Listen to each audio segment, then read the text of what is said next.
Well, Texans get the ball first. Stroud completes his first pass to Nico Collins on the sidelines. That's maybe a 7 or 8 yard gain. Hell yeah. Game started. I just clicked it on right as it kicked off. It's going to be 2nd and 2. Single back. That's not Pierce. It's maybe Singletary or Boone. I'm not sure. That's Singletary. Singletary gets a handoff. He gets stuffed. Maybe he gets a yard. It's going to be 3rd and short.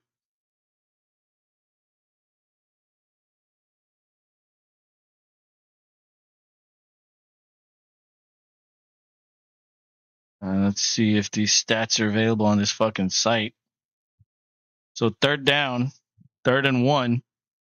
It's I-form, twin tight ends. Stroud hands it off. Juke move by Singletary, and he gets the first down, falls forward. There were 2 guys in the backfield, and he somehow avoided them. Excellent. Excellent move right there. And it looks like the stats are being updated.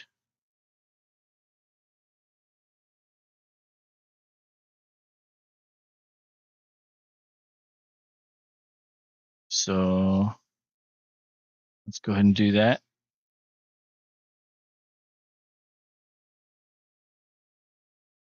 Stroud being pressured. He gets sacked. He gets sacked down at the 20. Oh my God. That's the one thing that I'm worried about is I don't know how many offensive linemen are going to be starting today. They already lost Titus Howard, and the guy who replaces him, Austin Deculus, is the one who gave up the sack. Everybody else looked like they were holding up in pass protection. Stroud got tackled on his knee, but I think he's okay. There's going to be 2nd and a lot.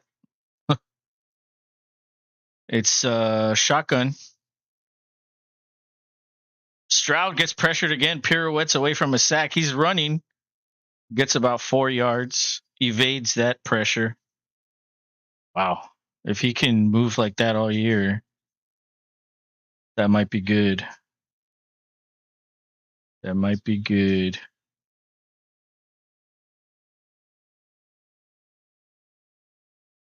And yeah, this page is not updating the stats. So what I'll do is I'll go to ESPN again. Hopefully ESPN works. All right, so it's 3rd and 21. I would say just hand this off. It's split back formation.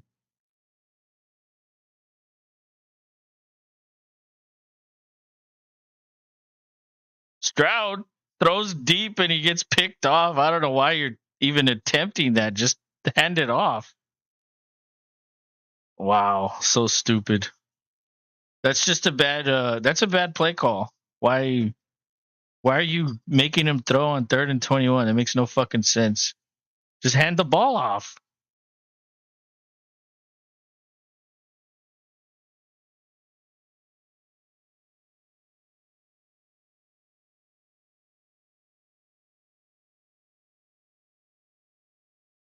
Yeah, that ball needed to cut. I mean, if he was open, but he threw it way too late. So that would have been a completion. It would not have been a first down. But that ball came out way late. So the Patriots take over at the 24. And it's single back, handoff. And maybe he gets a yard on first down. Might be a gain of nothing. Let's see.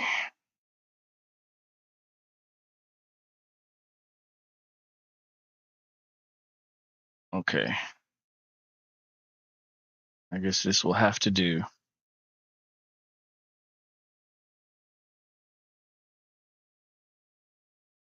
All right, 2nd and 9. It's a handoff. Or no, it's a pass to number 35. That gains about 4. So it'll be 3rd and 5. And the Patriots intercepting the ball, and they have easy field position right here. They're already in field goal range. And starting for the Patriots is Bailey Zappi, sweep the leg, Billy Zapka. Because he's starting, I'm pretty sure Mac is still entrenched as the starter in New England. It's shotgun formation, man in motion, heavy pressure, and he gets sacked. Five-man rush, and the Texans get to him.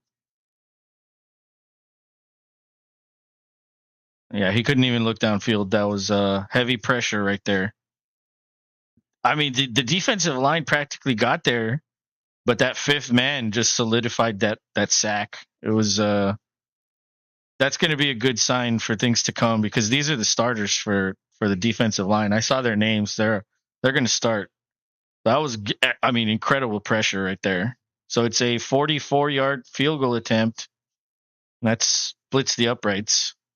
Easy 3 points for New England because Stroud throws an interception on a stupid play call. I don't know. 3rd and 21. I don't even know why you're throwing. Like, what are we playing, Madden? Like, fuck it. It's 3rd and 21. Fucking Hail Mary. Like, I get it. It's the preseason, but Jesus Christ. Fucking dumbass.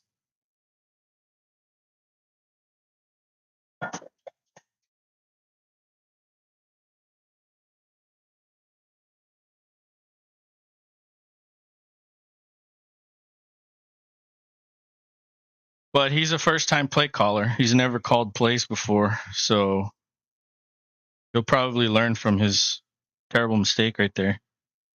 And Stroud is only doing what he's told to do. Hey, it's a pass. Okay, well, let me fucking throw it.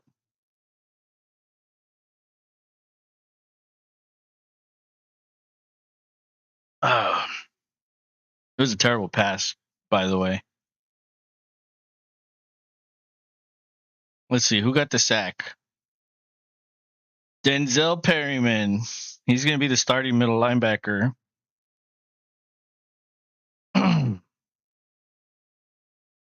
I didn't think Nico Collins was going to play. He was out there in the first drive.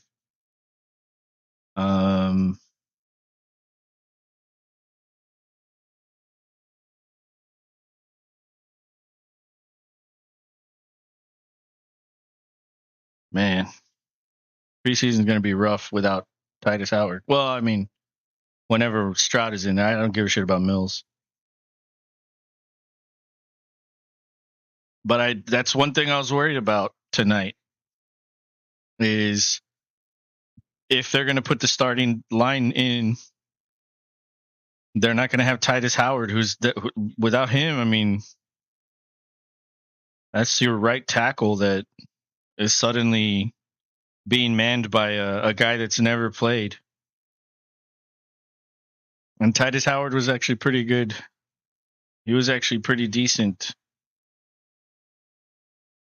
Let's put it this way: they have good tackles.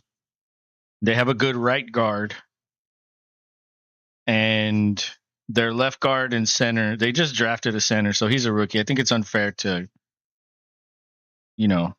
talk shit about a rookie, but their left guard was a rookie last year, and he did not play well. So their interior of the line on the left side is a little weak compared to their other spots. But overall, it's considered a much improved offensive line. They've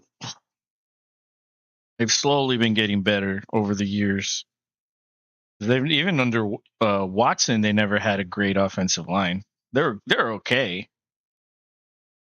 But that's one of the reasons why Watson was running a lot. So the kick return brings it out of the end zone, and he barely makes it back to the 19. That dude's probably like, I know I'm going to get cut. I'm just going to take it because how many more opportunities am I going to get? And Stroud comes trotting back out. Let's throw another interception, dude.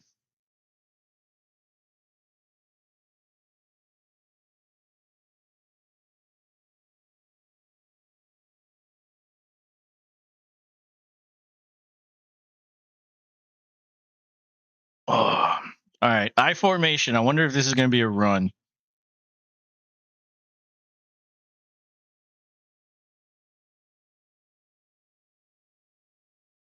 It's a handoff. Nice hole. That's about 6 yards for Singletary. who will be the backup to Dameon Pierce. I think Pierce and Singletary will be splitting a lot, with Singletary getting more of the up-tempo drives and also the passing situations. And I think Pierce is going to be that like Ezekiel Elliott role of the bruiser, the one that punishes the defense. And then Singletary comes in with his elusiveness and finishes shit off. Well, a nice pass to Singletary. It was too high. It was a blitzing lineman or linebacker, and it was just a little off his out of his range. But there was a DB right there coming to destroy Singletary. So New England's bringing the blitz like that. They brought a blitz right there. That was like 6 dudes. Normally in the preseason you don't blitz, right? Right? All right, shotgun 3rd and 4. Wide receiver stacked to the left, Singletary to the right in the backfield. This time it's a 4-man rush. Stroud has to get rid of it. Heavy pressure. This line cannot block for shit. And a flag comes in that might be roughing the passer.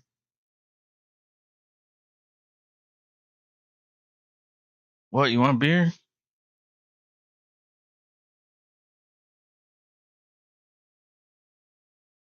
It is roughing the passer.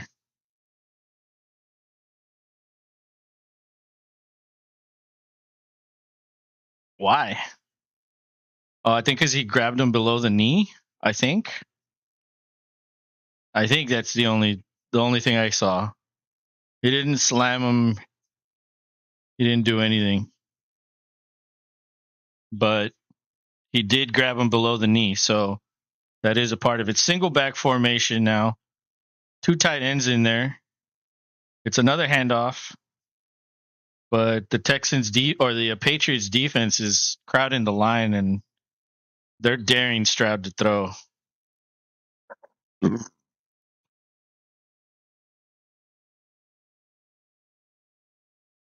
cat's watching the game. You're a fan too? Huh? Yeah.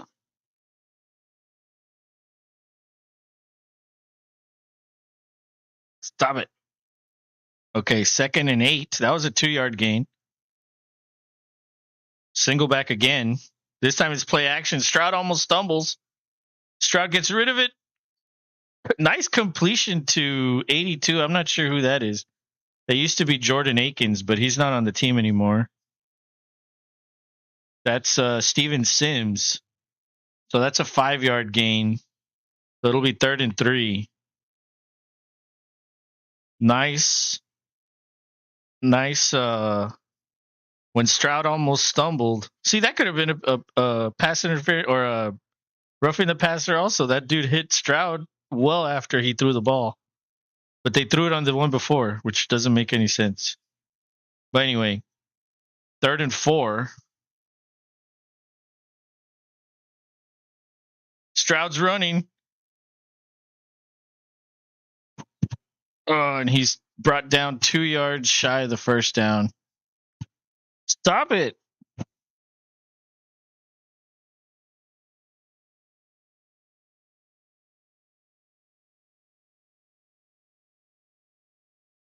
Oh.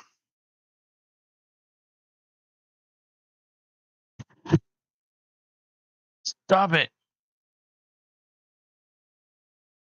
Bunghole. Or bunghole. So punt formation here for the Texans.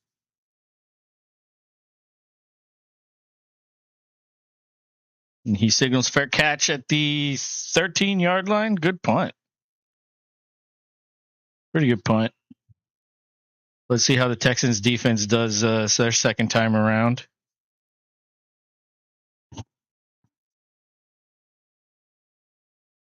Why do you have to bite me?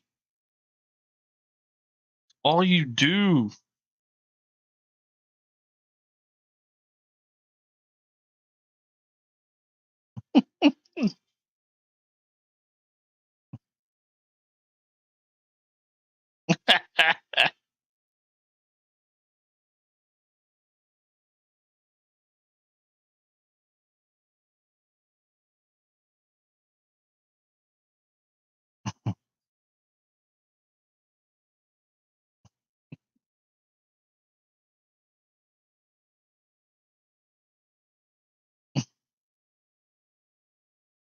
fucker.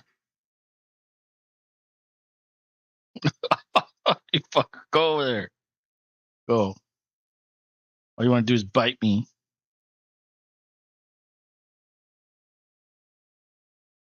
Oh, all right.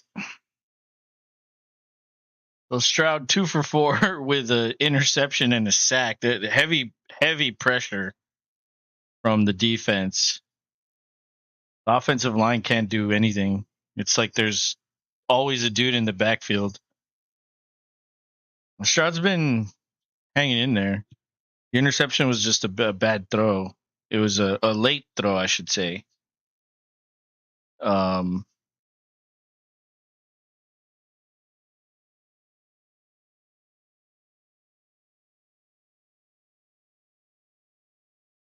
And then of course the sack, the tackle, who is just a backup in this organization. He got destroyed by that end.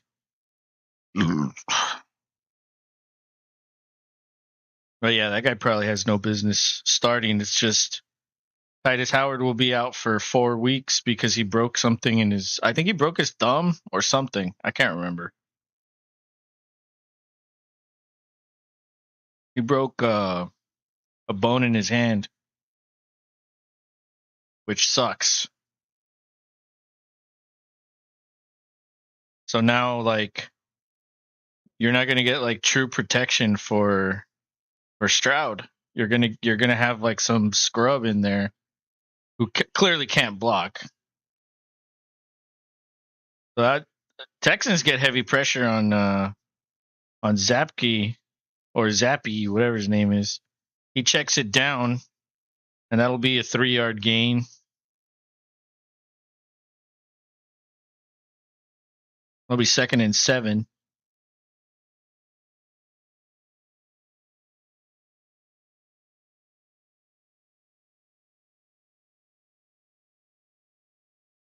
The Patriots in single back, man in motion to the left side.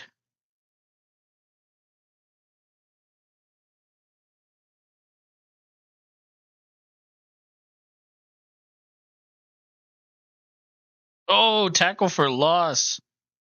That was Jerry Hughes getting penetration. So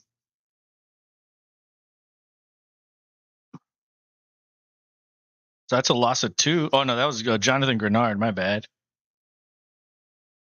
That was Grenard, and then I think Collins finishing off the play. So the yards he got on first down, he just lost them on second down. So it'll be 3rd and 10. Or 3rd and 8 again.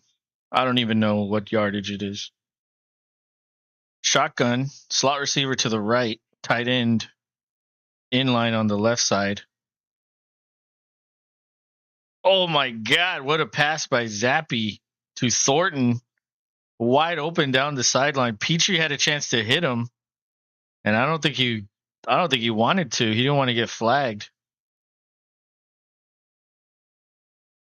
Oh, he went for the pick.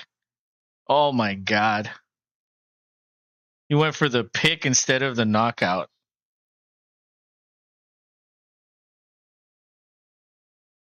Man. So another pass completed to the right side on the sideline. That's a first down pass to Nixon. Chase Cottom says Houston is going to win. Well, it doesn't look good so far. The offense can't do anything. But there's still a long way to go. It's barely in the first quarter. Four and a quarter to go in the first. 2nd and 1. Handoff to the running back. He powers forward for a first down.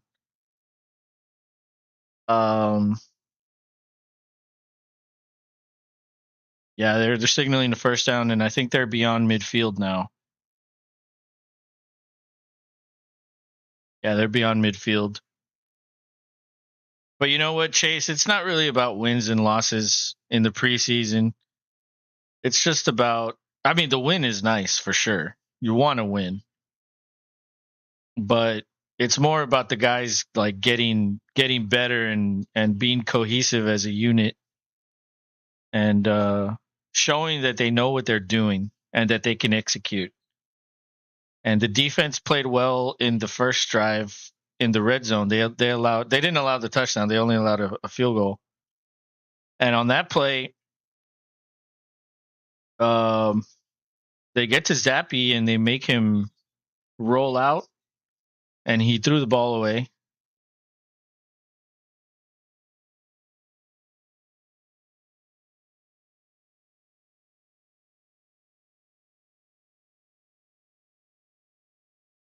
It was 2nd and 10. A screen, bubble screen. He falls towards the line of scrimmage. That might be no gain.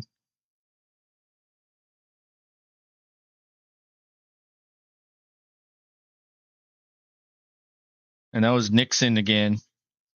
So 3rd and 10, 3:10 to go in the first quarter. But if they stop him here, it looks like Stroud might get the ball back. I don't know how long Stroud is going to play. Bailey in his second season, yeah, he is. And because he's starting today, Mac Jones is probably the starter in New England. A flag comes out, so they blow the play dead. That's going to be a false start for the Patriots. So back it up 5 yards.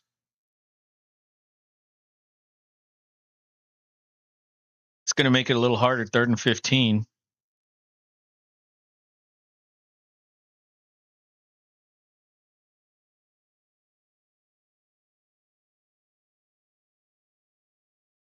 But yeah, Bailey Zappi did pretty good last year in the few starts he made. Another screen to the running back, and he gets pushed out at the 45-yard line. So no first down. He got hurt, yeah. And then Mac didn't do well last year. They didn't have an offensive coordinator. I don't know if you could really blame them. Like why I mean, why didn't they have a coordinator? They just chose not to have one. They promoted a defensive guy to call the offensive plays, which doesn't make any sense to me. But that's what they chose to do. This year it's Bill O'Brien that's the offensive coordinator. Fair catch at the 10. And it'll be Texans ball after the commercial break. So there's 152 left in the first quarter. So maybe Stroud gets one more. Because so far, Stroud hasn't done a damn thing. 2 for 4 with an interception and a sack. That's not what you want to see. And then what worries me is that Davis Mills will come out and throw a couple touchdowns, and then he'll look better. And then they're gonna go with Mills to start the season. Like, oh my god, I've had enough of Mills. I saw. I don't know. The offense was Pep Hamilton was terrible last year, god awful. So much so that he's not even on a roster. He's not coaching this year because I think everybody understands like that guy's not a good coordinator.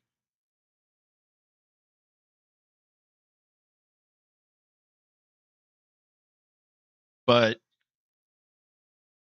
flag on offense, 4th down. Yep.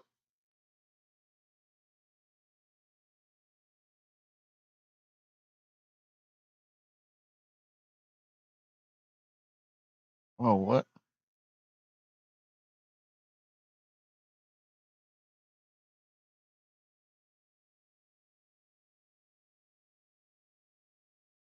Hmm.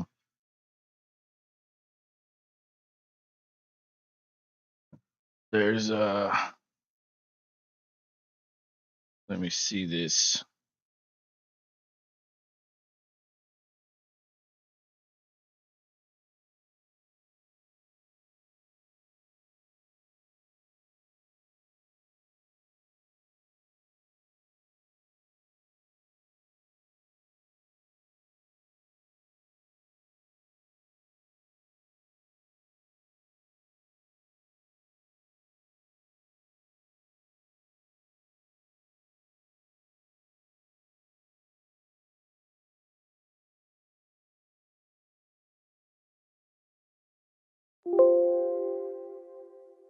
Oops.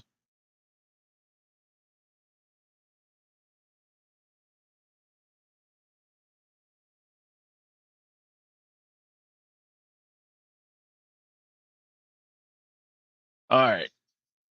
So we're back.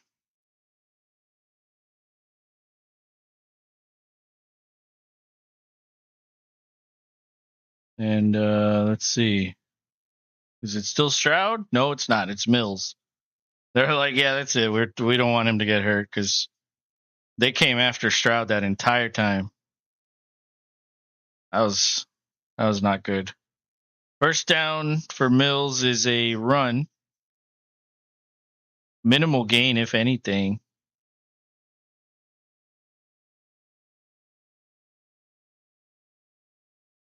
Let's see. It's I don't know the down and distance. They're not telling me.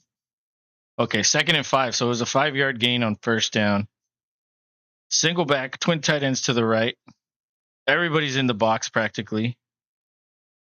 Play action. Mills throws downfield. Completed to Tank Dell.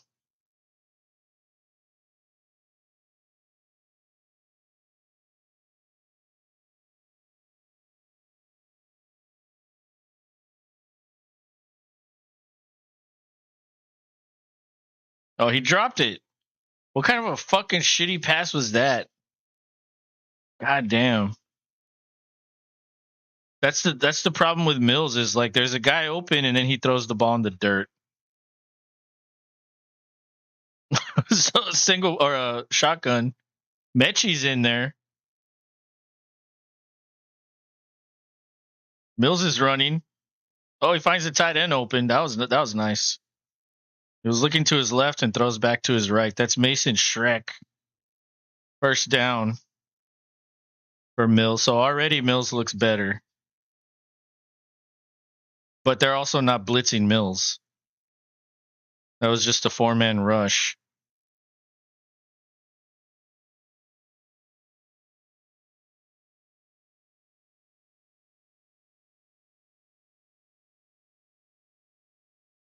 All right, single back, and there's multiple tight ends in there. It's a handoff, and that's going to lose 1 yard.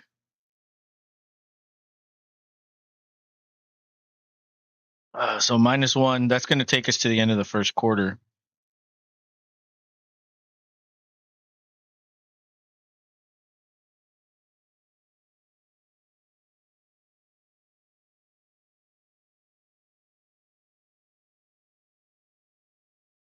So the defense looks a lot better than the offense, although the Texans,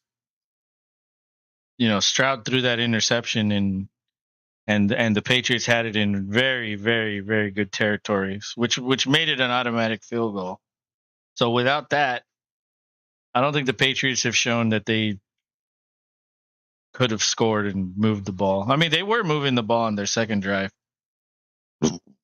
They got to around midfield and then they punted. But the defense for the Texans looks a lot better than the offense. Although Mills is playing a hell of a lot better than Stroud. And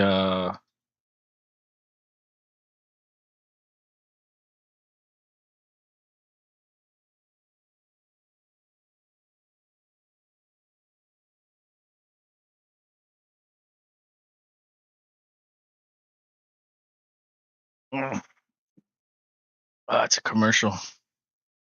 Get another beer.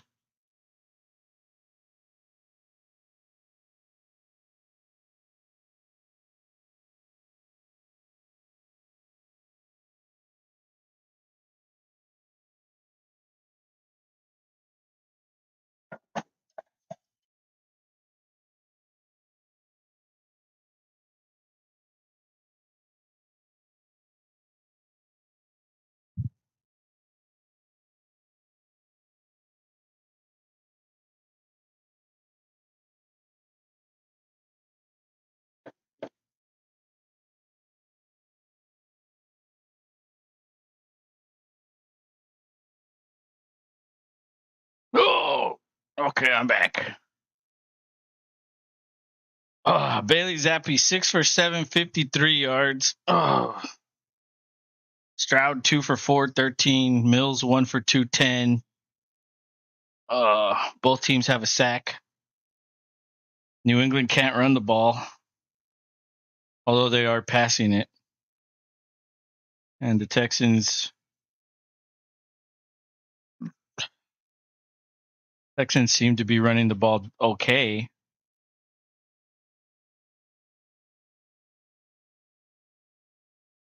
But we'll see what Mills can do on this drive.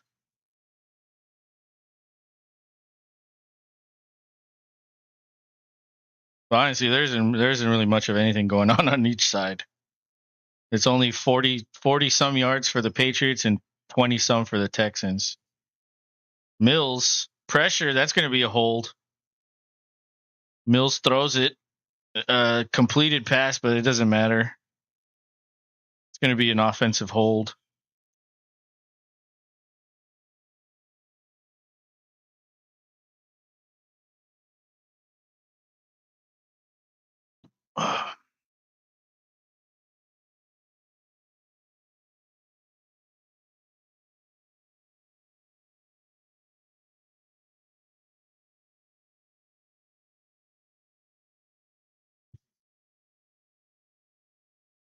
Well, what he was doing was helping the guard when he didn't really need the help.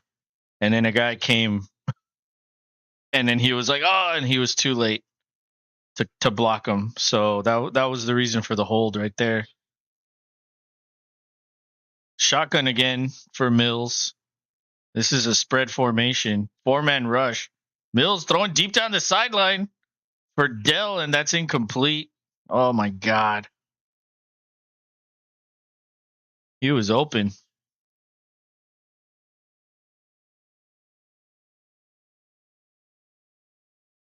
Yeah, he left that corner in the dust.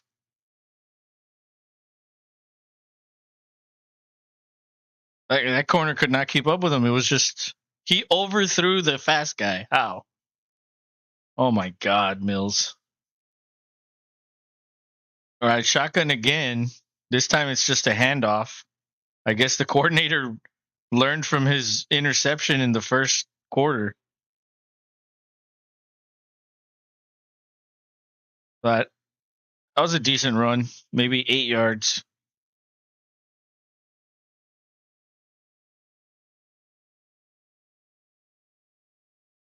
So that gives you a little bit of field position when you punt the ball away.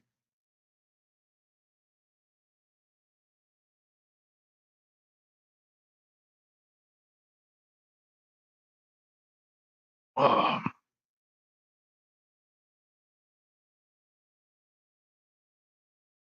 So the punt all the way to the 22. Bear caught at the 22. That's another good punt.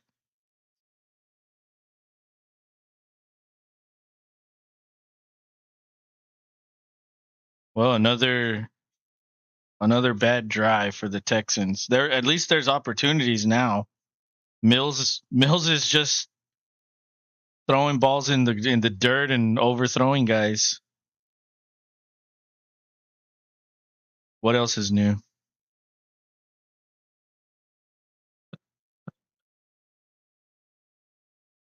But I think this defense will certainly be. I mean, D'Amico Ryans is a defensive coach, so I think their defense will be beyond where the offense can get.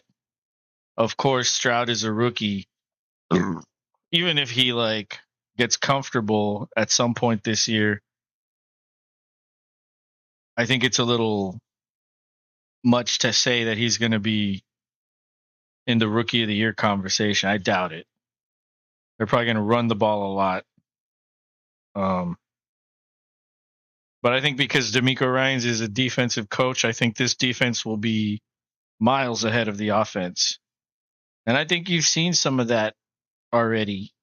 The defense, or the Texans defense, has been getting some pressure.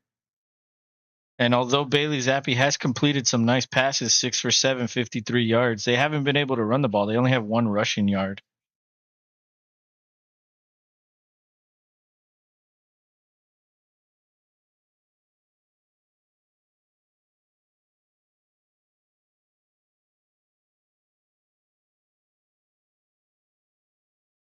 But it's the first action of the preseason, so it's expected to have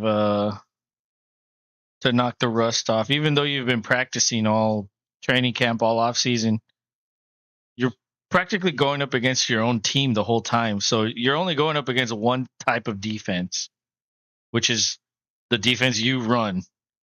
So the Patriots run a different defense. They're not ready for this defense because they haven't seen it.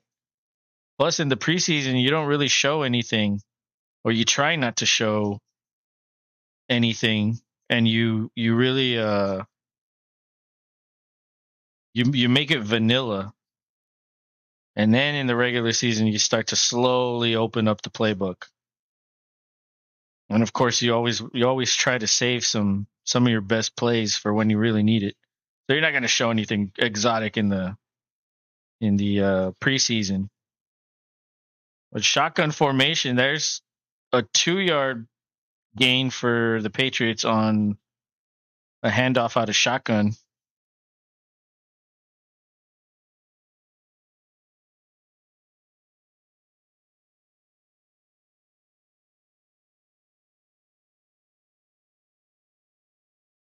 Oh, this didn't update. Okay, so that was a positive gain for Pierre Strong Jr. 2nd and 7, shotgun again. A bubble screen, and he's wide open. Nobody was covering him.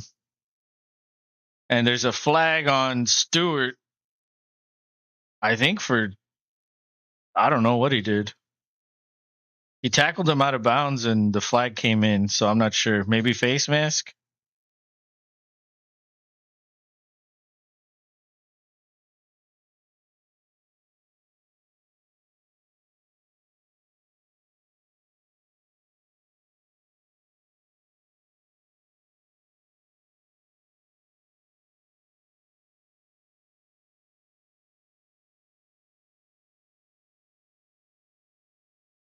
Oh, it was holding. It was holding on the block. I didn't even see that. I just saw the dude tackle him kind of funny. So why didn't they back him up? I don't understand what happened. Oh, nice play. A little flare to Strong, and the rookie linebacker Toa comes flying in and trips him up. So he's short of the first down marker. That's going to be 4th and 2. He looks more like a DB than a linebacker, honestly. He looks like a thick DB. Yeah, he's only 228 pounds as a linebacker. That's definitely on the smaller side. Um, but he's a coverage linebacker. He's one of those speedy linebackers that plays a lot of coverage. So the punt for the Patriots will be able to be fielded, but the Texan guy doesn't want to get it, and it just keeps bouncing all the way inside the 20. Like, what is that guy doing? He's taken one out of the out of the end zone that should have been knelt down and gone to the 25. Instead, it was at like the 15. Now he doesn't catch that one, lets it bounce for 20 more yards. Well, there's been a lot of mistakes and a lot of let's just say it's bad play. They're not ready.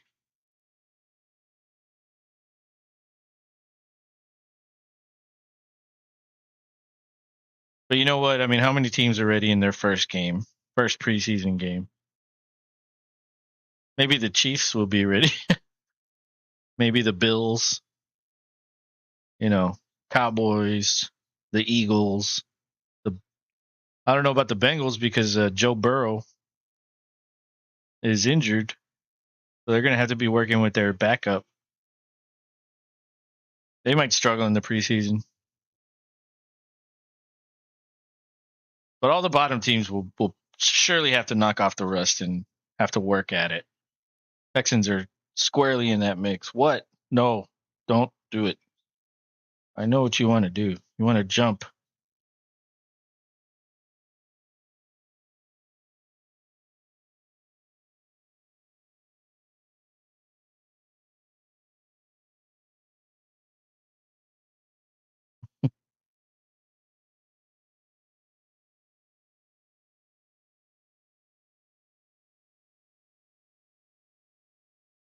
But oh man, I got a burp. I got a furious burp coming. I need someone to burp me.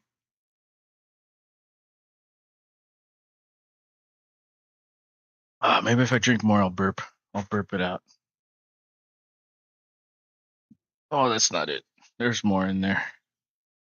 All right, so total yardage for the Patriots is 63 yards, and the Texans have 38.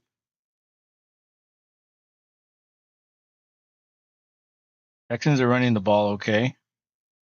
I mean, it's not a 9 for 30. That's not great, but it's better than 4 for 4 for the Patriots. Except the Patriots they're passing well. 8 for 9, 59 yards. That's really good. That's what I was hoping Stroud would come out and do. Although I doubt he would have that many attempts, but still. All right, Mills is back out here. It's a strong formation. Toss to the running back. He finds a lane off tackle. That's like a 7-yard gain right there. And that's Mike Boone, I think. Yeah, Mike Boone, 8-yard gain. ESPN's updating their website today. It didn't work during the preseason game or the Hall of Fame game.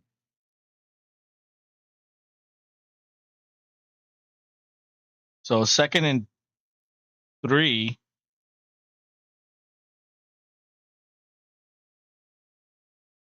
This time it's another run for Boone, and he gets huge yardage here. He's almost to the 40.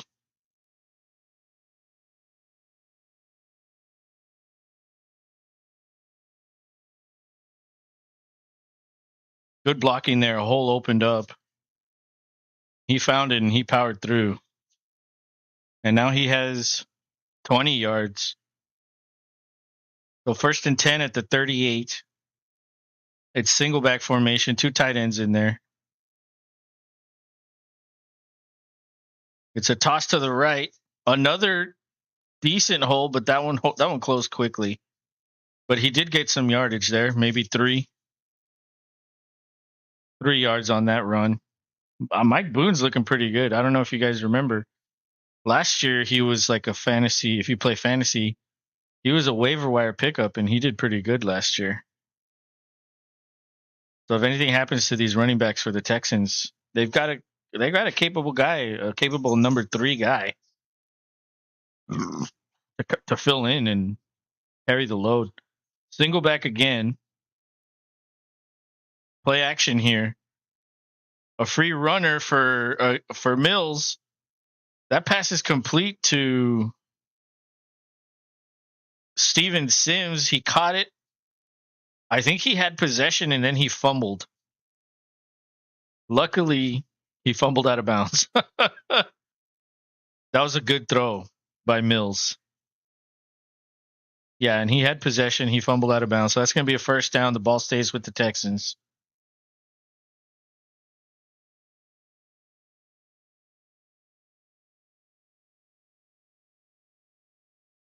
It's I form. Tight end motions to the other side. Pulling guard. And Boone spins forward for maybe 2. Oh, that's Ogumbawale. That's the other running back.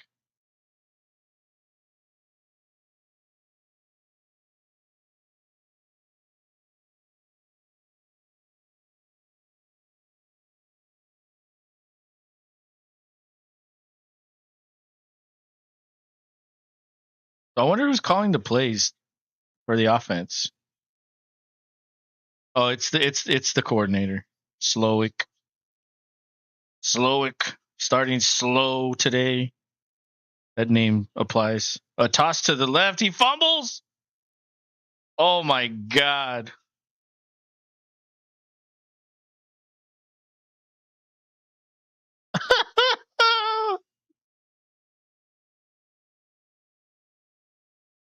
So he was drafted by the Bucks. Then they didn't want him. they cut him, and now it looks like. I mean, he's been on the fringe for a while now.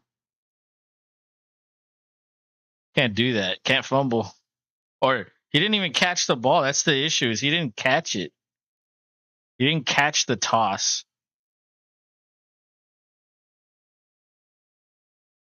Damn, that's fucking sad. So 2 turnovers for the Texans. Just like god awful mistakes. And we're going to commercial break after that. But Agumbawale fumbles that shit.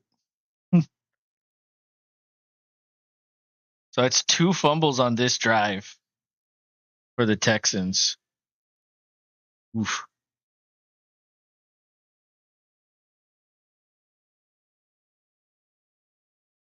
Abby, what are you doing? Come here. Come here. Come on. Come here. Come on. Yeah. Yeah, Abby. Oh, yes. Abby, you stink. I'm going to give you another bath, Abby. You're stinky.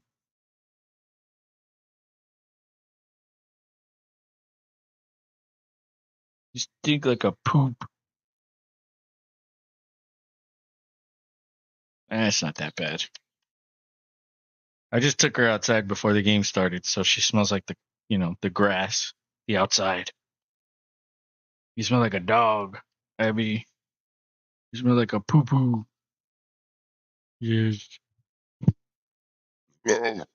Oh, man. This burp wants to come out, but I think because I ate, it's like it's trying to work its way out.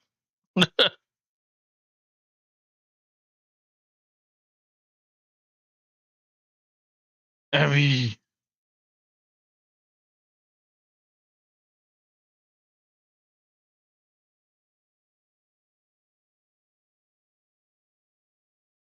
Abby.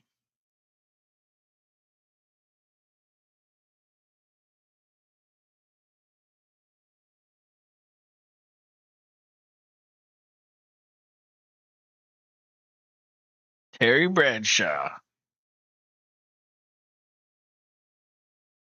He's on the commercial here.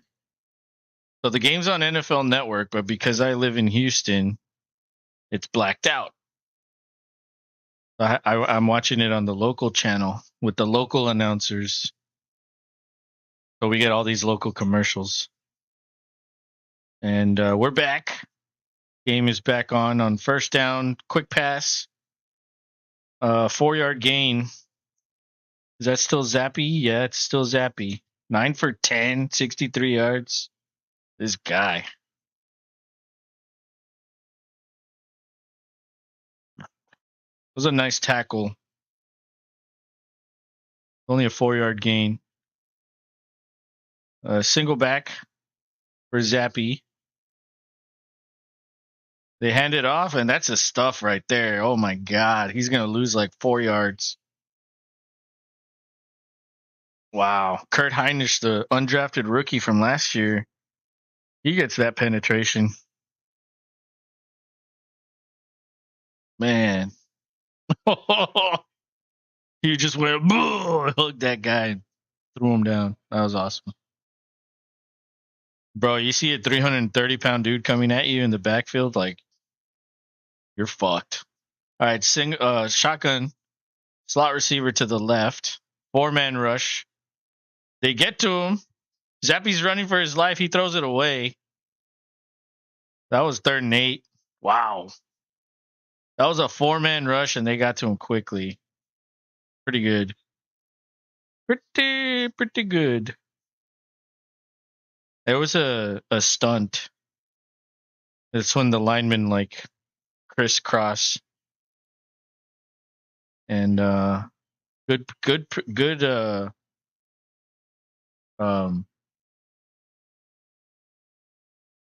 pressure. They're gonna have to punt. They crossed midfield. They're gonna have to punt again. As soon as they get to midfield, they have to punt. Those defense is allowing some yardage, but then they hold firm. Sims with the beautiful fake out. He looked like he was gonna catch it, and the ball was in the end zone. I love when they do that. All right, so the Texans will get the ball at the 25. Pretty sure it'll be Mills again.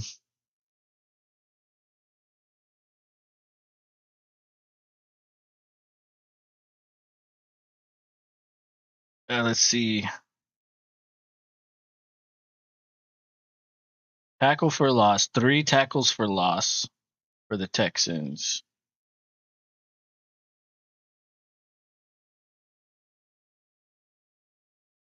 They didn't even give Heinisch his tackle. What?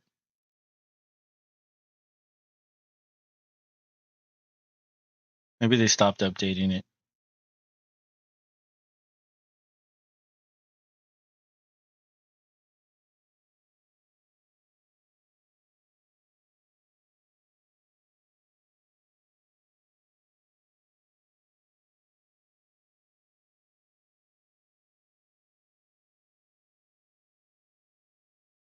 And the Astros played earlier today. They were trying for the sweep with Baltimore. They were on a road trip. That's the end of their road trip. They're going to be coming home tomorrow. Well, they're coming home today, but they play at home tomorrow. And they had bases loaded in the 9th again. Almost pulled it off. Oh my God, that would have been epic if they did. But Baltimore held on for the win. So Houston took 2 out of 3. And I know Texas lost yesterday. Let's see. They don't play today. So we gained half a game on them.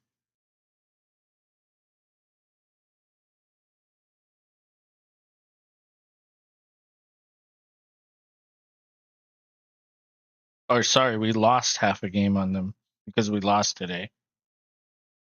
Damn, that sucks. Oh well. There's still 50 games to go or something like that. 40 something. All right, the game's back on.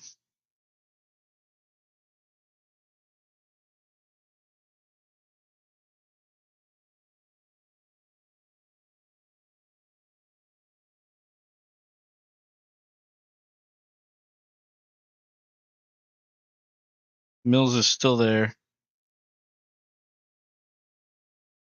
He's under center single back. That looks like a tight end going in motion. Play action. And he's got him wide open and he throws it in the ground again. And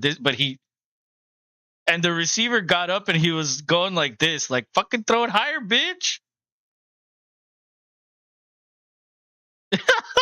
That's awesome. That's the rookie telling the quarterback, the veteran, like throw it higher, motherfucker. That's hilarious. Why are you cursing? Because Mills can't throw for shit. Every ball's in the dirt. Good run. That's a 4-yard run, 3-yard run for Boone. Delp could probably have 2 huge plays. 3, I think, if Mills just threw the ball accurately. Instead, 1 was in the dirt and incomplete. 1 was overthrown. And then that one he caught, but it was very low. He was wide open running in the middle of the field, and he throws it in the ground, and so he had to go low. The dude's telling him, throw it higher. Throw it higher, bitch. And there's a stoppage here because there's an injured Patriot. I think they're looking at his leg. I'm not sure who that is. But it was a 3-yard run for the running back. Oh, they're showing the replay here. I think he got rolled up on at the end.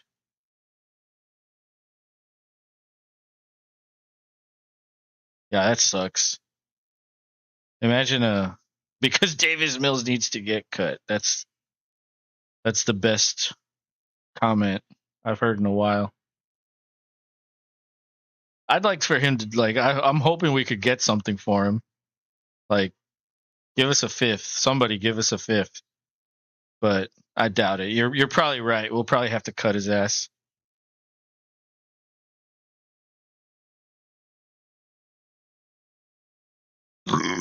Oh, excuse me. 2nd and 7. All right, here we go. The dude walked off on his own power, so I guess he's okay.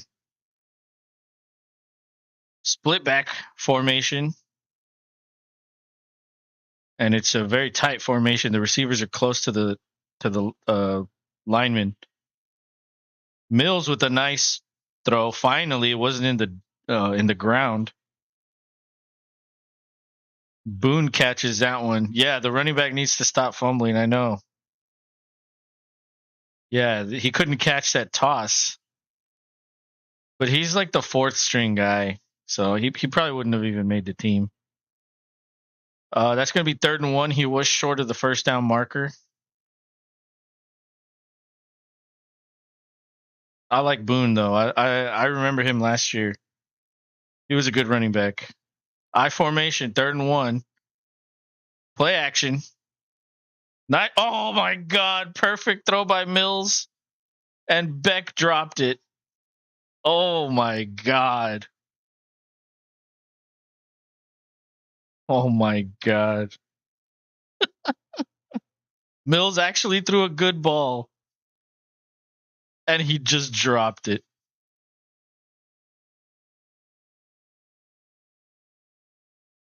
Everything was good about that play except for the fucking catch. Number 33 sucks. So now they have to punt their best drive all night. They have to punt because the fullback couldn't catch it. But the punter's been really good. He's been ripping them. This one inside the 10 at the 9. Good punt. 5:07 left in the second quarter. What a fucking game. What a fucking terrible game. Hey, why are you climbing my chair? Bunghole.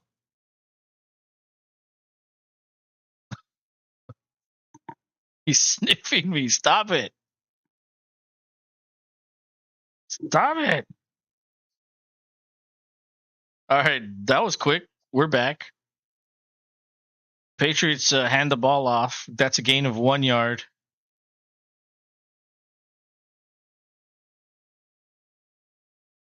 He gets to the 10. What? Oh my God, you cat. Come here. Come here. Come over here. Come here. Okay, you're going to sit there? Fine. Stay there. So it's 2nd and 8.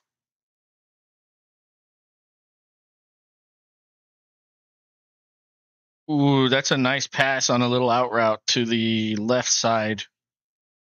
Completed for maybe 4 yards. So it'll be 3rd and 6, 3rd and 5.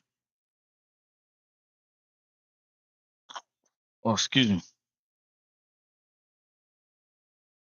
And Zappi's still in there, 10 for 12, 67 yards.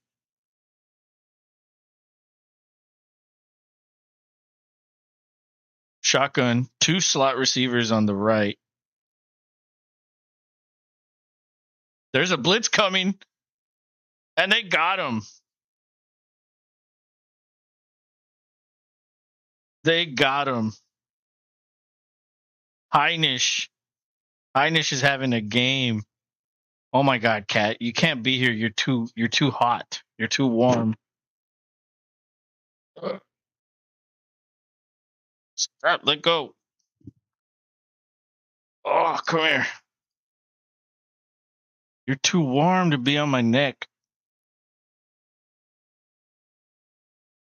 Cats don't normally have a lot of warmth, but you do. Wonder why. Okay, the punt gets off. Booming kick. Catches it, stumbles. That's Dell. The rookie Dell. Good return, almost to the 40 at the 38.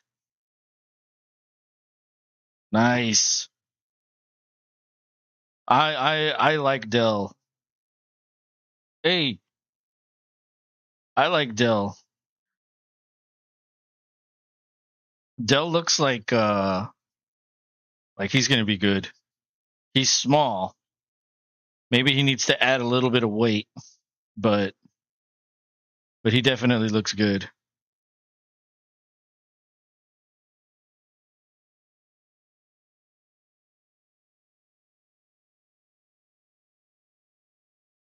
All right, so 305 Texans have the ball back. Mills. Dell has it. He's going all the way to the other side of the field beyond the 40. Oh my God. That's what happens when you throw a perfect pass to Dell. Wow. Wow.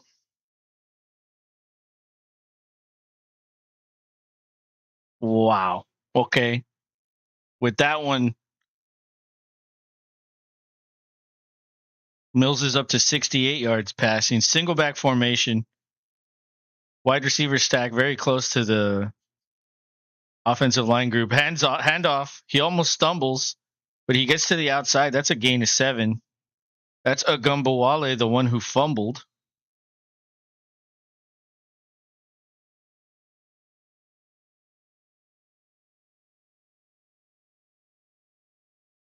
All right, so the Texans are in business.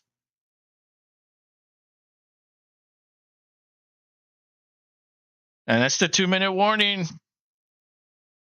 Why does it say 2nd and 36? All right, I'll drink one more beer, and that's it.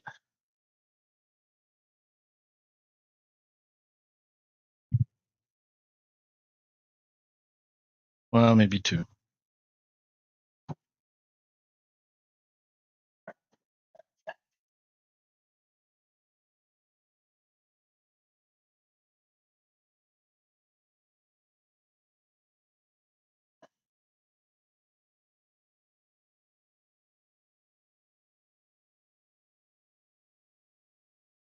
What?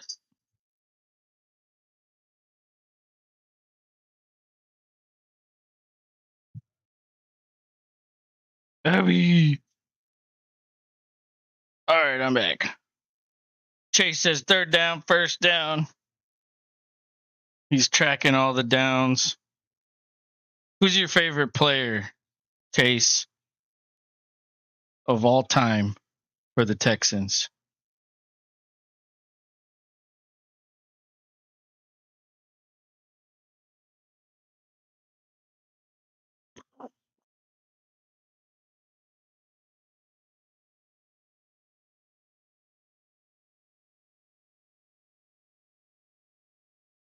I'm going to say mine is either Arian Foster or Andre Johnson. But it's probably Andre Johnson.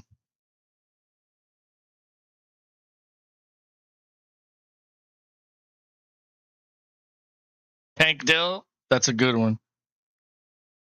I'm telling you, he's going to be good, man. He's so shifty. He has speed. His change of direction is really good. You give it to him in stride, and he will go. I mean, he just did that right now. How long was that one? 24 yards. Dell has 5 targets, 2 catches, 39 yards. That's because the other ones were in the ground. Fucking Mills. It's just so much fun to shit on Mills. It is. But Tank Dell's a good one. I want to get a jersey. I just don't know who to get. Maybe I'll get Dell. Dell did go to Houston. He went to the University of Houston. I don't know if you live in Houston, Chase. I live in Houston. I've been following the University of Houston football team for a while. And when he was there, man, like nobody even knew about him. That's how under the radar he went.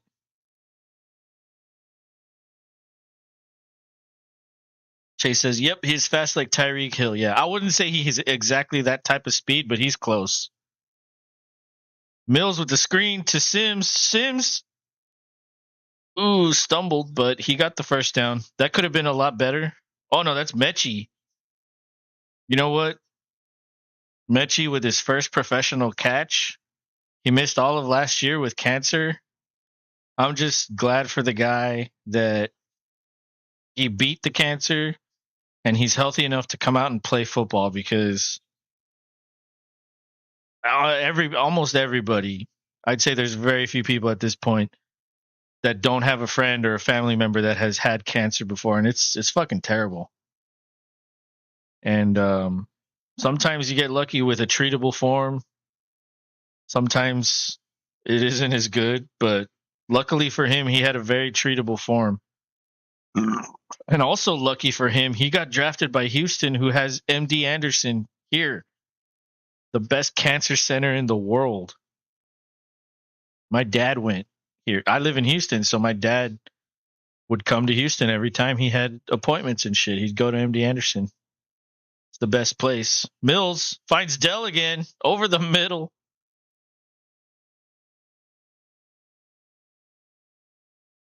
Mills is finally starting to look comfortable. 7 for 10, 81 yards. And Chase says Davis Mills should get cut. Case Keenum is the third string quarterback. I think at this point, even though Keenum's like 35 years old, I would still say Keenum's a better quarterback than Mills. Honestly, I had this theory a long time ago, and the Texans call a timeout, 3rd and 2, 25 seconds left. I had this theory a long time ago that they would intentionally trot Mills out in the preseason to make him look good and then trade him away. Or anything. Doesn't matter for what. Give us a 6th. You don't want to give us a 6th, give us a 7th. Just give us something for him. But then if you really think about it, like all these coordinators, all these coaches that are here with the Texans, they come from the 49ers. And with the 49ers, they always had this like mantra of like, we have to have a lot of running backs and a lot of quarterbacks. So the more you have, the better. And maybe getting rid of him isn't a bad idea. Or maybe keeping him isn't a bad idea. Pass over the middle to Dell. He gets to the outside. This guy's unstoppable. 1st and goal with 18 seconds left. Davis Mills is finding Dell. Holy shit.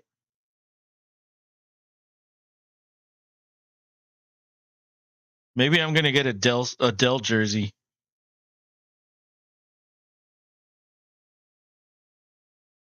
Ball's at the 6. How many timeouts do they have? 2. Okay, shotgun. Dell's on the left. Tight end motions to the right. It's single coverage on the left. Touchdown! No, he got it. He got it. He got it. Touchdown. Oh my God. They isolated Tank Dell on the left side of the field. And he bobbled the ball, but I think he was out of bounds. I think maybe his foot was out of bounds. Let's see.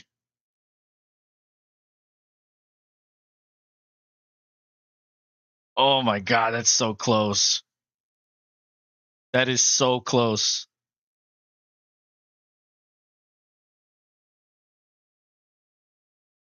Oh my God, that's so close.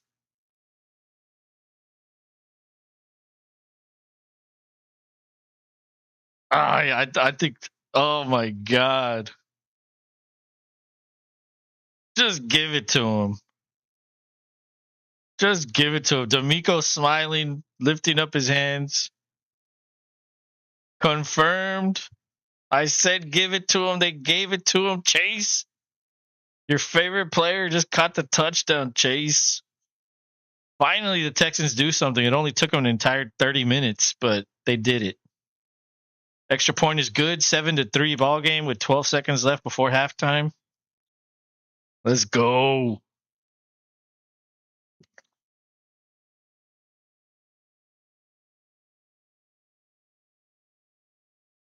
He was so close to rolling out of bounds, dude. Oh my god. Somehow he stayed in bounds. And he's like looking at the ref the whole time, like, come on, call it, call it. That was awesome. Hell yeah, Dell. 5 receptions, 65 yards, 1 touchdown. Chase says, yay, Tank Dell. Yes. One of my friends just texted me about that touchdown. He was like, that touchdown.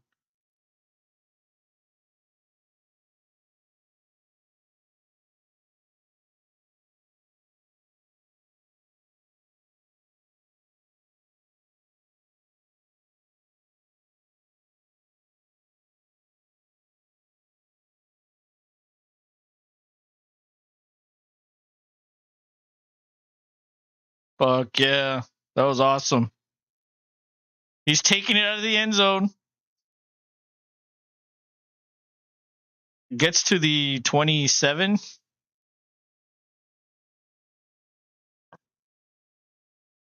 I'm a Tank Dell fan. Me too. Me too. As a matter of fact, you know what I'm going to do? I'm in a fucking Dynasty League, and I'm going to fucking add him to my roster.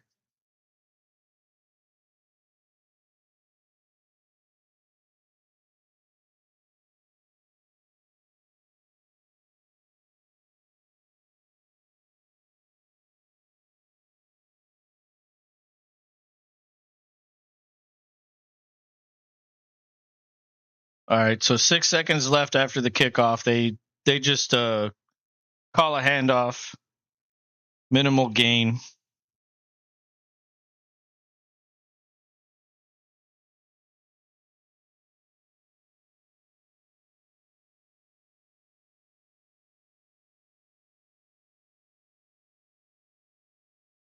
Oh yeah, there's Dill. He's my guy. I got Dill.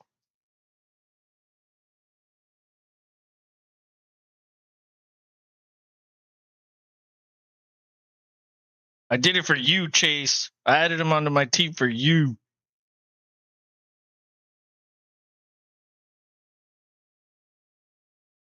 Houston is winning. Yes, they are 7-3. Oh yeah, I need to update the box score. There it is. Good looks. Good looks. There it is, right there. 7-3. Look at that. All those points. Look at those 7 points.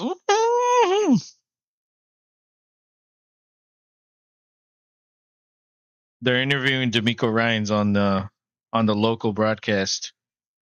He said, we're moving the ball well at the end, but we need to limit the turnovers. And he's fucking right.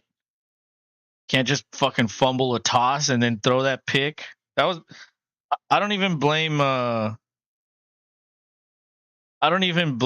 fucking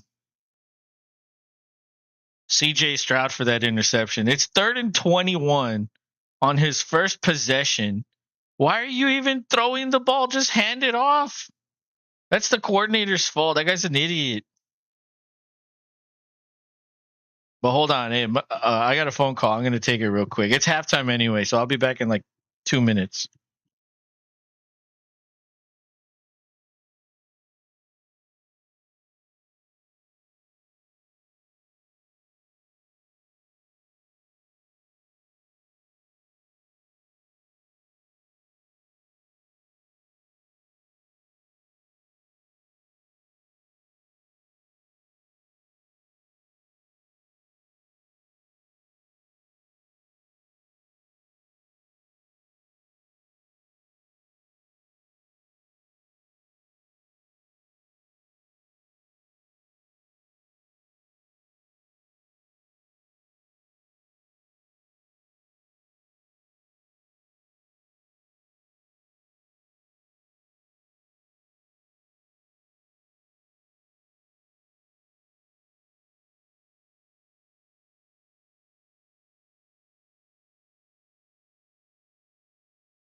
Blank screen. What's up, everybody? Where'd Los go? Are we on? Yeah, we are. What's up, everybody?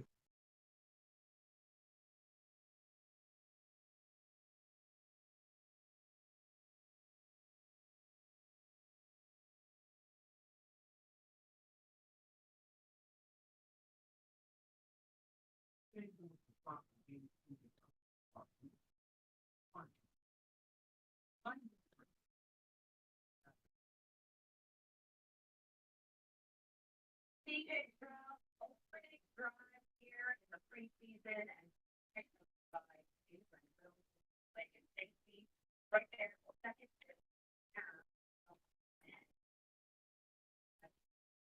out there and getting those reps and stuff. Out here, Carlos may have left off, as y'all may know. It's halftime. Oh, see Abby there. Abby.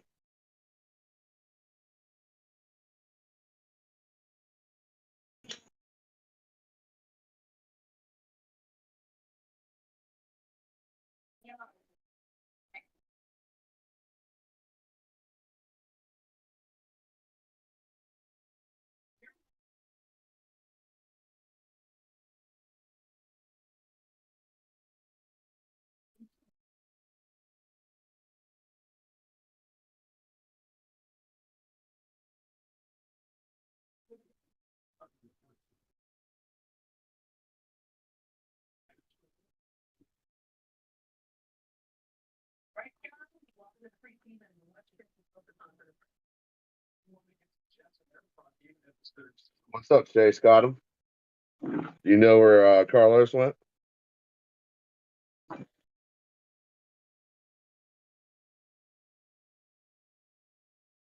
I was just trying to figure that out. There he is.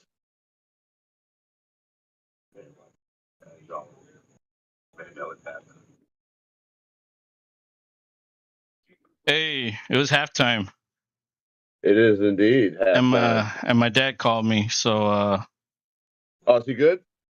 yeah. Well, he was watching the game. What was he? I really haven't gotten a chance to see it. I see it 7-3, which is nice. Yeah. Well, he saw the touchdown, the juggling catch touchdown. Chase says, "Oh, he was saying hi to you." Yes. Tank Dell, the rookie, is having quite a game. I saw you made a move. My phone went ding a ling, Yeah, and I was it's like, "What is this guy doing?" And that's even because Mills underthrew him like twice. This dude could have like 100 yards. And he overthrew him one time, streaking down the sideline. Like, bro, this dude could be going off right now. And I was like, you know what? I've seen enough of this rookie. Like, that's it. How many series did He played a quarter. But, he dude, play? Okay. the Patriots were coming after him. As soon as Mills went in, they stopped pressuring. Yeah, dude, that's the only thing they showed highlight wise on NFL Network was him getting sacked. I was like, really? That's what you're going to show me? And then the coordinator decides to throw the ball on 3rd and 21. So Stroud threw an interception. Like, what are you doing on 3rd and 21? Like, you playing Madden? Yeah, it's setting it up for failure. Like, right there. why?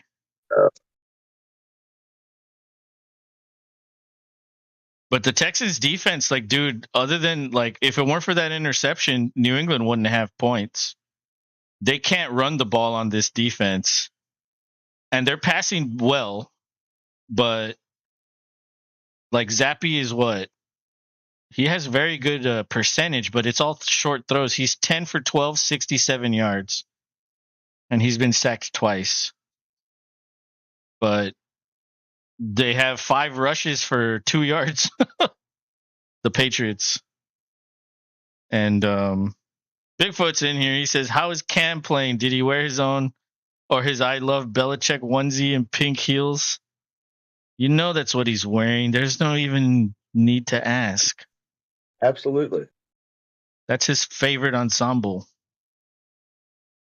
Well, besides the Panther blue onesie that he also rocked with the matching hat.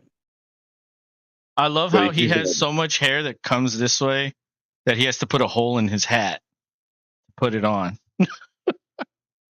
Yeah, but why do you like? I don't know. I guess it's the way he wraps his dreads. They just stick up like that. I know. Like instead of just like a normal person having him draped Wearing it, down, yeah, or like tying it. I don't know, back. he wants it up.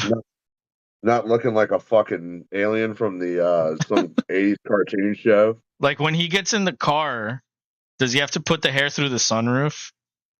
Like is he like this to the side driving? He kind Like, of has to, doesn't he? Like every truck he owns has a sunroof, I'm sure. It has to. yes. Like if you think All about right. it, like how does Yao Ming fucking drive? That dude's like 7'6". How does he drive into a car? Or drive in a car? Well, I mean, he would have to get something that was super customized, Probably. like seat all the way down, back. Yeah. Yeah. Chase says third quarterback for the Patriots. It might be. I haven't paid attention. But yeah, the game has started. There's a minute in. Patriots Yeah, well, receive the Bailey. ball, and they're almost to midfield already. Yeah, Bailey's happy. That's why. It's in there? He's still in there? Yep. Oh, okay. He must be fired up. And first down is a run stuff gain of nothing for the rookie, To'o. He's one of those rookies that's like a safety linebacker hybrid. He's probably a little too big to be a safety, and he's probably a little too small to be a linebacker. And that makes him like the perfect like hybrid coverage guy.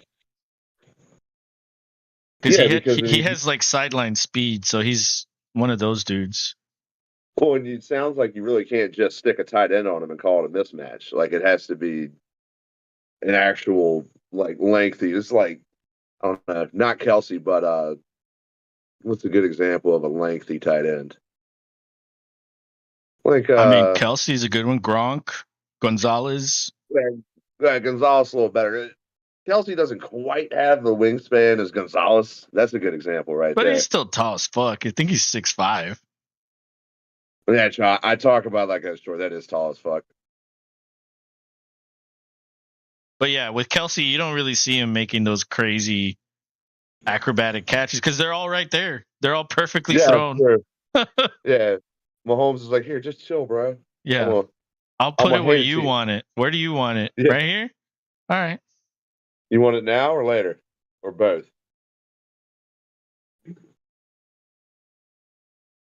But yeah, my dad was like, is that the guy from Houston? Like the University of Houston? And I was like, yeah, that's him. And he's like, wow. Hell yeah, bro. He's like, I can't believe they drafted him. And I was like, Stroud's the one that wanted him. They asked Stroud who he wanted, and he said Dell. I think that's, I think I mentioned it last time. I think that's crazy how, like, a guy that hasn't even played for the team, a guy that was literally just drafted, hasn't even signed yet, they're already asking for his fucking opinion. And then a guy like Rodgers, who is arguably, like, top 2, top 3 of all time, and they don't ask him a goddamn thing. Like, that just doesn't make any sense to me. I don't think it was necessarily they didn't ask him a goddamn thing. But well, he certainly acts like it. Why is he acting like a bitch these last few years? Because they didn't care what he thought. Well, I don't think it's they didn't care. It's like when you have this I think one thing about Rodgers is he really gets emotionally attached to certain dudes. Like Kumaro is a really good example of that. He was pretty fucking pissed off when we let Kumaro go. Which I agree. The dude had some freak ass plays and long touchdowns. But, unfortunately, I'm not in the business side of this, so I don't have an exact answer as to why we let Kumaro go. Well, neither is Rodgers. No. He wasn't in it either. Someone got hurt. Yeah, I don't know who got hurt. But that was a screen pass on second down. Texans defense collapses, but I think he maybe got a couple yards on that one. Third down and 7. Shotgun. 4 receivers. Zappy's gonna run for it. Oh, he slides. He didn't make it. He does not. And they're out of field goal range. He got scared. Sorry, Bailey Zappi. He got scared. He just tried to sweep the leg right there. Dude, he should. If he'd have fell forward, that'd have been a first, or damn close. Are they going for it? They are going for it. That's a favorable spot right there. It is belly check. You haven't gotten to the spot. That's what's funny. I was ahead of you, now I'm behind you. Like, I don't get this. Oh, they got him stuffed. Let me see this. Damn, y'all are stacked up on that line. Bro, they stuffed his ass. And not in a good way. Fuck out of here. What? Wow. Like, yeah. Don't even think about doing that again. Something went wrong. Oh, that dude missed a tackle too. Wow. Dude, this defense has only allowed 18 rushing yards on 11 carries. That's good. That's badass. Can definitely see why. One series. But especially if you consider the Patriots are a running team. Like, that's even more impressive. Keenum's in there. Wow. Keenum checks it to... Is that Boone? Oh, that's Dokes. That's Jared Dokes. He's like the 5th guy. Wow, so Keenum's going to play the entire fucking second half? I mean, wow. He's a vet. 35-year-old dude needs an entire half in the preseason. And maybe they like him. Like, we really like you as a backup. I formation. It's a handoff. Oh, maybe he gets... Oh, he's still going. Pushes forward. It depends where they're going to... If they call momentum stopped. I don't know where they're going to put that one. But he did get a couple yards, at least 1 yard on that run before he stumbled forward. 3rd and 7, they're going to give him a couple extra. He wound up with 3, it looked like. Yeah. Great, really good effort on the back end. That's why you got to keep those legs churning. Something's wrong with 96 on the Patriots. Ran off looking at his helmet like he was reading a novel out of it. All right, shotgun. Keenum's in there. Over the middle, he finds his tight end.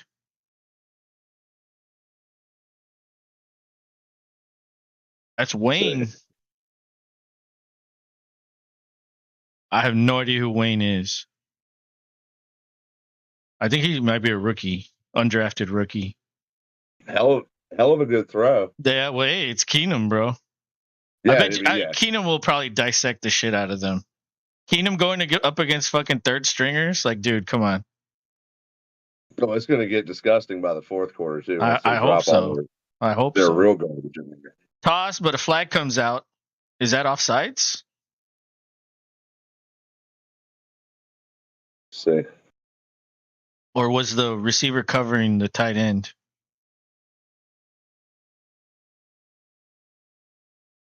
I didn't see. All right, it looked like a second flag came on the back end. Uh-oh. Oh, Bigfoot posted something on the Discord. What's he doing? Yeah, he did cover him up. It is Cam Newton in the pink thing. Well, with the hat. Yeah. Excuse me, the hair that should be a hat, but it's hair. looking like a Kaku too. The hair with a pink ribbon. All right, offsetting fouls. You're gonna replay that first down. Yeah, I guess that's the best case scenario right there. Single back formation. There's a receiver in motion. Nothing Keenum with another good throw to Mason Shrek. We've got Shrek on our team, bro. Shrek is kind of he's a commodity. Yeah. He was once a movie star, and now he's a football player. Yeah, he's trying new things. Yeah, he's a little less green too. It's like I don't want to be confused with that Hulk guy. All right. 2nd and 3. That was a 7-yard pass. Single back. 2 tight ends in there. It's play action. Keenum over the middle of the field, wide open. Whoa, that guy kind of did a little mini helicopter. That's Hutchinson, Xavier Hutchinson. That's the rookie. They got a lot of rookies, by the way. Yeah, nice throw. Let me see this little. Oh yeah, little mini helicopter. He just kind of rode the back of the defender down. Yeah. It was like a 180. Yeah. You take the ground there, guy. I took your hit. You take the. All right, so shotgun. Oh, it was a 1-on-1 on the outside to Hutchinson, but Case Keenum finally misses a pass, overthrows him. But, when you're going to throw a fade like that, it's better to overthrow than to give the defender a chance at doing something with it. Was that his first missed pass this drive? Yeah. Yeah, Good like stuff. I said, dude, I mean, this guy's a fucking starter in the league. Like, and you put him up against third stringers, like, he's going to carve him up. That's why I thought Mills would come out at least another couple drives to get him some action. Handoff up the middle, but he might be short of the goal line. Maybe at the 1.5 yard line. Yeah, they're going to put it just inside the 1. Excuse me. So we're halfway through the third quarter. Texans are eating the clock on this drive. Oh yeah, nifty little run too. So 3rd and goal. What do you do here? Run it? Yeah, I say run it and go ahead and go for it again. Okay. You don't make it, who cares? They are in I form. Two tight ends. Hand off to the fullback. He gets in. On the rock. He got in. Touchdown, Texans. Keenum. I don't have any doubt in Keenum. I mean, that dude could start. He's not going to be like a fucking 30 touchdown guy, but he'll start and he won't turn it over. That's all you need. I'm trying to remember. Was it the Broncos or the Vikings he picked up for and did well a couple years back? I mean, he's made a career doing that. Yeah, I was going to say he has been on an ass ton of teams, but like he was with the Vikings, had a crazy year, and then they were like, "Well, we want Kirk Cousins for way more money," and it's like they're the same guy.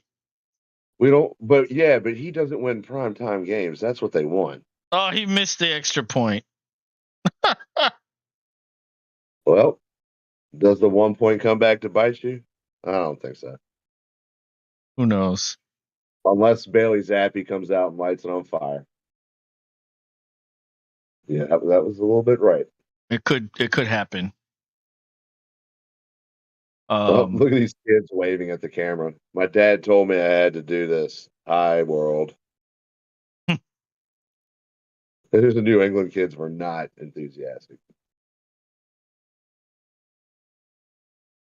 Yeah, the Astros almost came back and won again today. I was like, oh man. They just fell short. I'm glad I wasn't watching because I would have been like, no, and I wouldn't have been working. But my phone dings every time and I can hear it on the Bluetooth. I'm like, what? Who scored now? Damn you, Tucker. Who is? God damn it. Yes, exactly. Motherfucker. But yes, indeed. We haven't been, I think, that I read. Let me see here. We haven't been swept in almost 15 months. pretty neat. Not the greatest thing to hang your hat on, but hey, we're Orioles. I mean, we haven't done a lot since 83, 84. That was the last championship? Yep. Yeah, that's a long time. But I mean, yeah, that's really hard to do, to not get swept. Especially for that long. That's hard to do. Yeah, I mean, I was really thinking it was going to happen today. I was like, oh. But it's And also I was not like, something that like anybody cares about. Like, oh, well, how many times have you guys, or how long did you guys go without beans? Like, that's not something people even say. well, yeah, exactly. But I brought it up, so therefore I put myself in with the target for you to be like, ha, you finally got swept, and be like, ah, damn it all. But It's yeah, going so but well. at the end of the season, it doesn't matter. It's one of No, yeah, those you're right. things that like it's cool. It's a Nope. cool stat, but it doesn't really Well, that's what baseball's all about. right. Like if you guys win it, nobody will care about the sweep. And at the same time, if you guys lose, nobody will care about the sweep or the non-sweep. Yeah, It won't matter. the anti-sweep. The anti-sweep, yeah. But yeah, baseball is full of cool ass little stats like that.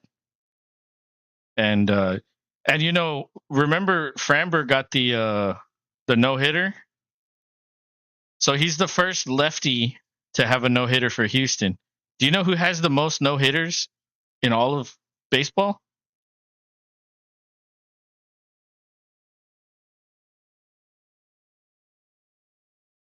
Oh, hit me with that. That's a good one. Houston. Oh, as a team. Yeah, as a team. Yeah, as a team. Oh, I thought you were asking me who threw the most no Oh hitters. fuck yeah, that's kind of that yeah. I was gonna say that's a question right there. That's too hard. Like I don't know. We're, I'm sure there we're was, bringing dude. in the 100 years ago, there was guys that would go complete games. I mean, shit. Even Nolan Ryan. Look at how many complete games he had. Like, bro, it's that's like true. nobody will ever get to that. But yeah, as a team, it's Houston.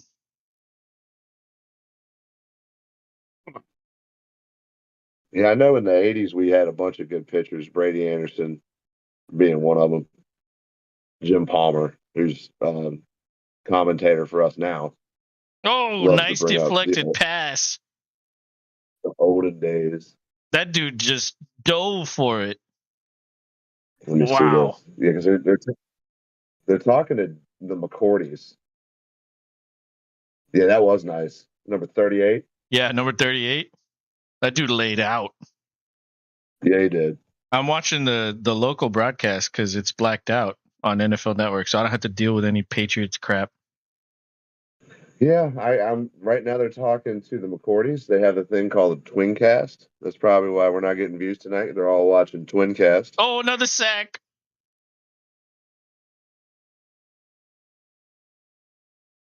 Who got him this time? I have no idea. I'll shoot you a number here in just a second. But Trace McSorley is in there. It's no longer Zappy. Ah, okay. So yeah, it's garbage time almost. Yeah. If it hasn't hit already. What do you want? I think that was 74. Oh shit. Number 74. I think 75. Stop 75. It. Why do you do this? Look, he wants to say hello. Meow. Meow into the microphone. Do it. Do it. You can hear him purr. Oh, you can? He went purr. Yeah, he went purr. You need to say something. Say something. He's always talking to me. Like all day, he's always talking to me. But when it comes down, now he's shy. He's like, I don't want to say anything. See, why you put me on camera, dude? Let's see. I can figure out who the sack is. Oh, they haven't updated it yet. Yeah, because they're too busy talking to the Twincast here. What are we doing? Nobody. I don't. I'm trying to find out who cares to hear what the McCourties have to say. All the Patriots people love that shit. Oh yeah, I guess that's true. Tommy Boy's gone. They got to have somebody. Yep. Oh, run stuff by 70. Is it the same dude? No, it's a different guy. 94. Nice. Dude, it's crazy how like their front line looks a lot like San Francisco. Like the way they get pressure with 4. That time they didn't get pressure on this play, but it was only a 5-yard pass. 3rd and 5. But there's a lot like because I mean he's the one that ran the defense over there, so he's like emulating the same thing that he ran over there here.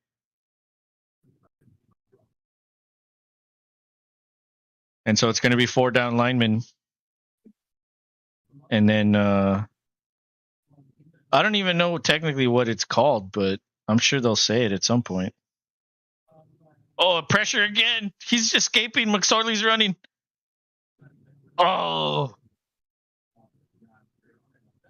dude, that 95 guy, Rivers, chased his ass down. Yeah, that's a fast big dude. And McSorley's a fast guy. He took the angle. And he also tackled him without grabbing the horse collar. So that he let go. Nice one right there. He let go of him, yeah. He had him, but then like as he was gonna come down, he let him go. That saved the penalty, probably. All right, they're punting again. Short kick, caught at the 19. 4:27 to go, and there is a game afterwards. We'll probably bleed into that one too. Yeah, got some Minnesota going to Seattle. Get to see Jackson Smith and Jigba. You think he'll play though? I mean, I would at least hope to see him in there on one series. Yeah, one series or two, just to see him run. Yeah, just to get the feel for it. Yeah, one series doesn't hurt. No, I mean, Mechie was in there. He caught a ball. So good for him, man. I know, right? It's been a long road back, so good for him. Yeah, hit 1 catch for 5 yards. He was in there for a few plays, but he only got 1 target. But he caught it, and I was like, "Fuck yeah!" Like, dude survived cancer, and now he's back on the field. Like, you know, the fan in me is like, man, if only we had Mechie last year. But you know what? Obviously, a health scare like that is obviously more important than football. But you gotta do what you gotta do. Right, exactly. But he's back now with a better quarterback situation, hopefully. Better team, hopefully. And better coach. And he's off to a good start. He caught 1 ball for 5 yards. I don't think they wanted to put too much on him. Now Dell, on the other hand, was a completely different story. He had 8 targets, dude, in this game. Yeah, 8 targets, 5 receptions, 65 yards, 1 touchdown. I think they were like, let's see what this guy can really do. Like, I mean, I don't know. Maybe it was just find whoever's open. And it's like, well, if this guy got 8 targets, he's fucking always open. That's what they were saying in camp, that he's always open. It's hard to guard him. And if he's open, you try to hit the open man. You hit him. He's in, he's in.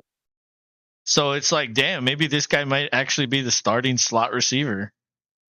That's why I was like, you know what? Before anybody sees this, I'm going to add him in fantasy.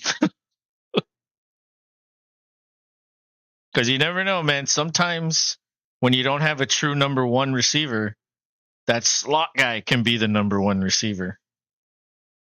And the Texans don't really have a number 1 receiver right now. Like, they don't have that one. Like, Nico Collins, I guess, is kind of the number 1. He fits the mold. He's like 6'4", 220. He has that prototype build.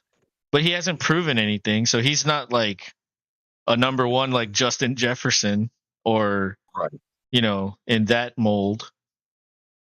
Keenum with a pass, a little stop fade. That one was off target. Gotcha. So that was his first truly bad throw. Because the fade in the end zone, I don't blame him for that. That was off. Playing off the mark to number 17 there. Yeah. He didn't even have a chance to turn around and think. Yeah. I think maybe he felt the pressure, wanted to get rid of it. So it's 2nd and 10, a toss. They're doing a lot of tosses today. 3-yard gain to Valade. I was like, Velarde. So I was like, Valero. You got a gas station out there. Yes, he's the heir to the Valero kingdom. But he's out here playing football. It's Houston, so could happen. Yes. All right, so just under 4 minutes, 3rd and 7. This is what I can't stand about one-sided. I'm sorry. Go ahead, and I'll. Oh. Keenum getting pressured, throws it. That's a first down. All right. Unless they're going to mark it short. It depends where the guy puts it. That's close. I think he fell right on the line. But go ahead. What were you going to say? This Patriots local crew just praised the defender for Keenum's bad throw. Look at him cover this guy up, and the ball literally just sails off to the right. I'm like, oh yeah, he did so great right there. You got to, man. That's why they call them it's different when you're a beat writer. But that's why they call them beat writers, because they fucking keep the drum, they keep the beat going for the team. All they are meant to do is to just say nothing but positive shit. Oh, I think that might be offsides. Or was that a false start? I think the defender moved. It is offsides. Automatic first down. Well, not automatic, but it's a first down because it was 4th and 1. It's gonna be the first down. Belichick's like, are you kidding me? I guess I didn't pay this new ref enough. I want to know who the punter is for the Texans. I'm pretty sure they got a new one. Have y'all not punted yet tonight? No, it's the same guy. Cameron Johnson. Oh. He has a long of 58.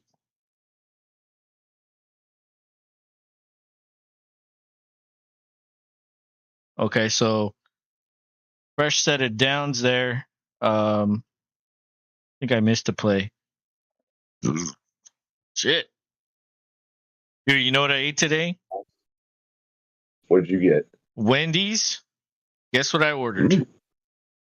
Baconator. No, I don't do that shit. That's fucking a heart attack. Yeah, it's good heart attack. It's fucking unnecessary. Cheese, bacon, and mayo. It's like I might as well just fucking kill myself. What am I Baconator just to me makes no fucking sense. I don't know why people like it.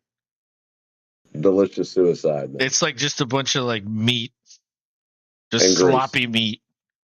But no, I got the ghost pepper chicken sandwich. Have you tried that? Oh, it's not bad. I liked it. I was like, wow, I thought this was gonna be way spicier, but it's actually perfect amount of kick. No, they say ghost pepper, dude. It's not actual I expected it to be I was gonna be in pain, and I was like, this isn't even spicy. If that was actual, they'd have to have you sign a waiver. There's no way. No way. And they never sell any of them because people be too chicken. No pun. No, there's a lot of tough people out there. I like trying these things. Have you ever heard of that hot sauce, the bomb? Uh-uh. Yeah, there's this show on it's a YouTube show called Hot Ones where this guy interviews multiple different famous people. Mm-hmm. One of they eat wings with different levels of sauce. One of them he always has on is called Da Bomb. Everybody it's basically void of flavor. It's just it burns you. It's That's just hot. it's like Atomic from Wings or from Buffalo Wild Wings. Like there's no flavor to that one. No, because at least that has a little bit of flavor. This Does is it? apparently like wipey. When I ate that one, I was like, this is awful. That's what I understand. I was like, this is terrible. Like, who likes this? Like, do you know which one had good flavor? The mango habanero. That one had flavor. Or Asian Zing wasn't bad. That one had flavor too. But Have you tried the atomic one at Wingstop? Do you like that one or no? no, I haven't tried Wingstop's top tier because like once you tried one, it's like okay. From there, it's like just give me the buffalo or give me like hot. That one's not that bad. It's not that spicy. It sounds bad with atomic, but it's not that bad. Like their original hot isn't even hot to me. No, but it's good. It's good, yeah. It's fucking delicious, but it's not even hot. Like, why do you call it original hot if it's not even like hot? You should just call it original. Well, to some people, that's hot. Like people from England, they don't like spice. Yeah, yeah. Fucking Benedict Cumberbatch comes to eat Wingstop in the States, and he's like, "The hell is this? Oh God!" Ah! Oh, mate, this is oh. Well, they're the same thing. Australians, English, they say mate too in England. But It's not like you got me. well, the Texans punted, and so that drive stalled after the free first down. If anything, they got a few extra yards of field position out of that. Killed a little bit of Wasted some clock. time. Yeah, killed some clock too. But I also got this. They had lemonade there, like blue pomegranate lemonade. I got that. I was like, whoa, this is really good. Yeah, actually, I was kind of shocked at how good the regular lemonade is there because they actually, make it instead of just like pouring something out of a box. Yeah. Or who knows, maybe they pour out of a box and just add more sugar, and that's why it's so good. Probably. Squeeze a couple real lemons in it, like call it a day. Yeah. All right, so Shoot, I know Patriots at take over at Chick-fil-A. the 13. Here we go. Marcus Kuhn? Oh, pressure! All these, Another sack. yeah. Winovich.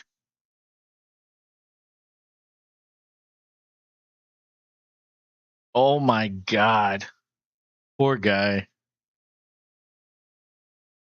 Dude, he split two guys. Oh, damn it. He split two dudes. What were you going to say about Chick-fil-A? That is every bit all lemon. All lemons.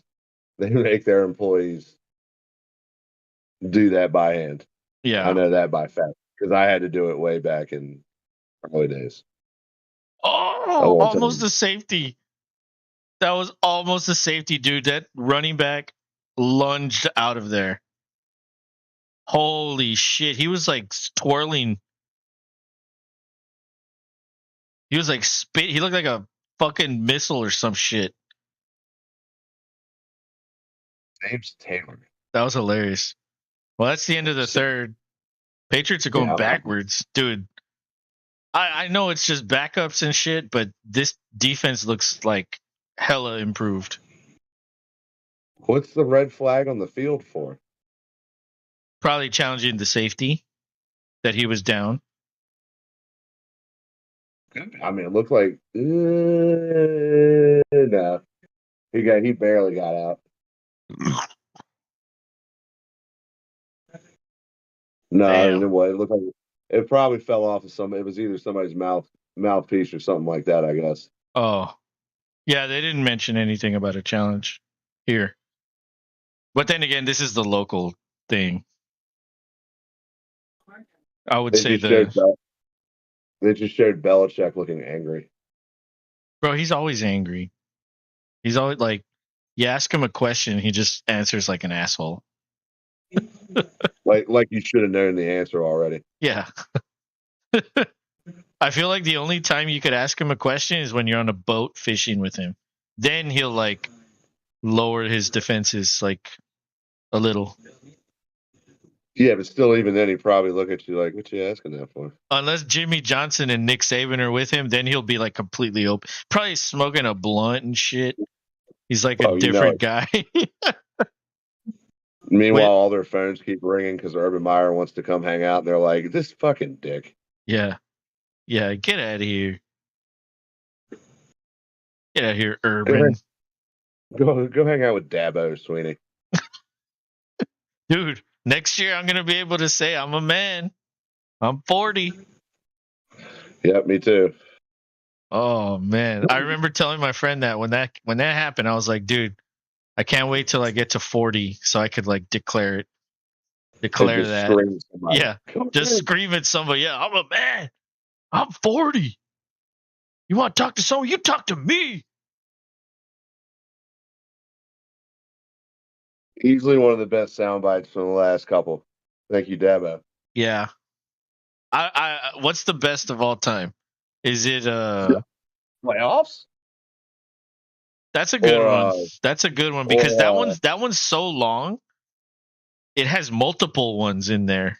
oh yeah, but that one that keeps getting me playoffs. Yeah, you kidding me? Playoffs? Playoffs. No, the one that I like Well, is with Dennis Green. I think that's the all-time best one. if we let him off the hook, Yeah. You want to crown them? Crown their ass. That one's great. Dude, I'm sure somebody's compiled a list. oh yeah, Total Pro Sports on YouTube has. I'm sure we're missing some. Like you know who probably had I mean not maybe not rants, but maybe like best sound bites. The guy from Texas Tech. God damn it, I can't think of his name. He just died. Yeah, damn Um it. Oh, he did have some good ones. I can't fucking remember his name. Holy shit. You're the historian in this Yeah, I group. know. I'm having a hard time. Patriots attempted a nice pass on the sideline, but that was out of bounds. Punt. 4th and Um, 22. gets to maybe the 40. The Texans in really good field position here. That was Sims on the return. Man, that punter's heel was like out of bounds. Surprised. I mean, the ref was right there. Oh Yeah, well. it's the Patriots though. Oh, that's why the Patriots are going to Frankfurt, Germany. They keep talking about their German affiliates, and I'm like, why are they doing that? That's why.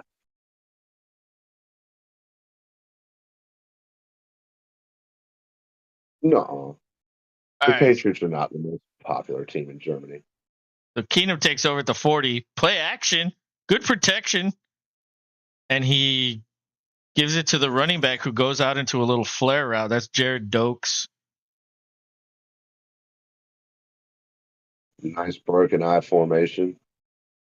2 to the right. Yeah. Yeah, Good. Keenum's Dude, looking good, dude. that pocket I, was beautiful. Nobody was there. yeah, probably was people. Nobody was even Close. smelling them. Yeah. All right. Single back Yeah, this time. Two tight ends. This time he hands it off. And he gets it looked like he was way further than where that ref was coming. But where the ref marked it is maybe a 1 yard gain. But it looked like he fell forward like 3 yards.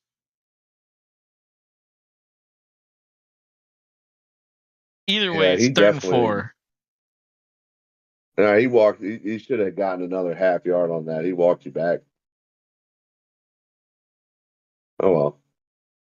Yeah, 3rd and 4 is manageable. Ball's at the 34. Shotgun. Patriots blitz. Keenum gets rid of it. Finds a man open over the middle of the field. All right. And that's Jalen Camp. He's been there. Yeah, these are like the fucking bottom guys. But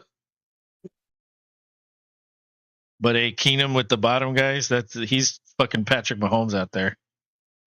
An old Mahomes. No, yeah, I was gonna say an old Mahomes. bristled. Yeah. Probably doesn't eat a steak with ketchup. I don't know why Patrick Mahomes does that, but you I know what? love He's that got two rings. commercial. He can do what he wants now. That He commercial wants ketchup on his was steak. so underused. Yeah, I know. I wish they'd bring it back. It was so underused, but like that scene where he's just like putting so much ketchup on the steak. You know which other one was good? The one with the saxophone guy. And he's like, "Who's ready for his saxophone bass?" And the guy's No.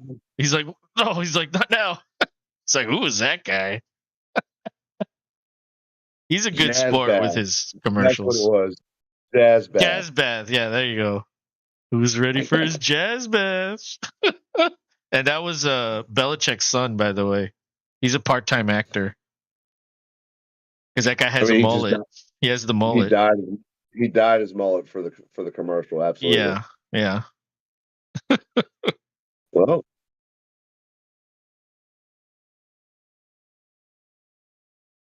tried to hit a shot to the flat, but it didn't work out. Yeah, it's Belichick's son right now with his glorious mullet, an old school 80s style Patriots hat on. He's not trying to fool anybody. 3rd and 4, another toss. Oh, and he falls forward, like sideways, falling forward. That's a first down. We've had some weird, like, falling moments in this game. Yeah, the mini copter was pretty interesting. Yeah, it's like it's like I could keep twirling, but I'm just gonna stop it right here. Now, once again, like I feel like he twirled much further than what the ref walked out at. Dude, they're not giving them good spots at all. No, at all. They're like, okay, yeah, we'll give you the first down on that because you got 5 yards past it. Keenum with a handoff. Oh, and he falls forward. Maybe gets 2. And we're deep. Well, I wouldn't say deep into the 4th quarter, but we're going. We're 11 minutes in. 11 minutes left. 13-3, and the Texans are threatening to score again. I mean, even if you punched a 3-pointer here, it's pretty much that would make it difficult. Time yeah, a touchdown would like 100% solidify it. Oh yeah, then from then on, the Patriots they'll put the janitors out there. Like, here, go play line. Oh, Keenum with a high pass, but that dude snatched it out of the air. That was a hell of a catch. Keenum rifled it in there. He's like, I might be old, but I still gotta rock it. Fucking A, he does. That was a bullet, dude. That was nice. 3rd and Good 2. defense to keep him behind the line of the game. But yeah, definitely. He did. I think he broke 1 tackle and then they got him, or maybe that guy got him after he fell forward. Empty backfield. Keenum and shotgun. A blitz is coming. Keenum gets rid of it. Oh, it deflects off Camp's hands. Incomplete. It looked like maybe Dokes could have caught it at the back of the end zone, but it went way out of bounds. So you could take the 3 here, and for the hell for it, just go for it. Take the 3.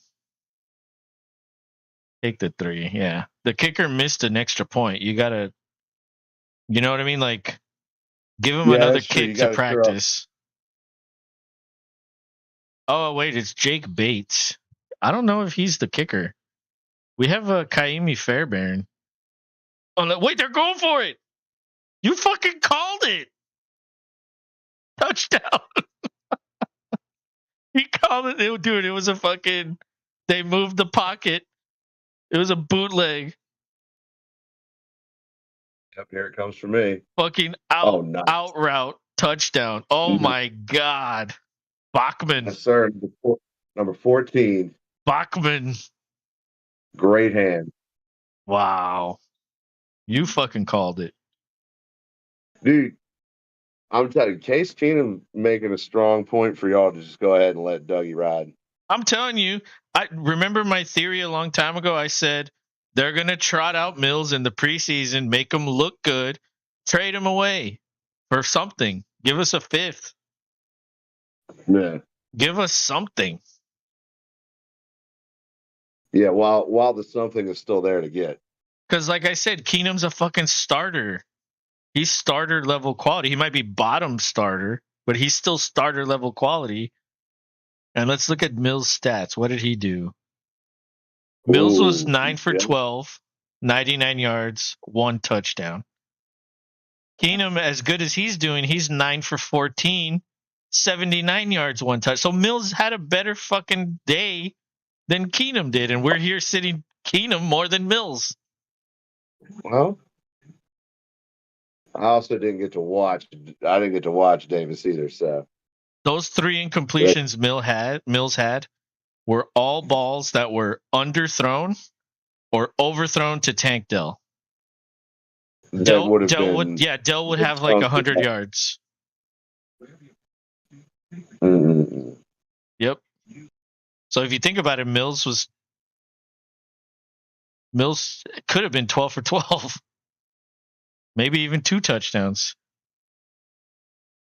But that's the one thing that I was worried about. I was like, man, if you come out here and Stroud plays like shit, which was it his fault that New England was like pressuring the shit out of him? No. Was it his fault that the offensive coordinator decided to throw the ball on 3rd and 21? No. Like a goof. But he called it, so he said, okay, I'm going to throw it. Stroud's fault was throwing it late. He had the guy open, and when they showed the replay, he kind of like double checked. Like he was like, I'm going to throw it. No, I'm not. And then a split second later, he threw it. That gave the linebacker enough time to come underneath to intercept it. And get over there and it's like, just throw it on your first instinct. What are you doing? Yeah. But even then, that could have been negated completely by just running the ball on 3rd and 21. Because, like, who the fuck is going to complete that? Like if you put Mahomes in that situation in practice 20 times, how many times does he do it? I'll give him 4. Maybe 5. Maybe, okay, I'll change it to 5. I'll give him 5 out of 20. Give him 5. Yeah. And that's the best fucking quarterback in the league. So what's a rookie going to do? Are you kidding? Throw an interception? Like, come on, bro. Yeah. How do I know more than you and you're the fucking offensive coordinator? And you definitely he probably gets paid, even though it's not like, you know. But yeah, he probably makes like $200K. Yeah, it's still nothing to spit at. Yeah, that's a good living. Really good living. But it's not like head coach money. Yeah. It's not even backup quarterback money. Yeah.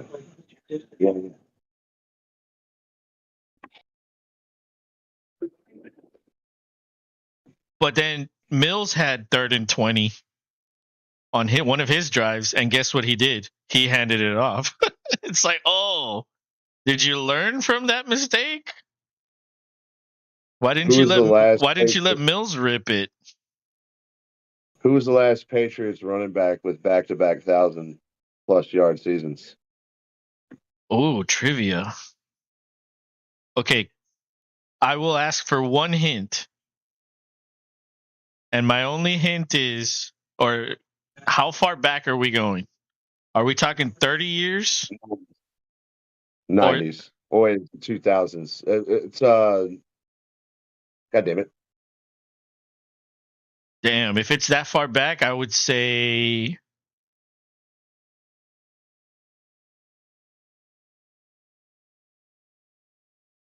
shit. Honestly, I can't even think of a running back that far back. Curtis Martin. I was gonna say that, and I was like, isn't he a Jet? He was a Jet. But wasn't he a Patriot? I was gonna say that, and I was like, nah. That was going to be my hint to you if you went that way, and said he mainly played for the Jets. Then I would have got it right. Damn. Oh well. They literally just flashed that up on the screen. That's the only good thing about local broadcasts like this, is the occasional nugget of trivia.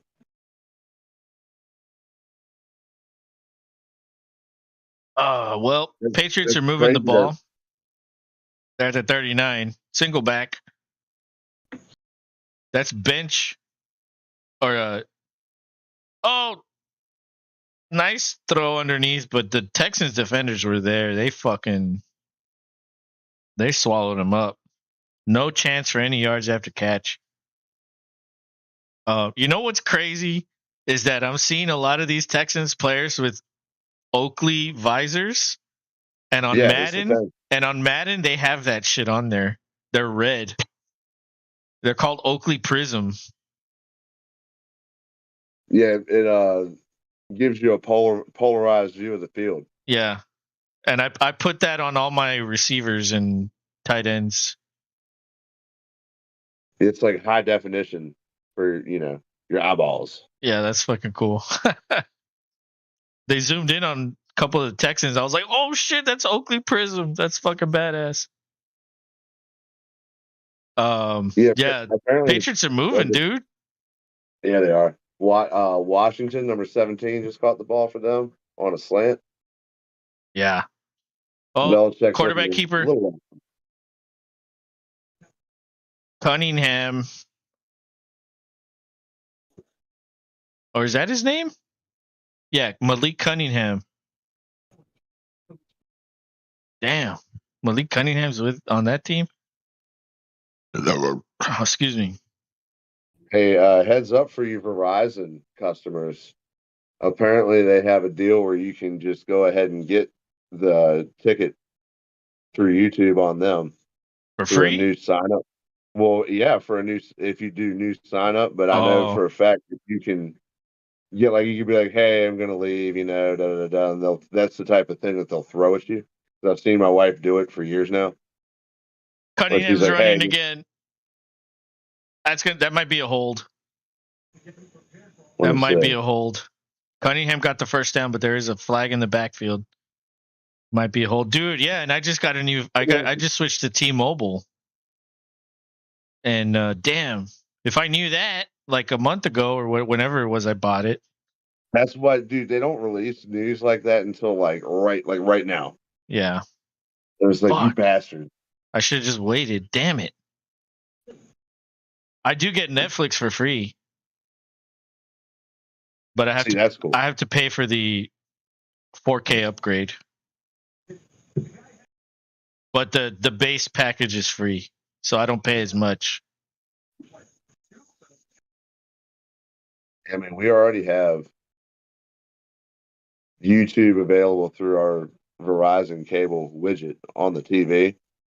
Like, we've been able to watch YouTube on any TV inside for a while. Oh my god, that Texan guy ripped the dude's helmet off. I'm about to see this. Was it not a good look? Like, he tackled him by the helmet, and like the helmet flew off. Oh man, that's not cool. That's a 15-yard penalty. Yes, it is. Looks like that guy's okay. Cunningham. Yeah. His hand like hit the shoulder and then it went to the face mask. It was just one of those plays where it's like you're just reaching for something. Whatever you can grab, you grab, and he grabbed the face mask. So that gives him 15 extra yards. But yeah, that could have been a dangerous play for the quarterback. But you say he's all right. He looks okay. That's okay. Cunningham pump fakes. Oh, completed pass to the running back, Strong. That might be 6 or 7 yards. Hey, good on him for getting back out there after that. I mean, he didn't make a spectacular play, but he made a play. Dude, that pump fake was dirty. Yeah, it was. Oh my! That guy was gonna deflect it. He froze him. And because of that pump fake, he was able to throw it in there. That was fucking great. Wow. All right, shotgun again. This time it's a handoff. 3-yard gain. So it's going to be 3rd and 1. Jeez. They're moving. They want it. They're like, we're going to get a score. At least one. Yeah, we're not gonna be the ones to get chewed out by Big Daddy B. Yeah. Or Mullet B. Yeah, or Mullet B. Yeah, I'd probably rather be chewed out by the old man than him. Because I'd probably be like, who? Oh yeah. Carry on. Single back. Play action. Oh, he's being pressured. He throws downfield. Oh, he had the touchdown. He dropped it in the end zone. Oh my God. Let's see. 4th and 2. What do you do? Go for it? Oh, and he held him. That was a holding too. Yeah, he did have it looked like that's the reason why his shoulder pad popped out. Oh, but you got to catch that. You got to catch that. You got to catch that. That was a touchdown with time to get the ball back right there. They're going for it. Oh, man, right off his damn hands. 82 Nixon. It's a handoff. He gets it. He's still going. Oh, that's like a 10-yard run right there. Sometimes those like shotgun runs are devastating because you're expecting a pass, right? Yep. And then one missed tackle could be a huge run. But that was good enough. Oh yeah. They're at the 13. They can get another first down if they're inside the 3. Or maybe inside the 2. This is split or a single back. Slot receiver to the right. And they're signaling false start on the Patriots, so I'll back it up 5 yards.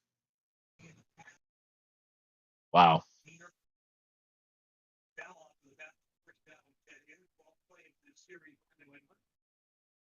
Bill Belichick. If somebody was going to make a movie about Bill Belichick, who would play Bill Belichick?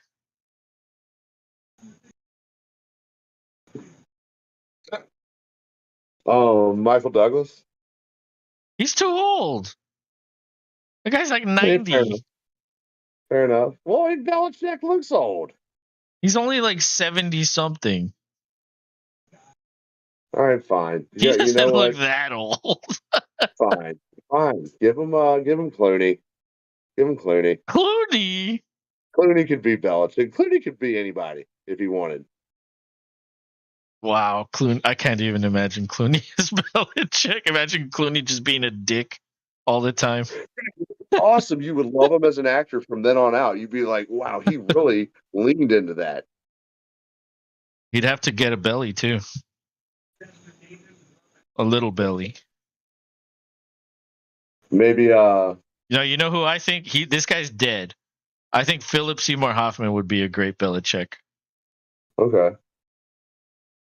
Another run up the middle that gets 4.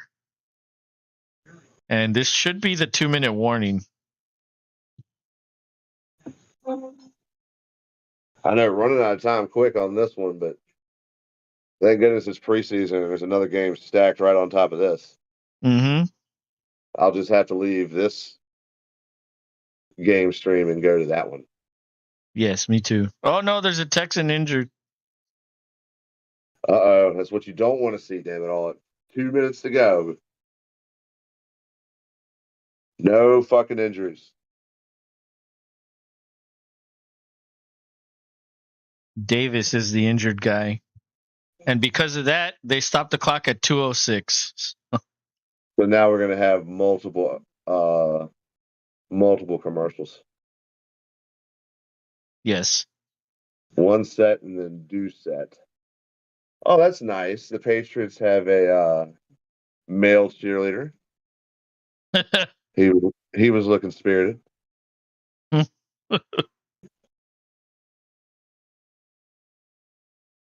Chase says it's 20-3. Yes, it is. Case Keenum. Case Keenum and Davis Mills too. Davis Mills threw a touchdown to Dell. And Keenum threw one to Bachman. That was a nice one, dude. That was all hands on that TD. Yep. Man. I hope, I don't know, man. Like, what if they say, okay, Mills, we're going to give you the start next week? Whose ball is it? It's the Patriots. They're at the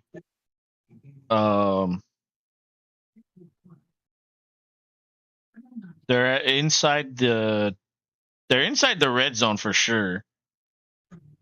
I think they're on the 9-yard line. And there's like 2 minutes and something seconds left. So game's almost over. Patriots are trying to get a score. Probably go for an onside kick. Although they do have all 3 timeouts. They could kick it away.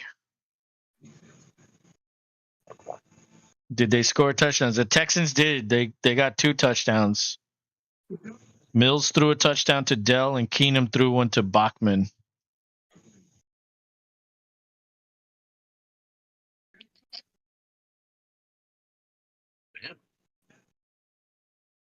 You ever had this shit before?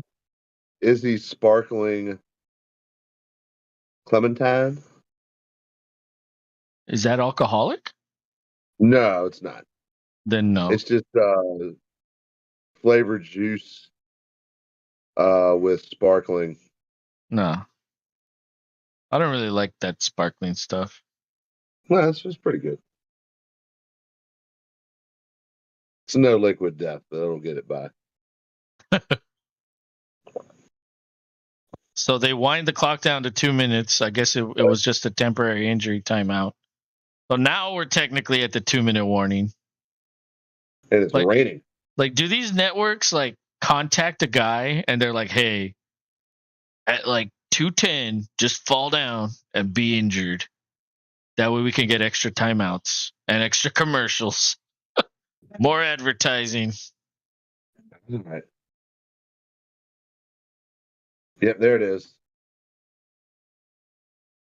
Chase says, is Texans winning for me because my birthday is coming up? They are winning by 17. So, although the Patriots are threatening to score, so they might cut into it unless something crazy happens. Well, that's okay, though. I mean, at this point, you know you're going to win the game. Well, what if they get the onside kick?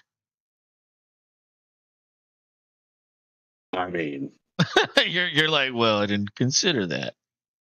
Well, it's not that I didn't consider that. It's just I'm still not too threatened by the onside kick because that is one rule I wish they would steal. Let them go for a 4th and 15.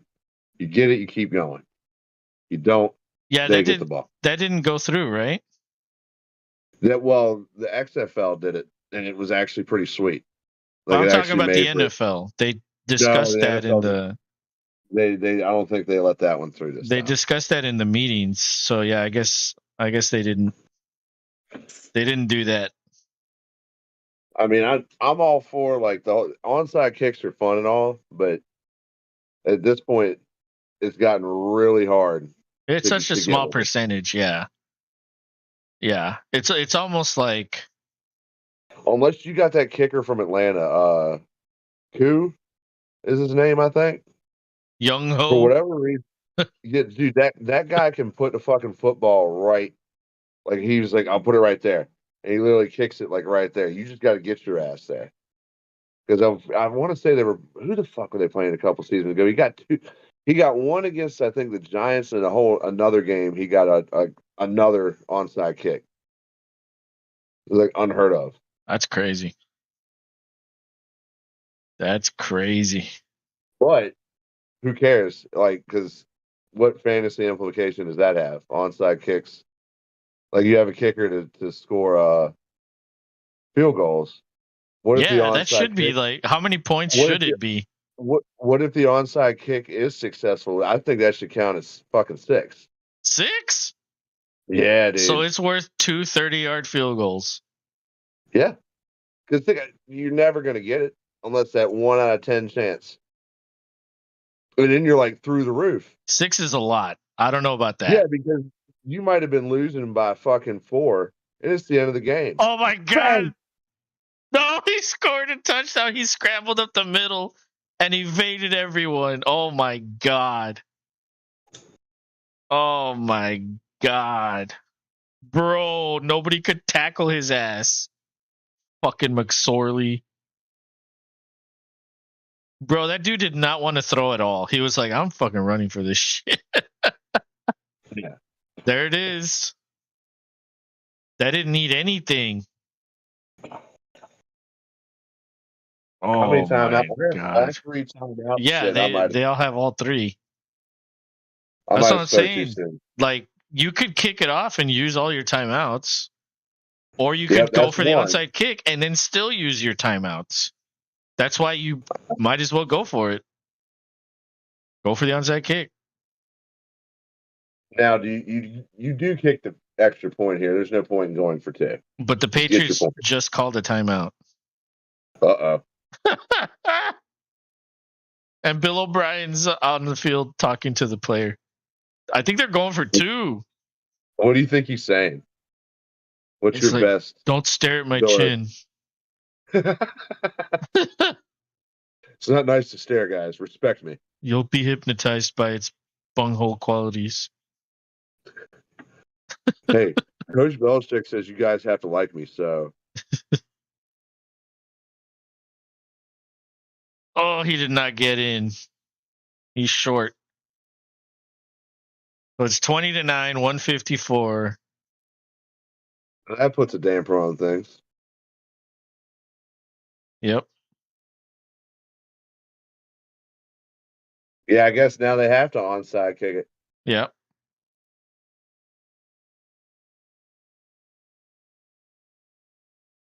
Yeah.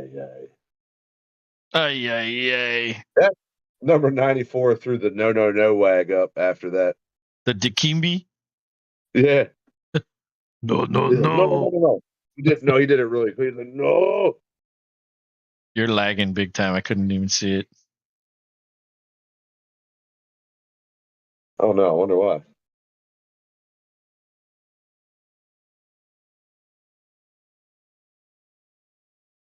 Damn. Oh, Chase said Patriots is not good. Well, they got the touchdown, but they didn't get the 2-point. So I'll agree with you. They is not good.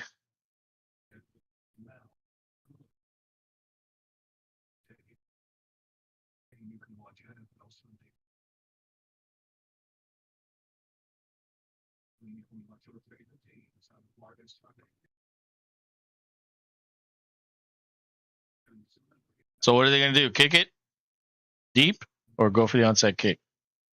I mean, I kind of think you got to go for the onside kick, especially now that you just missed that 2-point attempt. Because, like, yeah, they've got all 3 timeouts, but you want to maximize this minute, almost 2 minutes that you got. Yep. And like you said, too, worst case scenario, they don't get the onside kick. You have all 3, just play stout defense. No, they don't have all 3. They only have 2 now. Well, they're fucked. Yeah. Yeah, now they This is are. a hard scenario to call. You definitely can't call overtime now. It's either lose or win. Which I mean, it's preseason, so nobody wants a tie. Yeah, nobody wants that. Nobody wants overtime. But yeah, without that third timeout, they can't stop the clock. So if they don't get it, the Texans could eat some clock and then kick it away, and then they'd have to go, you know, all that distance twice, or they'd have to go all that distance, get a score, then onside kick it again, then score again. You know what I mean? Like, yeah, Yeah, it's a it's too lot. much. It's too It's much. too much. They got their they got their tutty. They're That's happy. all they want. Yeah, that's all they Yeah. wanted. They're like, we Who knows? scored one on our own because that field goal was just given to them. It was that Stroud interception that this shouldn't have even been a throw. I don't know why they're calling that. So we gave them 3 points, and this one is their own doing. Like they drove down the field and scored, and we couldn't stop them. So they're proud about that for sure. Well, they're probably looking again at this quarterback who just let them down there. Like, let's check this guy out some more. I mean, he didn't have terribly good throws, but he managed it and got down there. No, he only had one completion. Or no, sorry, Yeah, I was gonna say I knew it wasn't 3. many. He had 3. And 3. 3 I for knew it wasn't 4, many. 19 yards. McSorley was the one that was 1 for 3. Oh yeah, victory formation on my end. Yep. Belichick is rubbing his grays.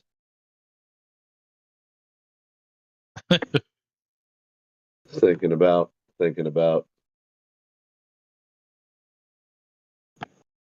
Well, shit. I wonder. I'm gonna go ahead and switch over because this is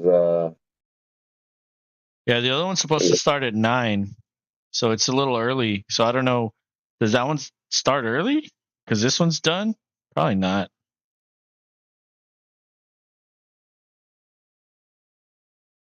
right now. It's not showing me.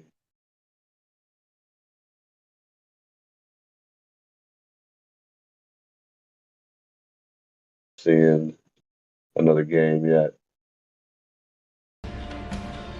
So it's definitely not on. The hell?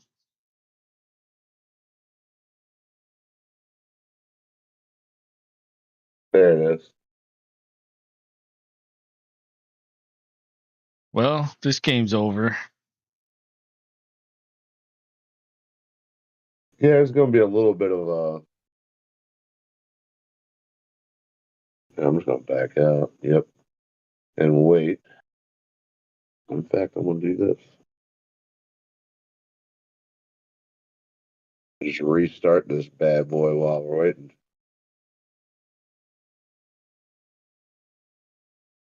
Oh, 20 to not what I want. 9. They did it. It's a good start.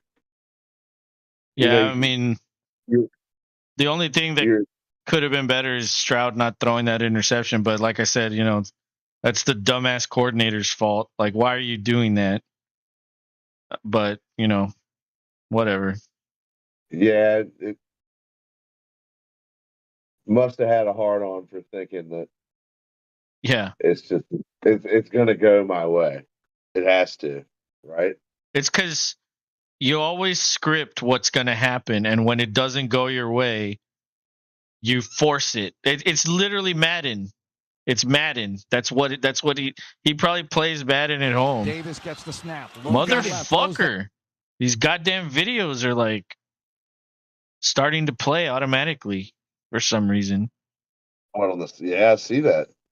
Good thing it's a majority of it's cut off, so you can't really see Well, now I have what's to going turn on. the audio off because I keep hearing the audio. Fucking bitch. I'm going to have to get a blocker for these videos. I thought I had one. I guess not. I'll get one later. Actually, I need to click on the new one. The Minnesota Seattle one. Maybe that won't have any fucking videos. Yeah, because I bet you that one just wants to show you all the highlights now Yeah. because it has them all in queue.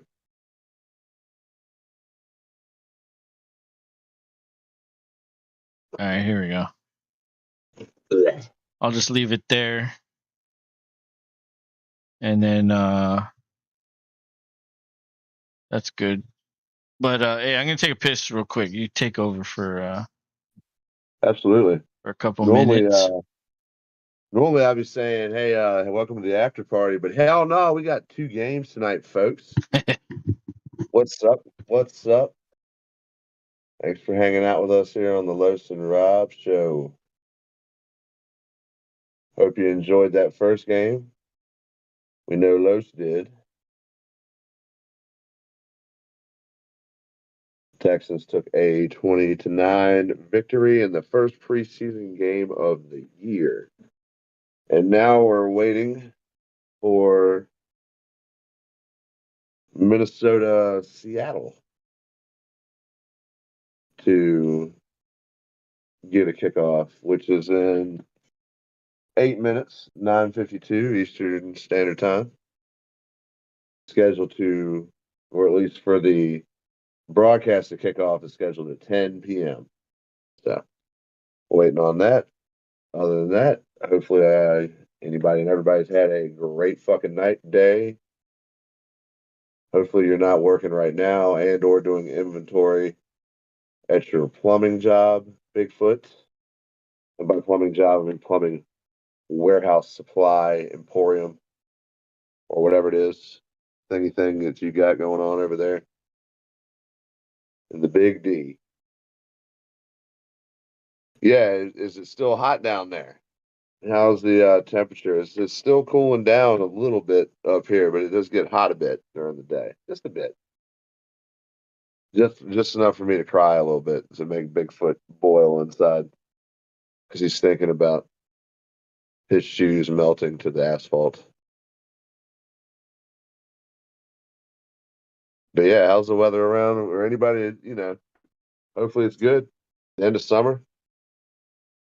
If you got kids, they're either back or thinking about going back or we'll be back soon. That's always fun. Got to go spend more money on all kinds of shit.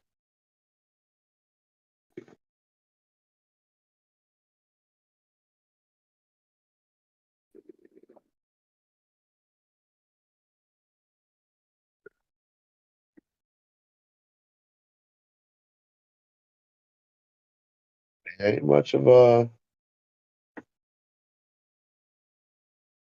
ain't much else. I mean, the Orioles were able to not get swept by the Astros. Los and I touched on that a little bit earlier. That game was on much earlier in the day, so we had zero opportunity, given the fact that we both have day jobs, to jump on and stream that. However, if I did have a chance to run up there to Baltimore to see that, that would have been fun. Day games are pretty fun.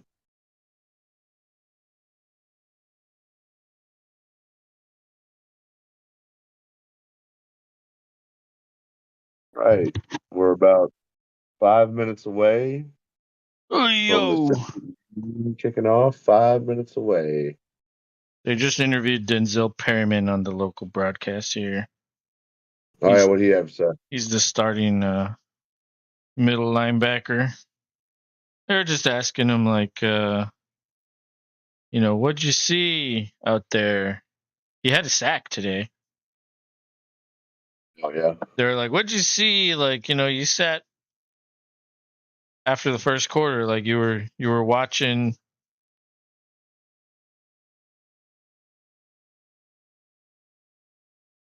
So what do you see? Oh, he was like, yeah, we went after it. Everybody was, everybody was chasing the ball. Everybody was, going after the quarterback. And he was like, I'm more of a like lead by example type of player. But I like to tell, I was talking to them. I was coaching them up on the sideline. And the guy was like, "Yeah, we saw you with an earpiece on." And he was like, "Yeah. I'm trying to mentor them now that I'm a veteran." And he mentioned Manti Te'o. Can you hear me over the ice? Yeah, Okay. You mentioned actually can't Manti hear. Te'o. And that's a name. Mm-hmm. And he was like, Manti Te'o mentored me when I was a rookie, so I'm doing the same thing for these guys. So he mentioned that Henry Toa guy, the one that I was telling you that's he's like one of those small linebackers that's like a coverage guy. He was like, I'm just Yeah, trying to mentor him and, trying to help him be great. And he's, yeah. See, that's what you want to. That's what you want to hear, though. yeah, and And this it's is so, his first year with the Texans too. So honestly, dude, it's just like a completely different vibe with D'Amico Ryans. So well, it was much needed. You guys had too much of a circus atmosphere, yeah, whether it was a good circus or not so good. yeah, and Like the season starts in 4 weeks. I know, man. We've got a month. We got a month to shit ourselves. Yeah, I made a vodka drink. I made a vodka drink. That I made a go to what was that song? I make a whiskey drink. I make a vodka drink. We sing the oh songs that man, remind us of the. Oh, it's Chumbawamba. Chumbawamba. Yeah, it's Chumbawamba. I get knocked down, I but get I knocked get out. up Yeah. again. That's the other part in that song. The part that And people then forget. no, the part that everybody remembers is when the girl's singing "Pissing the Night Away." Oh yeah. Oh my God, that is And- good. So I wanted 2 lemonades, and I got the pineapple mango and the blue pomegranate lemonade, and that one's the pineapple mango. And I put some Smirnoff in it. Pretty good. pretty good. Oh, Did you hear commercial break. Bakhtiari today? I did not hear what he had to say today. No, what did he say? They asked him, um,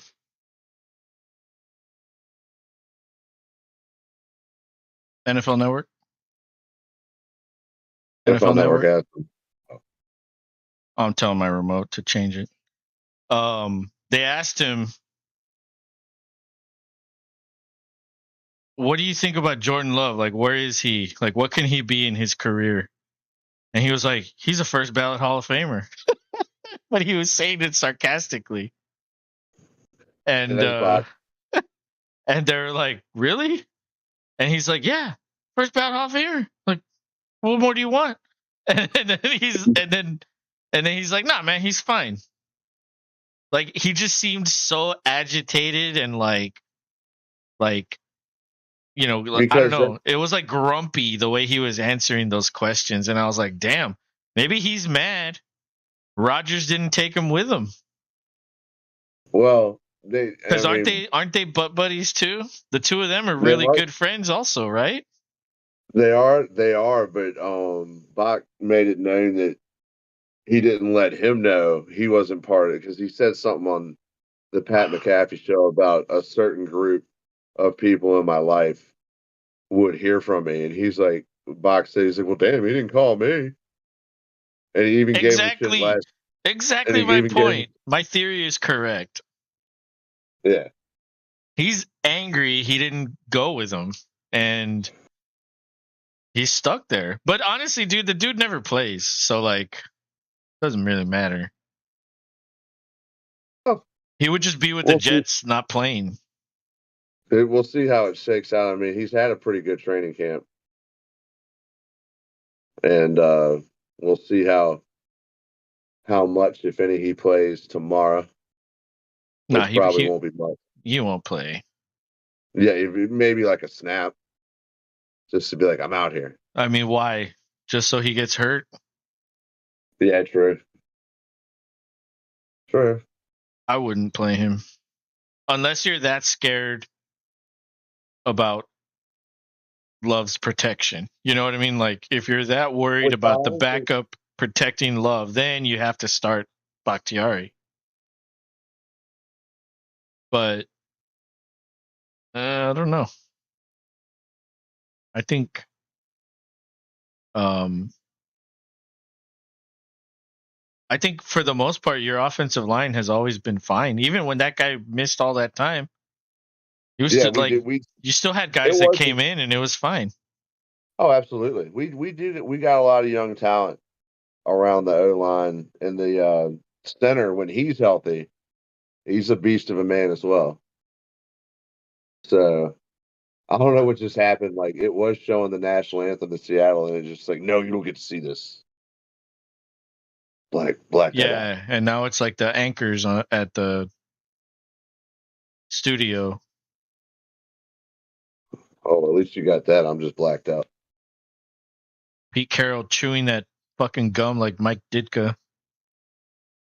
He's like There we trying go. to disintegrate the gum. Like, bro, it's gum. It's not gonna go anywhere. He's like, Dude, he does. He he always vigorously chews his shit. I want to know what kind of gum he chews, bro, that and I dude want to has go. the bite of a crocodile, probably. The way he What if chews you his gum. what if you went and bought all of his favorite gum before game day?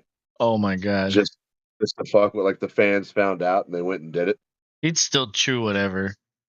I don't think it matters. Cause dude, after like 10 minutes it goes the flavor goes away.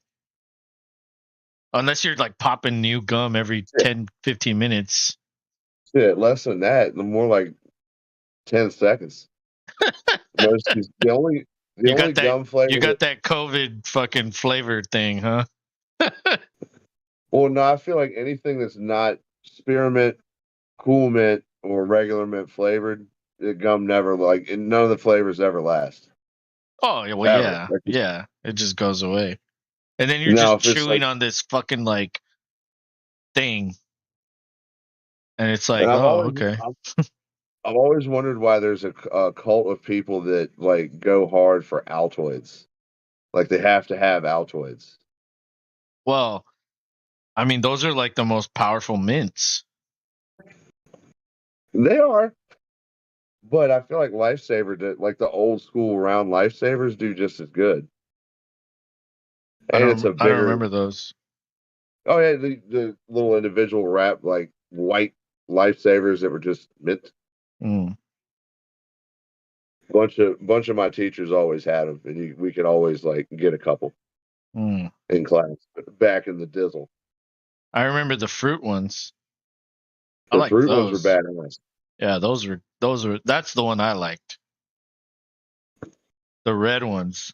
Oh man, those red ones. Why are the red ones always the best ones? It doesn't matter. It could be Starburst, Yeah, any candy doesn't fucking matter. Skittles. Laffy Taffy. Fucking Airheads. Anything doesn't matter. It's the red one that's the best, or any red shade. The pink Or one, green, the green ones too. Yeah, the worst one is like the orange one, probably. or the yellow one.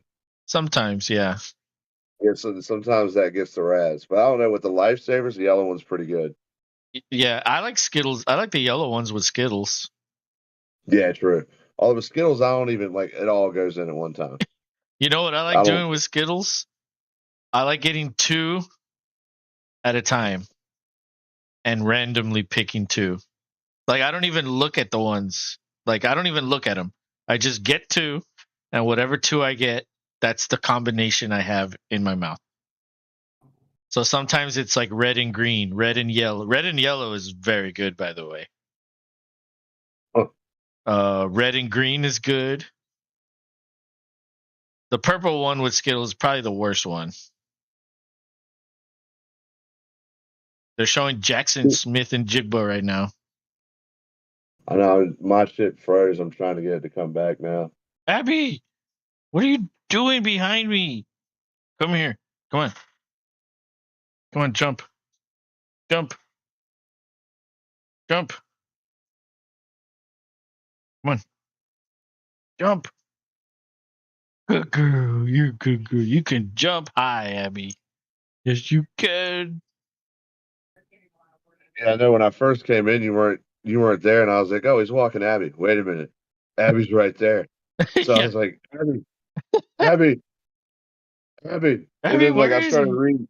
I started reading the chat, and then I saw that this Chase Cottom guy was talking to you, and I saw him say hi, and I was like, "Oh, hey, what's up, dude? What's up, Chase?" Yeah. My dad called me right at halftime, and I was like, I told Chase, I was like, hey, like I'm gonna get on the phone for 5 minutes. It's halftime anyway, so nothing's going on. But I came, I came at the right time to sit and look confused on camera. yeah, like where is he? Is he? Did he fall in the toilet? Bro, what time Hold is on. it? It's like 10:30 already. What the fuck? Yeah, we're. Why are we looking at them talk? I mean, that chick's pretty hot, but you Yeah, know, it's not bad. I'd rather watch football. I wonder how tall she is. She's probably in a high chair, like a children's Oh yeah, high chair. with her with her She's probably like four with her eight. with her feet on a platform. Nah, they just fucking dangle and she fucking swings them. Anytime I'm on the chair where like my feet don't touch the ground, I can't help but just fucking swing them everywhere. It's fun. Oh Yeah, look, it it says is. it's starting. It's starting. The box score is coming out. Oh my god, all these fucking what the fuck? Never mind. It's not there yet. Oh no, here it is. Oh look at that! Look at the field. You see that? Look at the channel. I'm not there yet. Mine is still. Oh, it's nighttime. That's cool. But no, look at the field on the website. It shows you like the kick, where the kick goes. Like there's like a little field on there, an animated field.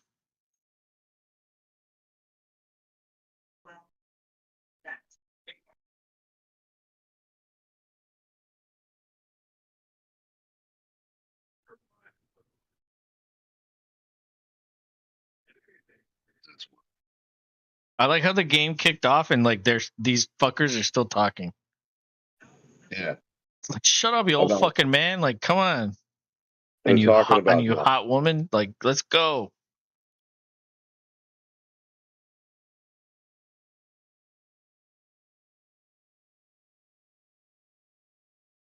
Maybe the guy that switches it is taking the dump. Very well could be. This is unusual time for football, but we're all down to see the game get going.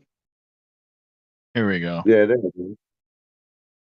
Okay, I got this. I got this. You know, ESPN's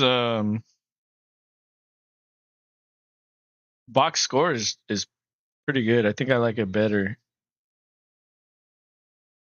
Yeah, now I can see that field you were talking about. Yeah, that I've looked at that. That CBS Sports kind of has something similar, but their graphic is slightly different. But it's about the same gist. Like they give you a little mini field. In this case, theirs is you're looking down instead of. I like this one because it looks from the side and it Yeah, actually like shows you, like if it's a pass, it goes up, or if it's a run, it just goes straight. yeah. There it is. We're on Abby. The next game kicked off, Abby. Abby could care less. She's like, if it's not the Texans, I don't care. Abby.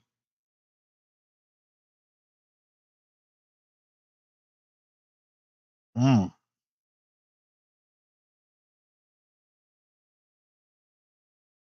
Bless America.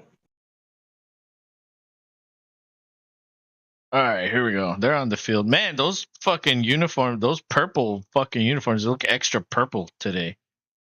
Yeah, they do. I don't know why. Like, what kind of dye did they use for those? What it? I can't remember what year they did it, but they've gone to the flat purple for the helmets, and I actually think it looks good, as good as a purple helmet could look with a horn on it. This coming from the Packer fan. Indeed. Yes. 2-yard run for Ty Chandler. 32. Nice. It looks like we're kind of lined up here. Which we better be, damn it all. We're this is like past us. So we should be getting the same thing. That's a better run, maybe 5 yards, but a flag comes flying in from the fucking guy in the back. Is that a woman ref? Oh my god. Let me see. Here comes that run. She's a big woman. Flag holding. That's holding. Dude, she could bench press somebody. Yeah, she'll fucking flip my ass over.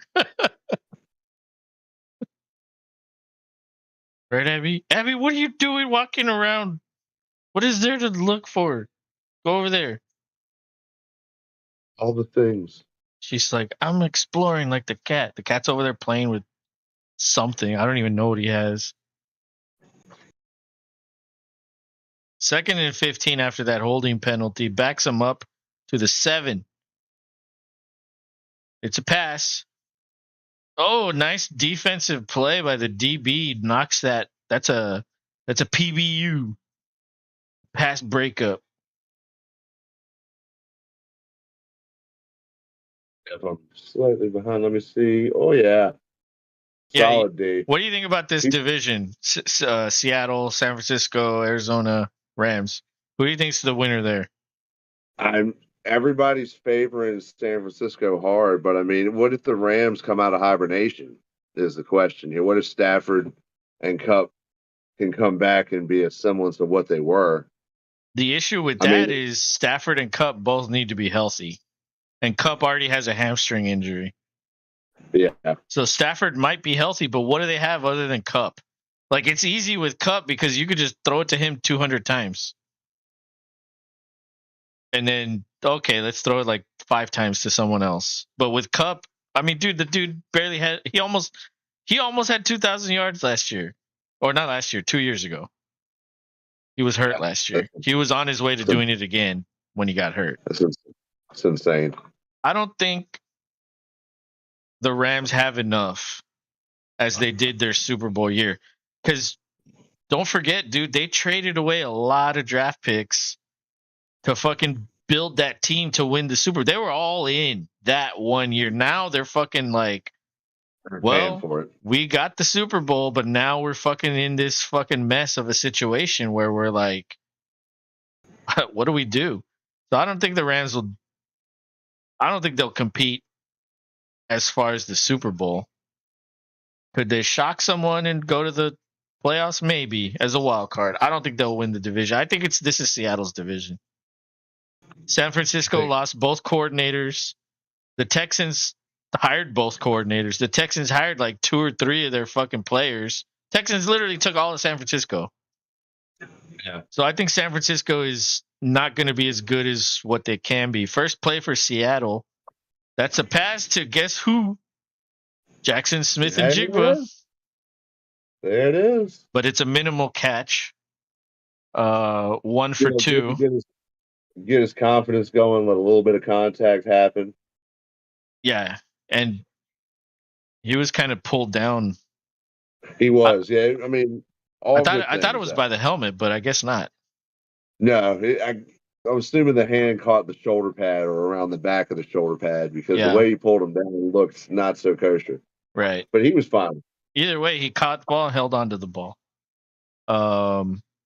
And by the way, Jordan Addison got a target for Minnesota, but Nick Mullins is throwing the ball. So yeah, probably can't expect much. Yeah, we can't expect much from Minnesota. But back to the debate, or not debate, but conversation about the NFC West. I think it's Seattle, dude. I don't think it's San Francisco. I'm going Seattle to win the division there.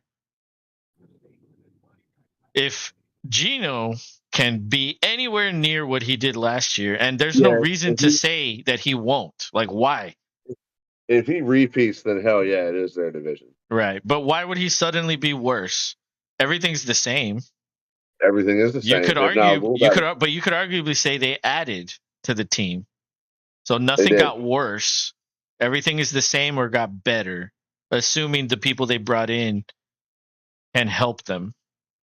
But dude, there's no doubt in my mind Jackson Smith and Jigba will help the offense. There's no doubt in my mind Zach Charbonnet will help the offense.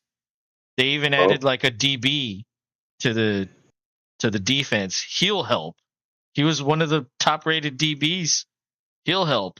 The only area where San Francisco or where Seattle maybe needs help is the front line. I would say they don't have like a crazy front line, but you got dueling punts. yeah, another punt. Seattle. I keep calling them San Francisco for some reason. Seattle. It's super easy. It's the S word. It's the S, and everybody's so hyped about San Francisco. It's like why they they Christian lost so McCaffrey. much. Well, not the players. That they lost what builds it for the players, and that's what a lot of people don't think about, especially this time of year, because they have visions of last year dancing in their head and how it Well, was. they lost a starting safety. They lost a starting defensive line. They lost both coordinators, and you have Purdy, who pretty much missed all offseason, although he's healthy now. That I don't know. It's kind of like a weird situation there because it's like, oh well, Shanahan's there, so they'll be fine. It's like, yeah, but it's not just Shanahan doing everything. There's a reason why there's a bunch of coaches. Oh yeah, that's the other thing people don't realize too. It's a team effort on the coaching side too. There's always good supporting staff on any Yes. team that does like. And as much as people wanted to shit on Eric Bieniemy, he was a part of those Chiefs' good years. Now, will he be able to Well, show he's the apparently man? everybody says like he had a huge role with Kansas City. I'm not doubting that. I just find it hard to believe that Andy Reid isn't the main beneficiary of all their success. You know what I mean? Everywhere that I guy mean, has gone. it's So been good. so people are like, "Oh, Bieniemy did all the." It's like, well, but it doesn't matter how much he did. They have Andy. It's like Bill Belichick. Oh, they have all these great coordinators. It doesn't matter. Belichick is there.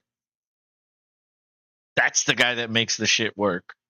Yes, maybe a coordinator could come in and help, but there's a reason why nobody would hire him as a head coach. There is a reason for that. And then why didn't Kansas City keep him? Why did he go to Washington? Great question. That makes no fucking sense. I would rather stay in And, Kansas City. and he went to Washington before Dan Snyder was outed. Yes, and he's going to So it's like, Washington with Ron Rivera, who clearly has nothing in his brain right now. He like this last year, that guy has proven he doesn't know what the fuck is going on. did you see what he just said? Yeah, of course he doesn't know what he's saying. He doesn't know what he's saying. That's what I'm telling you. Like he has nothing in his head. He banged heads so much in his career. He's It's gone. finally getting to him. Yeah, it's got to be it. It's dude. What other explanation is there? Yeah, because he says shit sometimes. It's like, Dude, he didn't even wow. know they were eliminated in the playoffs. Eliminated from the playoffs last year. A reporter asked him, "So now that you guys are eliminated, are you going to start Howell?" And he's like, "Well, what makes you think we're eliminated?" And he's like, well, Almost you're win it for. mathematically eliminated now. And he was like, Yeah.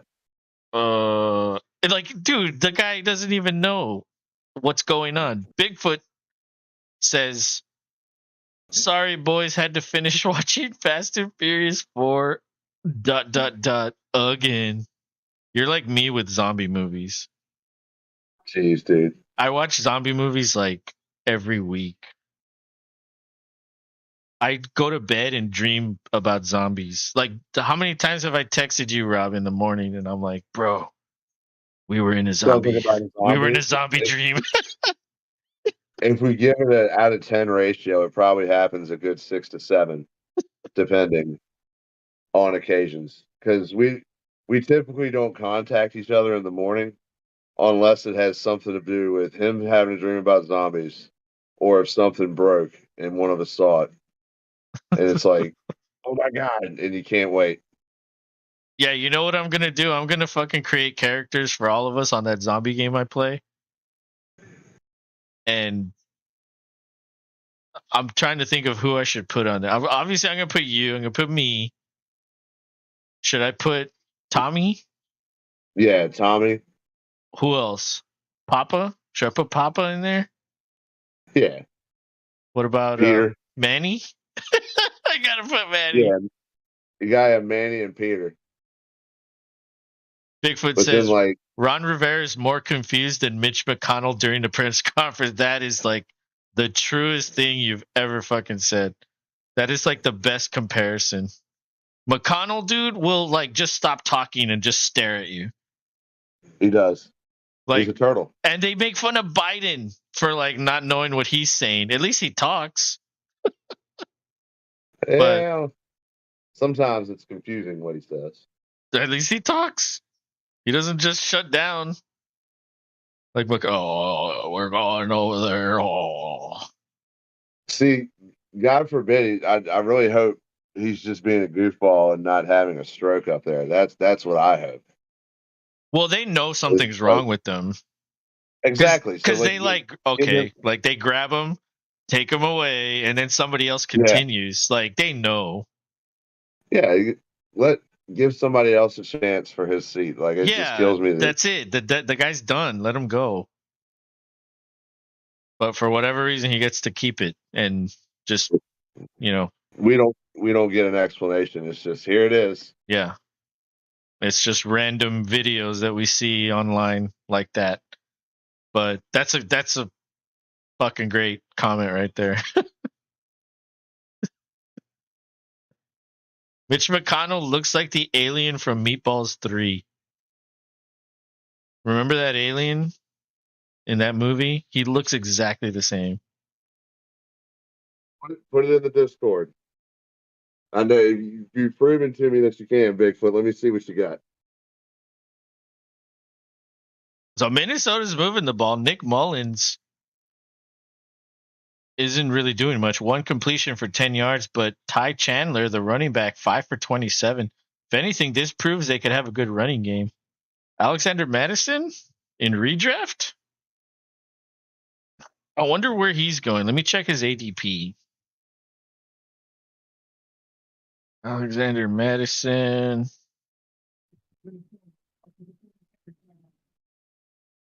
ADP. Yeah, that's good too. Okay.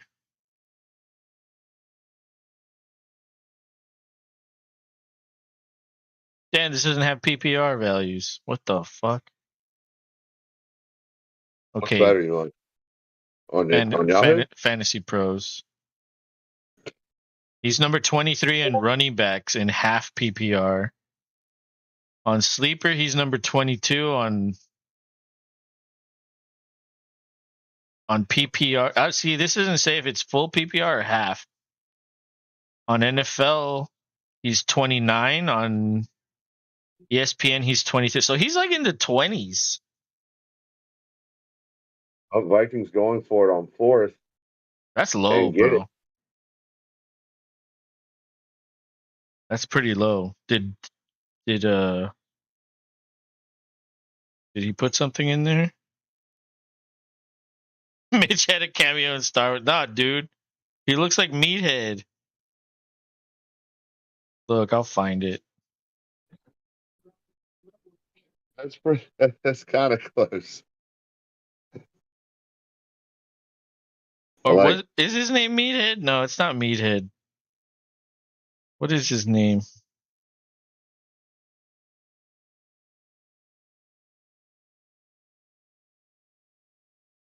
Oye Bape.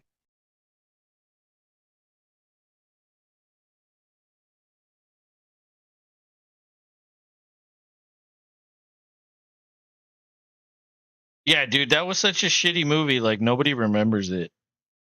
I don't remember it. But then again, sometimes I'm not the best with remembering that world of things. That's true. That's my historian part. I can't, dude. There's no gifts about it.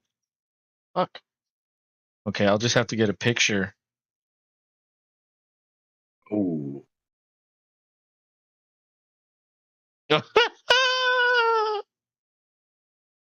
Oh my god. No.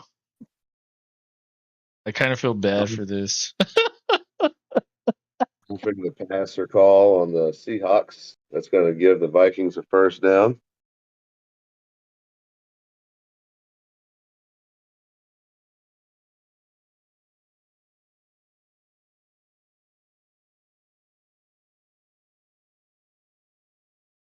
Oh, the Vikings quarterback got lit up for sure.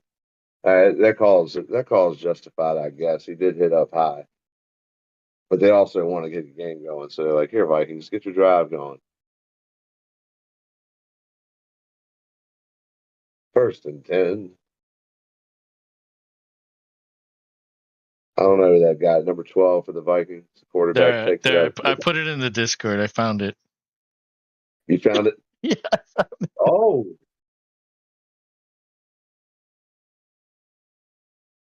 32 for the Vikings just broke a nice tackle and made a huge jack. Well, I wouldn't say huge. That was the first I think he down. got Chandler. That's Ty Chandler. He's 2 for 2 receptions, 12 yards, 5 runs, 27 yards. He's the offense right now. yeah, Which put Madison in there. Come on. same difference. Madison will fucking tear it up. Dude, if Madison's going in the 20s at running back, that's value in my opinion. Especially if he could proudly flirt with maybe top 12. Cook was always top 5. A toss to Smith. Not sure who Smith is.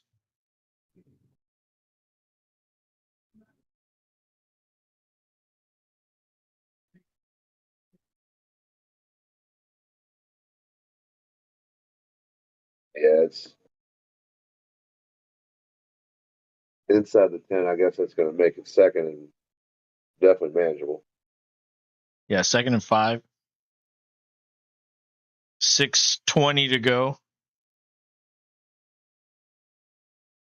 Or inside at the 9. I mean, inside the 10. My bad. Oh, he's scrambling. Mullins is scrambling. He slides, and the woman's giving him a yard. Yeah,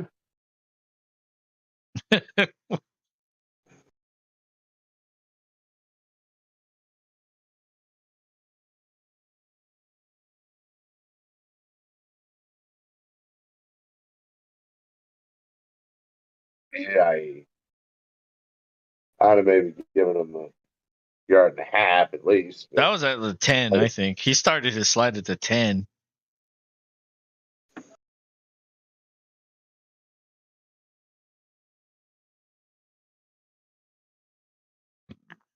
Mullins throws it away. Oh my God. What was that? They moved the pocket to the left side of the field. Mullins was like, what's going on? And he just threw it. Bro. He wanted to hit to the head on that last play. What's this guy, the coach's name for Minnesota? What's his fucking name? Oh damn, I can't remember his name. Me neither. Come on, historian. You're the guy. You're the one that's supposed to remember these things. You can't put that burden on me. Is he right? Kevin McDonald? Is that it? Sounds right. Sounds right. There we go. Got a field goal from Joseph. Well, we've been talking about McConnell. I want to say like Kevin McConnell or something like. I know that's not right. Okay. Like Who is the Vikings coach? Kevin O'Connell. Kevin O'Connell. See, I knew it was something like that. On that show with that Peyton Manning show, quarterback, there were times where him and Cousins, like he would go up to Cousins and start talking to him, and Cousins would be like, "Yeah, no, I don't, yeah." Like he wouldn't let the guy talk. Like, shut up and let the guy talk. And it's like they talk to each other. It's like two women talking. They talk, but nobody listens. Nobody's listening. There's no actual communication. Exactly. It's just like I'm telling you something, and you're like, yeah. Oh yeah, no, I know. And then like let him finish a sentence. Then maybe you can understand what he's saying. And like there was like a time where Cousins like checked out of a play or something, and they didn't get a first down. I don't know what happened. I can't even remember. Some bullshit happened. And then he was like, "Why'd you check? Like, you should have come to." "No, I know. And it's like, dude, like, fucking, like, so now you hear the owner saying, or when he's asked, like, is Cousins going to be retained? I'll defer to the GM. Dude, the coach doesn't even want you there. Like, that's what this is. Like, I also told you that Cousins and Thielen would go up to him and try to tell him shit.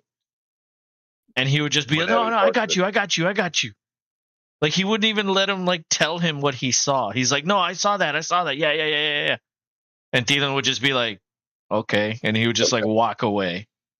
Like, really? like he tried to talk to him, and he'd just leave.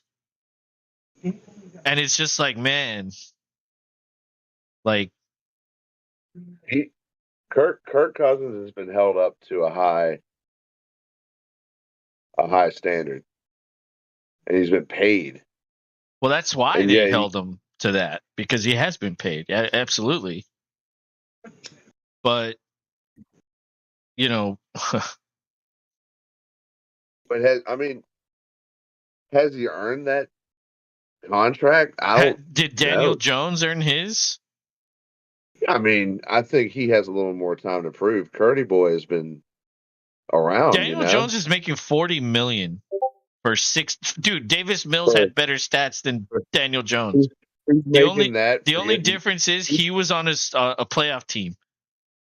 You telling me this guy is making that for getting tackled by nobody on a break to the end zone? I don't even know. I'm just saying, like, it's just like, I don't know. Then no, I guess Daniel Jones doesn't deserve that contract either. That's high.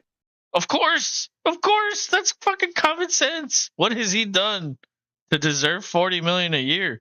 And then they don't even want to pay Saquon like 11.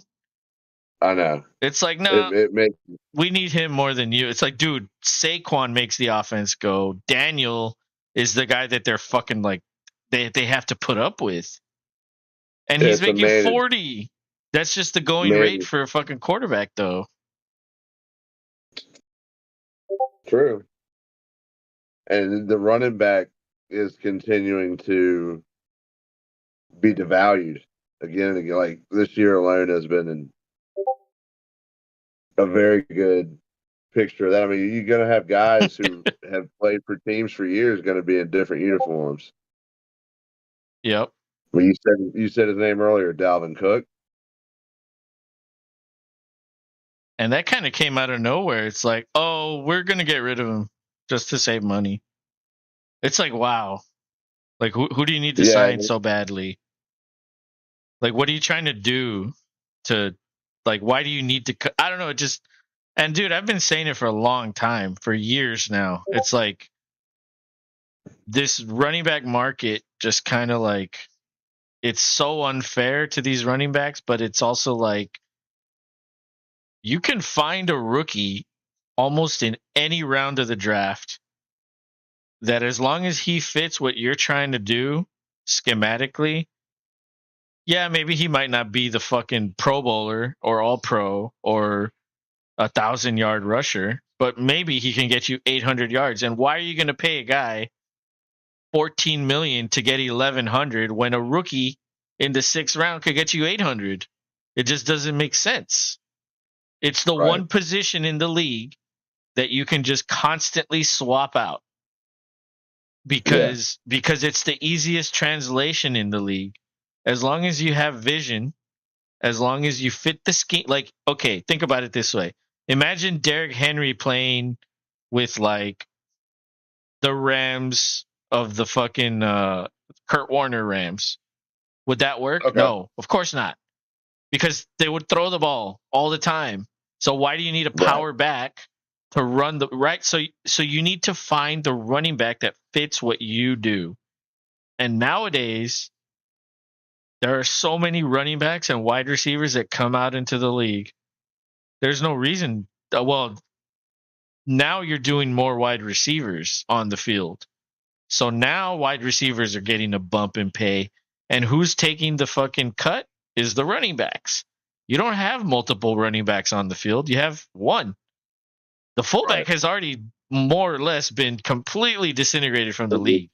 Because you could just grab a fourth or third string tight end and he can be your fullback on those plays. He's the H back. So he comes into the backfield and blocks. And so it's kind of like they've already kind of devalued the position of the back with fullbacks. Now it's just leading up to the running back. And now it's like you've seen it year after year, especially these last couple years. These rookies that come in and just fucking do well.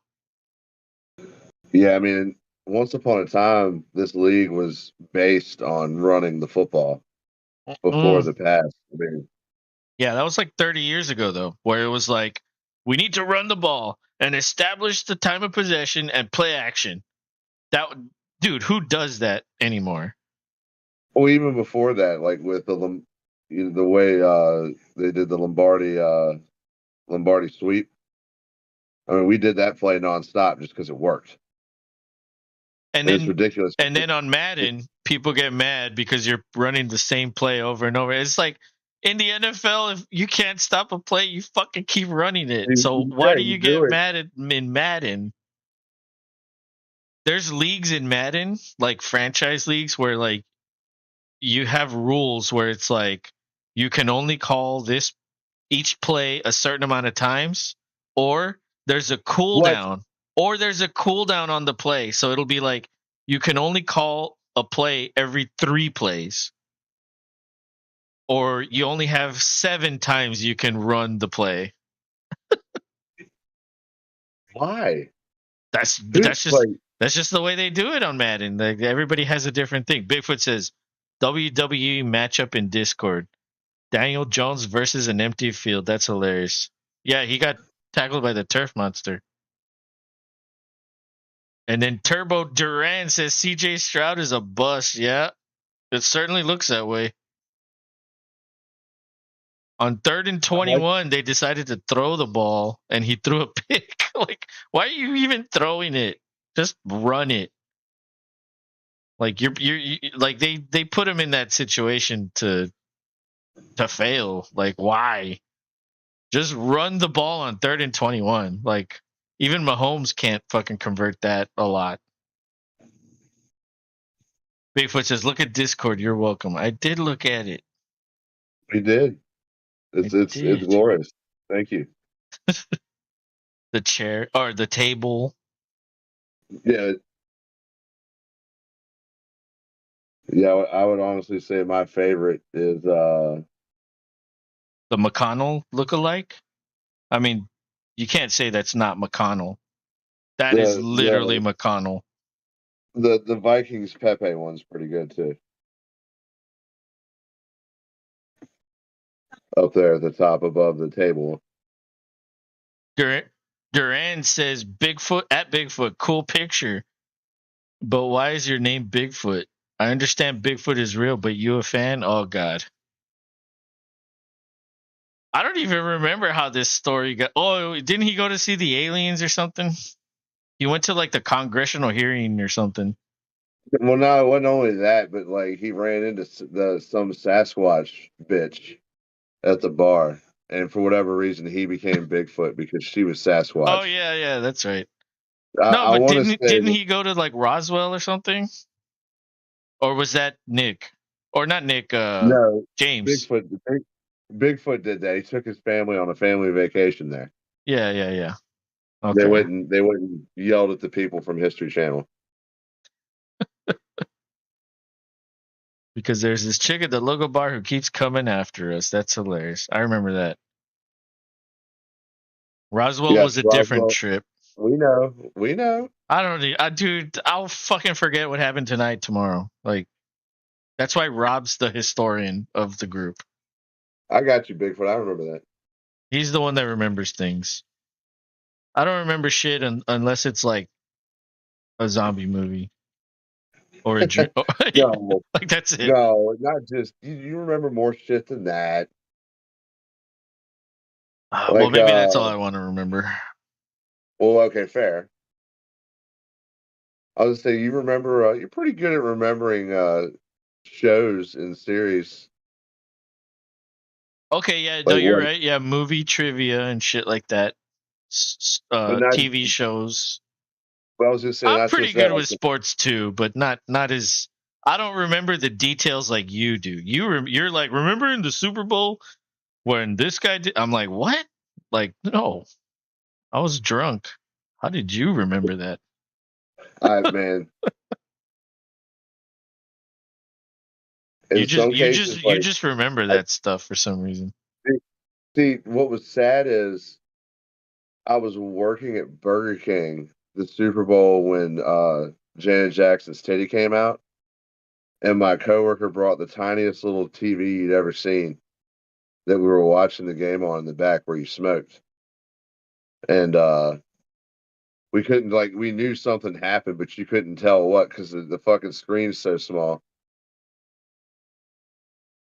and it turned out like her titty got pulled out. You know what happened to me during that? I had to go pick up beer during that halftime. And that's why you missed that? And that's why I missed it, yeah. Son of a... See? I know. Everybody was like, dude, you missed the titty. And I was like, what? What does that mean? And they were like, Janet Jackson, titty.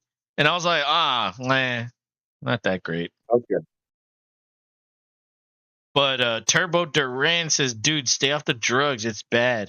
Just look at what you just said, lol. I'm not sure what he's referencing, but he's probably right. Bigfoot says, ever seen the movie Yes Man? That is my life mantra. I love crazy shit. I don't remember that movie, honestly. Yes Man. Oh, Jim Carrey. Yeah, okay. Yeah, a man challenges himself to say yes to everything. I do remember that. Dude. Jim Carrey did have a lot of good movies. Jim Carrey, yeah. But honestly, I can't think of anything that happened in this movie. I might need to rewatch it. 2008. 08. Yeah, that's too far back, bro. That's too far back. If it ain't zombies, I don't remember that far back. Unless it's like something crazy good. Like The Lord of the Rings. Wasn't that around 2008? No, Lord of the Rings was like 02, I think. Yeah, it had to have been earlier than that. Yeah, it was earlier. Turbo Duran says, who's your team, dude? I'm not sure who he's talking about, but I like the Texans. And Rob likes the Packers. Look at all that Packers shit back there. And Bigfoot is a former Cowboys fan, but he went to rehab. Yeah. He went to Dak Hatred School 101 after graduating. The Romo can't do shit for me. Bigfoot says, Lord of the Rings, ask Boromir. Yeah, I know, right? You should know you were in that movie. Dude, we were in the hills. They were giving us drugs. It was great. You need a Boromir costume, bro. You are the all-encompassing Boromir. When you did that with your hair, I was like, I remember you were like, people say I look like Daryl. I was like, no way. You're way more Boromir than Daryl. Man, more than one person downtown has told me that, and I'm like, wow, it must be. So, or that they know each other, and he was just like, I'm gonna go tell him he looks like him too. He knows Norman Reedus. Oh. The guy says he knows the actor, or what? Who are you talking about? No. I'm saying he probably knows the one dude who told me I look like Daryl. Oh, I see. Oh, well, I'm gonna go tell him he looks like Daryl too. Oh, I thought you meant the actor. I was like, oh wow. No. Well, that guy gets around. He has his own like motorcycle show where he just drives around. Turbo says, "Who's your real team?" I guess I'm secretly a Chiefs fan because I have Mahomes on my dynasty league. So I guess I don't root for the Chiefs, but I guess I want Mahomes to do well. I'm still a Packers fan by default. Well, now he's a Jets fan too because of Rodgers. Oh, did you watch Hard Knocks? You didn't watch it, did you? No. Not watching that. Because of Rodgers or because you just don't watch it? Don't you have HBO?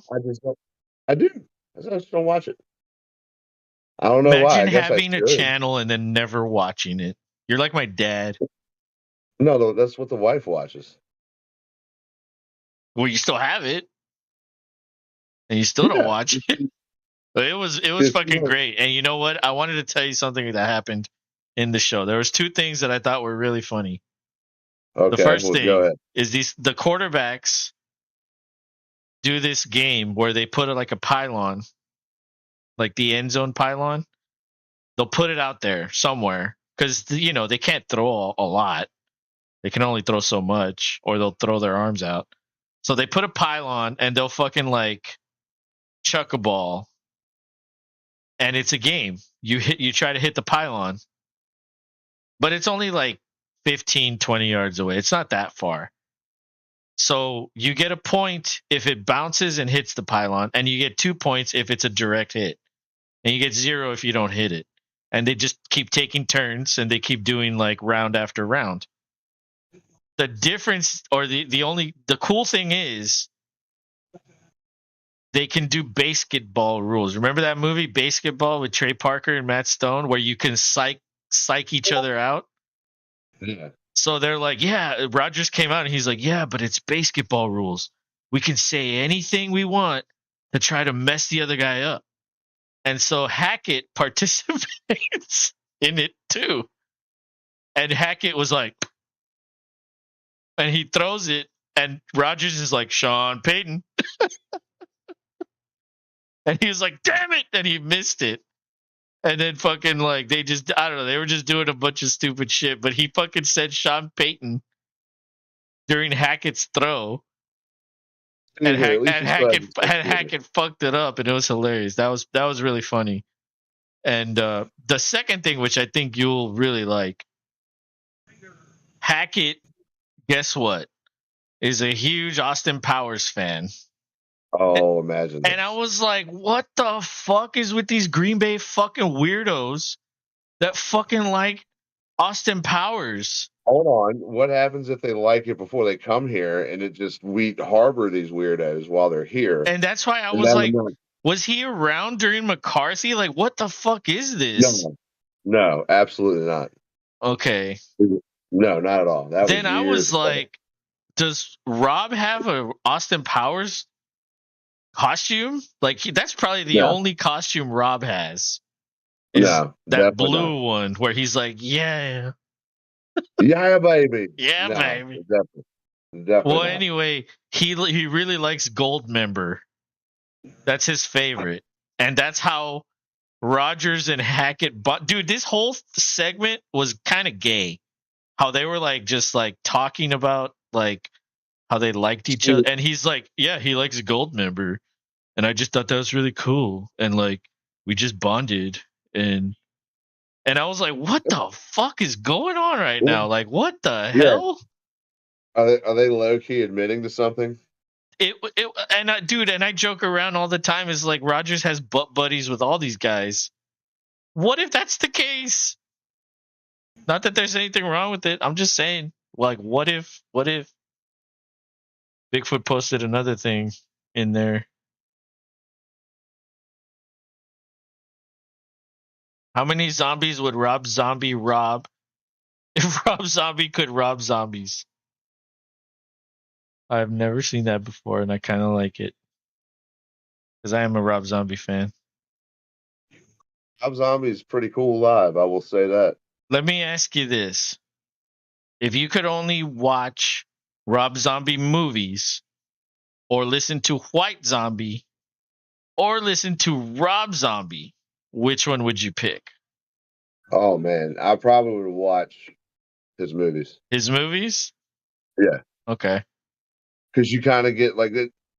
He even says like he was always an artist, even when he was doing the music. Like the whole idea was to create this like he always liked 70s themed horror. Oh, Like he wanted to create like an image around that.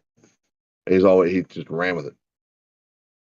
let me catch up I on mean, chat while I was going off about Hard Knocks. Dude, you- you need to watch it. It's good, bro. Like it is amazing television. I'm not joking. Not just because I like NFL, but it is legitimately like fucking entertaining as hell.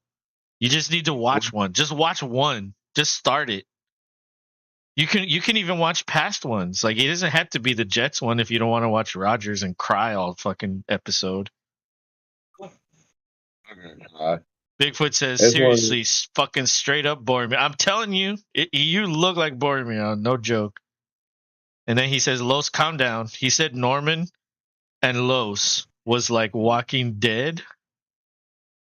I love Sean Payton, Broncos fan this year. Oh, so he's now okay. So we know officially he's a Broncos fan. All right, now we know where to punch. Called it. Rogers is peeking out of the closet. Dude, it was so weird. It was such a weird fucking little segment in that episode. And I was like, what the fuck? I was like, dude. I was like, and then you said something like that, Rob, where you were like, no wonder all these women leave him. Yeah. And I was like, Well, damn. I was like, damn, maybe he is right. Stop it. my wife's been saying it since day like 2. In like 2012. Yeah, she told me she was like he's You know gay. what? Women can sense the gaydar, or women have gaydar more than men do. The only men that have gaydar are gay men, but women have the gay men. I pick up on clues, dude. That was like so much. It was too much. I was like, dude, come on. I was like, come on. And bro, all the players were like, man, I don't even know why people in the media talk about Rodgers like this. He's a cool dude. And it's like, well, of course he's a cool dude. Like when you're in the locker room and on the field with him, I'm sure he's fucking cool as shit. You're watching him destroy the fucking defense. And And he like loves quoting, sitting around and quoting movies and fucking just being one of the guys. Yeah. and you know what? He actually did that in the show. You know why? For the first time ever, they brought the narrator onto the show because Rogers wanted him. Oh, okay. Rogers wants him, so we got to bring him on. They flew him in on a helicopter, and out comes Liev Schreiber. And Rogers was all giddy, and he was like, oh, do you know who that is? He's like, do you know who that is? That dude has been in like so many movies, and like He's been narrating this thing since like 2000. Like, that guy's awesome. And then they're all like, who is that? Like, nobody knew who he was. And Rogers was just like, dude, go say hi. And he's like, I don't know him. Well, that's why you go say hi. Go say hi. Don't be rude. Go say hi. And on that front, I was like, okay, Rogers is kind of cool. He at least he's a nerd when it comes to movies and shows. Yeah, absolutely. Because I'm a huge, I watch almost everything. Almost. I do have a little bit of a standard. And look at He's this guy. on the left. Look at him. I know. What is he shooting? Oh, your finger. My finger. Little bunghole. He's like, okay, I've had enough of that. Give me the microphone. Oh, Jackson Smith and Jigba just picked up a good catch and run for a couple first down. Yeah, we've kind of been ignoring. We've been ignoring the game. The Vikings got a touchdown. Yeah, that we missed. It's already in the second quarter, so. But it was good. You know what else I saw? A documentary about Johnny Manziel. Have you heard about that? Yeah, it actually looks like it could be good. It was very good. Like, wow. Ooh. I was like, I don't know. It was shocking to a certain point. I didn't even remember all the stupid shit he did with the Browns, and they covered all of that. Oh, and he's done some dumb fucking shit. Mm-hmm. So when he first got to A&M, he got arrested, and like nobody really knew who he was at that point. And Kevin Sumlin, the coach, was like, well, this is very out of character for him. And he was like, how does he fucking know my character? I don't even know him. Like, how does he know me? Right. And he was like, now that I think about it, that was very much in my character. Like, what is he talking about? And then they interviewed Cliff Kingsbury. And he was like, look, I don't give a shit what you do. You can go out drinking, whatever you want to do, as long as you show up and play well. And then he was like, he did that.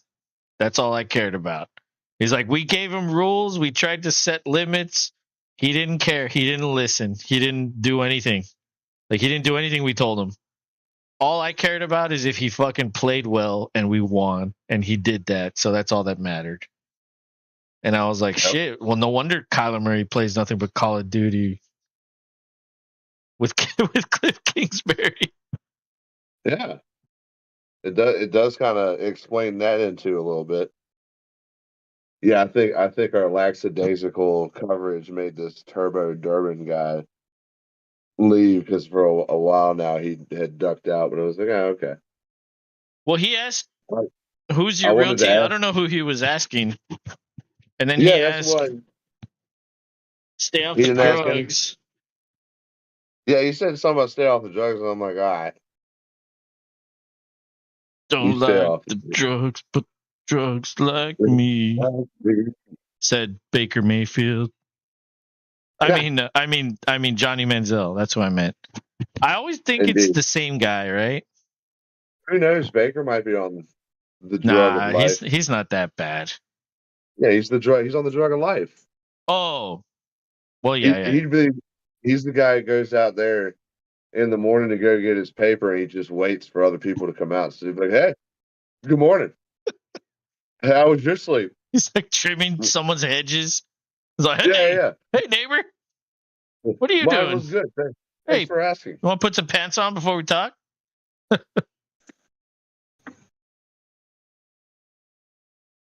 How's Baker going to do this year?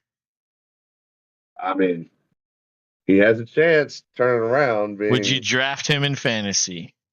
No. No? Not even as a crazy strategy? Or a good backup, maybe. Backup, if I had an extra space and I wasn't so sure. knew that something may happen. And that's if we're talking about the league with only one quarterback versus two, is what I'm getting at there. Bigfoot says Rogers likes to trim men's hedges. Nice. Oh, Bigfoot. Fucking Bigfoot. Yeah, Bigfoot, did you see that Verizon's somehow giving away NFL ticket on YouTube on a sign up deal? And NFL Plus is like expanding NFL Network and Red Zone. Yeah, I knew that was coming. Man, I remember the years just because I had So you can Verizon bypass cable. like I could cable. bypass all that. Well, shit, right now cable is what powers everything out here. Just via provider information.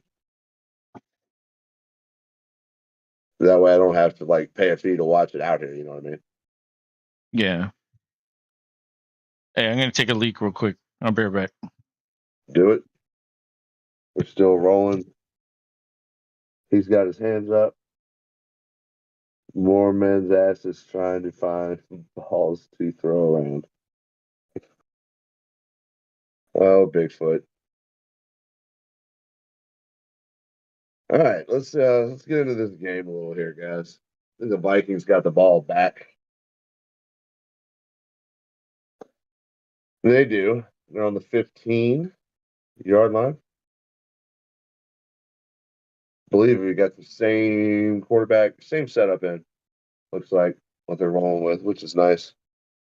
No new names to learn here. Oh, got a false start call on the Vikes.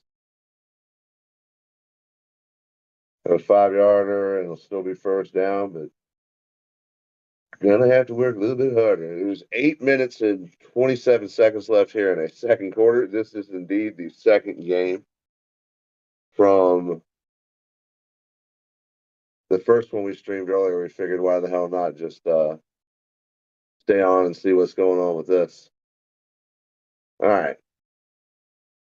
In the shotgun formation. Running back runs out wide. Number 12 takes it, throws it out, and there's a flag out. The wide receiver did catch that right at the 10-yard line. Let's see what the flag's on here. Oh, pass interference on the offense, going to back it up some more. Yep. This is going to push them back. So, see what the old Vikings can do. What is that cat doing?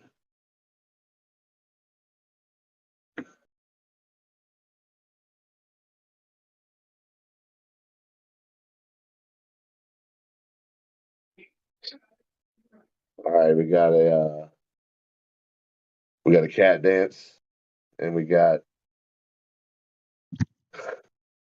Oh no, they declined the penalty. Yeah, good call. Good I'm call. back.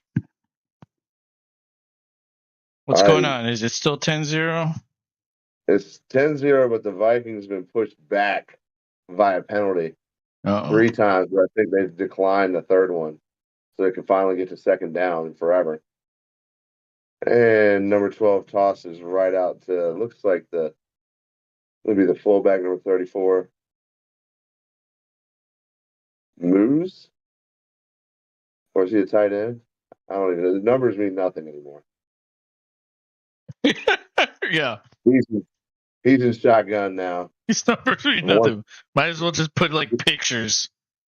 Yeah, for real. Put Pikachu on you, motherfucker. Yeah, this guy's Pikachu. This guy's Ooh, fucking Naruto.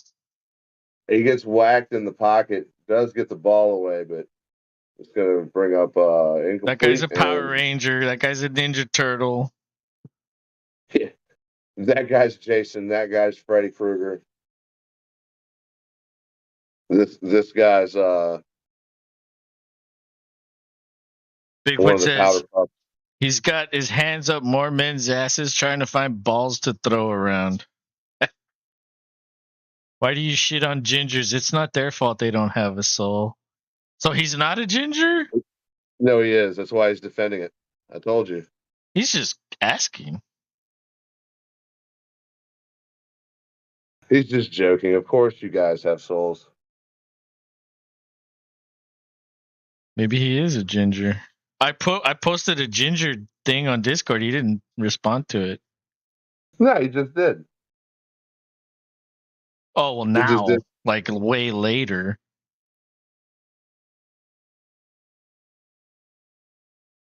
I posted a thing where it was like, it was like a ginger going like, gingers have souls. So if anything, I'm on his side. You should be like, thanks for supporting us.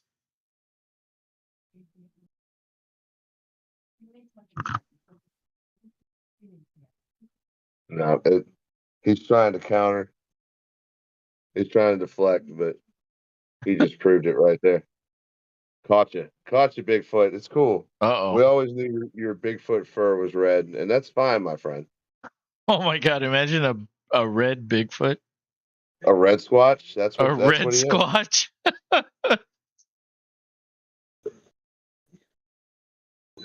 That would be like scary. I would be worried. It got fucking hot out here. Like, as I'm being mauled, I'd be like, why is it red? As he's like ripping my limbs off, like, it's red. Oh God. That makes it worse. Yeah, he's like the power up version of Sasquatch. Yeah. He's an angry squatch. And he's more versed in the usage of tools. Mm. Come at you with a crude stone hatchet. Oh About wow. to take your arm off. Yeah. You gotta watch out for Bigfoot here. He can be a nasty fucker when you cross him. Well, we've seen how Bigfoot can go off on a topic. That's true. Especially when I talk about the Celtics. Oh my goodness. Whew. Oh yeah, you're running into the lint to the den then. Yeah. When I want to get Bigfoot going, I know what to do. Did anyone notice how in Harry Potter the soul-eating Dementors never went for Ron? Oh my God, that's so good. I've never seen that one. That's a good one. I like that one. I have a friend that's a huge Harry Potter fan. I'm going to send her that. Even though she's not a ginger, but still. They're not going for the Weasleys. Are you a Harry Potter fan, Rob? I don't think we've ever talked about Harry Potter, have we? Harry Potter's cool. I mean, I'm not like a... Do you like it more than Lord of the Rings? They're about the same. Oh, they're the same? I mean, I guess I do like it more for the de facto that because the movies are shorter, I guess I've caught myself checking out certain ones. Like the ones towards the end I like more. Aren't they like 2.5, 3 hours? Like they're almost as long, aren't they? That's what I remember. Yeah, the last two were because it was the double movie that ended the whole thing. Well, yeah, I don't know. I haven't seen them in a really long time. Bigfoot says, Celtics shall not be dishonored.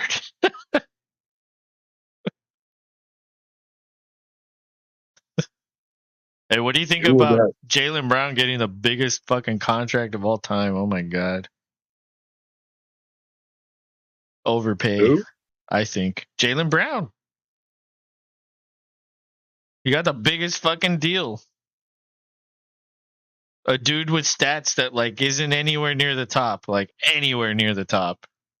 Hey, there's a big pickup by Seattle to get them going with 6:15 left. That was good. And this here half. You know what that was? That was a crossing route. It was. That was a Hopkins crossing route from the Texans. All right. You know what you do? On one side you have a post. On the other side you have the crossing route. And the post guy attacks the middle of the safeties. So the one safety just has to decide, do I stay in my zone or do I go? And then the crossing guy underneath, the safety on his side says, do I go with him or do I stay over here? And that's what creates the fucking disadvantage. Is like it puts the safeties in weird positions. That's why you normally see the crossing route going to the right wide fucking open like that. Because the safeties don't know where the fuck to go. Yep. Let's see if they can capitalize with a tutty instead of a 3-point. I They're can't believe right Minnesota's in. winning. Yeah, me neither. But I mean, Smith and Jigba's been involved too. He's been catching some balls.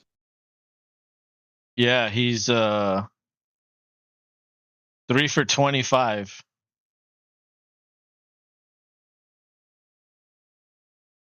Long of 15, 4. Oh shit, I almost knocked my drink over. Long of 15 yards. Bigfoot says, go after the Celtics and I'll shove my fist up so far up your ass, you'll be renamed a Rogers puppet.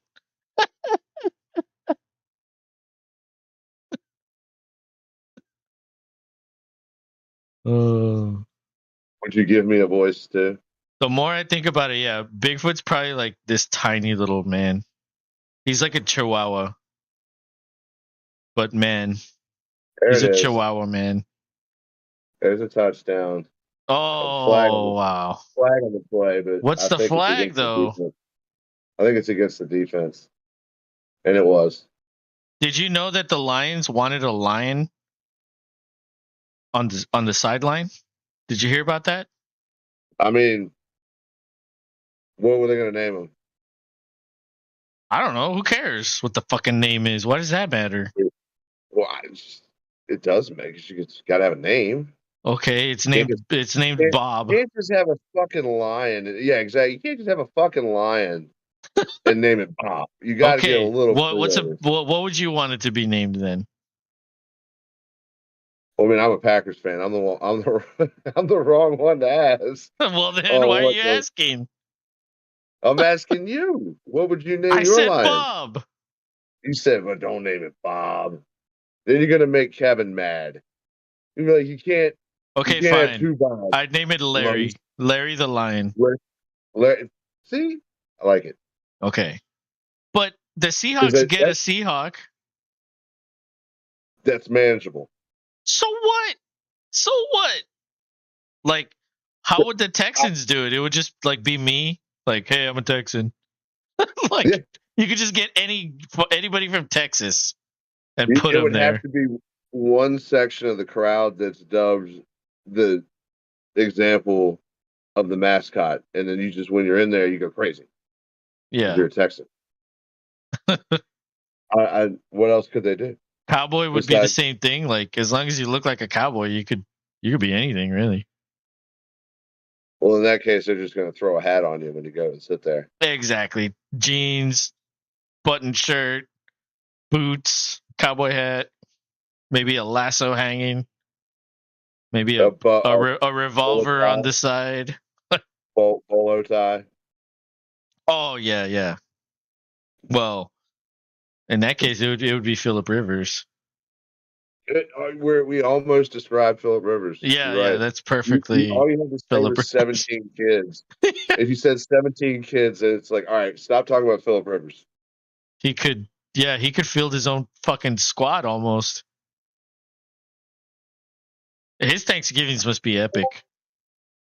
Dude, I just can't even imagine once they get old enough and they start getting married and then they have kids Oh and then God. like this all happens and he's like freshly retired basically. Yo, we keep saying like Nick Cannon's the fucking Phillip Rivers is also like a lot of people's dads.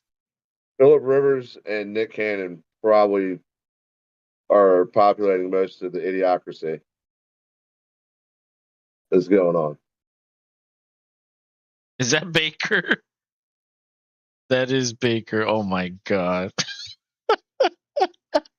Bigfoot found a picture of a shirtless Baker with a Bentley and a lion. Oh no, is that a Rolls Royce? I think that might be a Rolls Royce. It is a Rolls Royce. The hood ornament goes up and down just to show you how sweet he is. With he's got to have the door open too, so you know that it opens, backwards. Oh yeah. Well, how else would you know if it isn't open?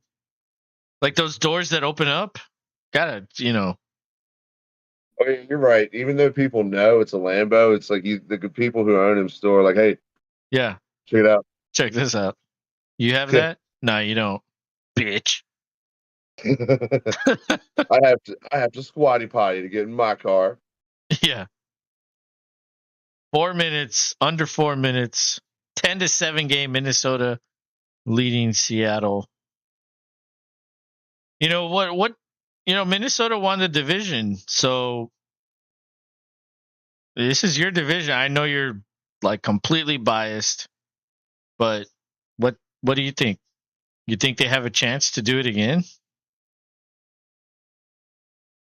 I mean, dude, Jefferson is a great wide receiver, and it's sad that if it really is true that Kurt's really hard to work with, and that's why Thielen is gone because he was a great piece of the puzzle too when he was right. And now with Dalvin Cook gone, I mean, they still have the guys who were filling in when he was hurt. I mean, you brought him up and talking about going to grab him. So I think they can still be a contender, and yeah, I think they can go get the division again. I don't quite yet buy into the Lions hype. I think the Lions are definitely going to be a competitive pain in the ass, but I don't know if they're division winners yet. These guys have proven that they can do it and look like they could be a playoff run type of team, even though. Minnesota? Yeah. Wow. I think I disagree with you. See, to me, and this is going outside the division. I know I asked you about this division, but I see the Lions and the Jaguars as the same thing. They were shitty teams at the beginning of the year, right? They didn't win. Yeah. They had losing records by far. And then out of nowhere, they just fucking went on a run towards the end of the season.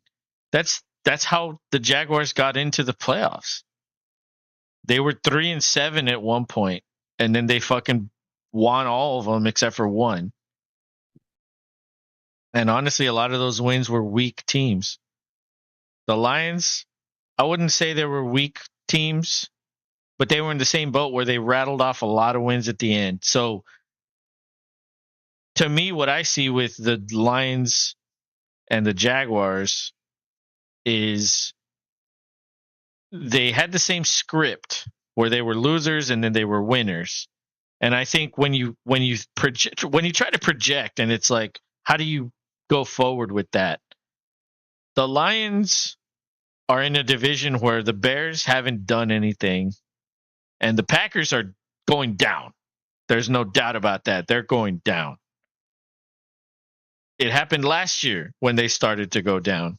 And this year will determine whether they continue to go down or whether they stay the same or whether they can go up. But right now they're going down because that's the trajectory they went from 2 years ago to now, or to last year. Right. See, the lines are going up. Minnesota already went up, but I think Minnesota went up too high. They fucking overachieved. They overachieved. And what happens when a team overachieves that comes out of nowhere? They normally fall back. They fall back down to earth, and they never replicate what they did. And so I think it's the Lions division. It doesn't mean the Vikings can't win it. It doesn't mean maybe the Bears, like, what if Fields makes another improvement and runs for 1,300, 1,400 yards, 3,000 passing yards, which would be a huge improvement. 29 touchdowns. That would be a huge improvement. Every year he's improved. It's not to say that he can't do it, but at the same time, what if Love steps up and plays well? What if there's so many what ifs with this division. Oh yeah, I kind of it's feel going to be like, a lot. It's going to be a lot of fun this year. uh-huh. But I think I would, I don't know. I guess I would put it on Detroit just That's fair. because I don't expect Minnesota to replicate what they're going to do, and I think they'll.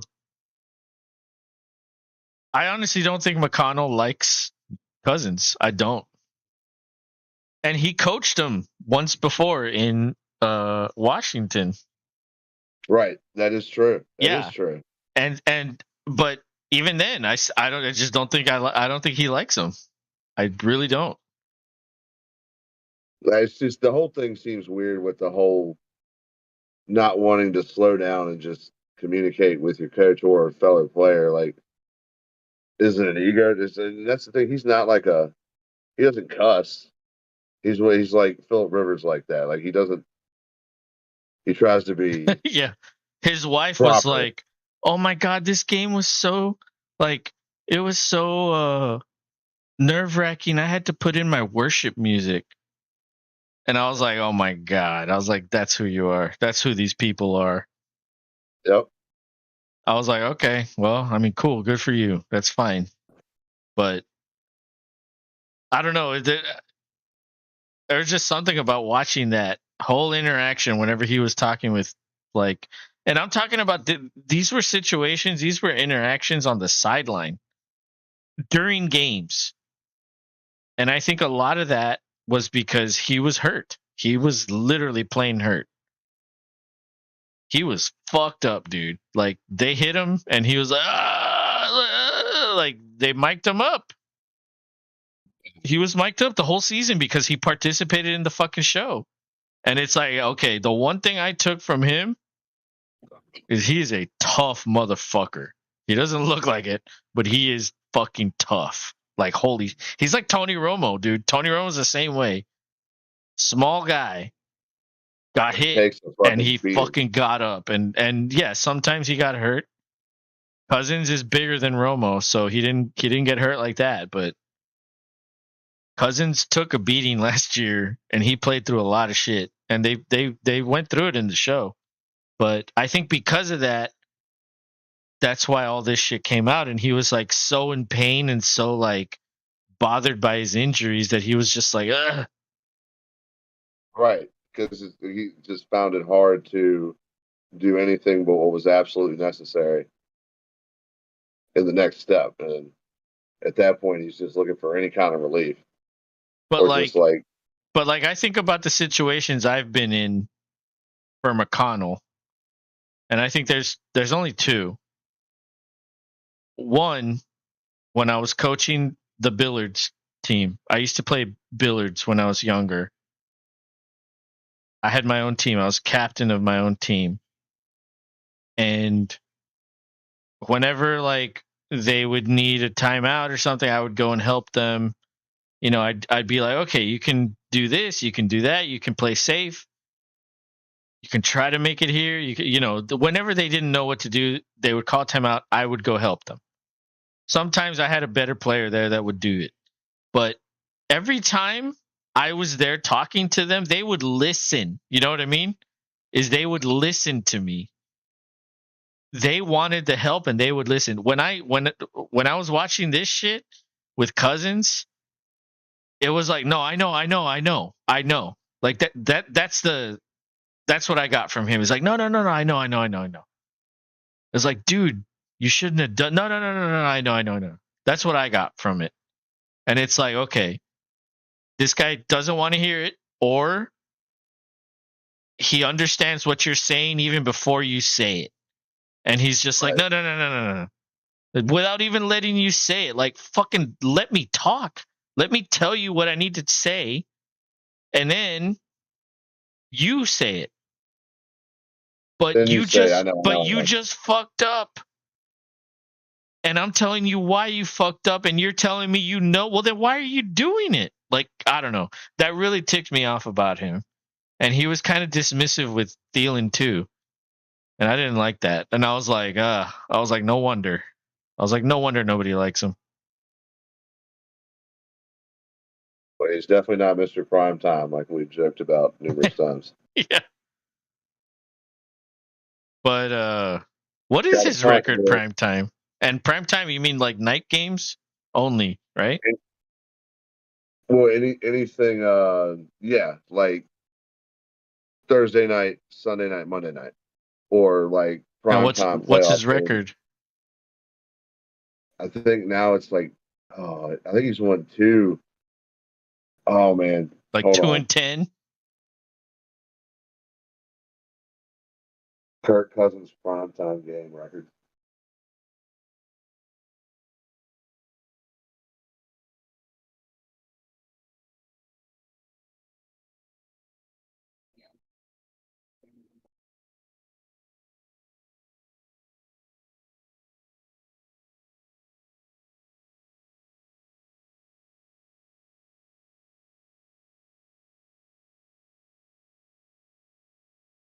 He had 16 primetime losses, which is the most among quarterbacks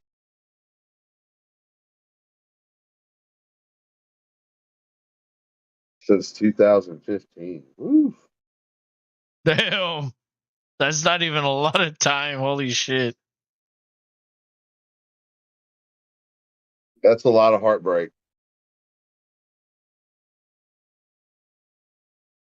And who's the best? Probably Patrick Mahomes Well, at this point, but he didn't play since 2015. or maybe Tom Brady would be my guess without looking at it. Hold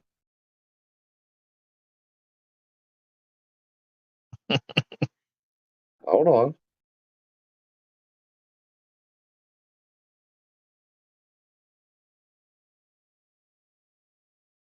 Did you look it up? No, I didn't. I was making sure I didn't have any um messages that you know, needed to be unblocked. I don't understand why it does that, dude. Yeah, I don't know. It's because YouTube's goofy. Like what? Like why does it always censor Bigfoot? It just does. Because he's Dude, how has this so half not aggressive. ended? Like for real. It's the longest first half ever. Oh my god. But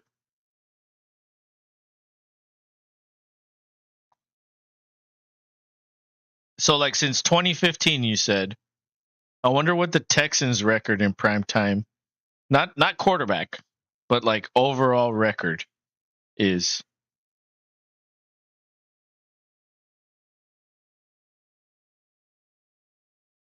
Cuz like that's taking into consideration multiple teams, many Brandon Buckley's prime situations. time record since 2015.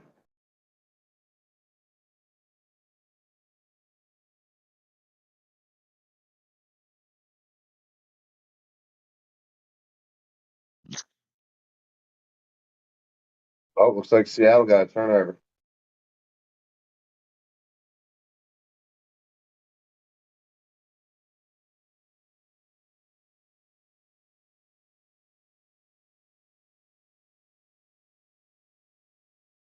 That's the end of the half. Finally. Finally. Fuck this. Now we get to look at the attractive woman on the in the studio Dude. with the old man. I like how they always put an old man with like a hot ass. Well, she's not young. She's probably 30, but still young enough, you know. Oh, yeah. You would swing. Dude, that guy's like all bundled up in a fucking suit and she's wearing like sleeveless with like a cleavage shirt. I'm going to Like say awesome cut. either that bitch is cold as fuck or this dude is like burning up. Like I'd be sweating my ass off if I was in that suit. First of all, that suit is like a 1950s suit. Like, what did his grandpa give him that suit? I was gonna say it looks like it's his shoe shining. Like he's one of those kids that like shines your shoes. That's a. It's It's not my Or like choice. trying to sell you like the newspapers back, like how they did back in the day. Newspaper, yeah. Get your newspaper. Yeah, only a nickel. Nickel for the paper now. So these young folks, like, what are they talking about? They just didn't turn the computer Yeah, on. I just get my news on Instagram. Like, Facebook. yeah, what do I need a newspaper for? The hell are they talking about, boomer? They're killing trees, man. Yeah. That's what it is. All the trees. Think about all the trees we could have saved Yeah, if they just used yeah. Facebook back then, The bro. trees, man. But does global warming exist? No. But the trees. Trees are good. Oh, look, they're showing Stroud. Here's the interception. Is that what they're showing right now? Yeah, Yeah, dude. they're He killing literally Miami. pump faked. And if he threw it that first time, it would have been completed. Yeah, I see what you're talking about now. Oh my God, why? What is this? Some lady just slid off a mountain. I'm watching a commercial about gambling addiction, which seems to be pretty regular up here now since it's legal. Why? Oh, that's weird. They have people Well, no, I over. mean, we're getting different things. I'm getting a movie trailer. It's the Wonder Woman in the movie. I'm looking at YouTube having the ticket and Verizon bragging about it. Damn, she was on a Zeppelin, like jumping off of it as it exploded. It's on Netflix. I see. Okay.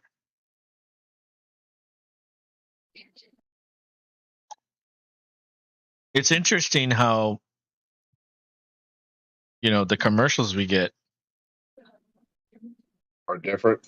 Yeah, like being in Yeah, different regions, it's like, huh. and I mean, and it doesn't matter whether well, yeah, it does. If we're watching it on like, if you had it on your television and I had it on mine, certain ones with like NBC and well, no, Prime. Prime's the example where we see the same thing. Sometimes it's different, sometimes it's not. Like that's what I can't wait to come back because then we could like seriously be watching the game at the exact same time. Unless you pause it. Why ain't pausing it? I ain't pausing. You Ain't did that nobody one pausing. time. That one time you did. Yeah, I fucked it up one time. All right, I fumbled. Everybody fumbles once. Indeed. Now I'm seeing a Spider-Man commercial, the Me too. animated one, Me too. Across the Spider-Verse. I haven't seen either one of them. Have you seen those?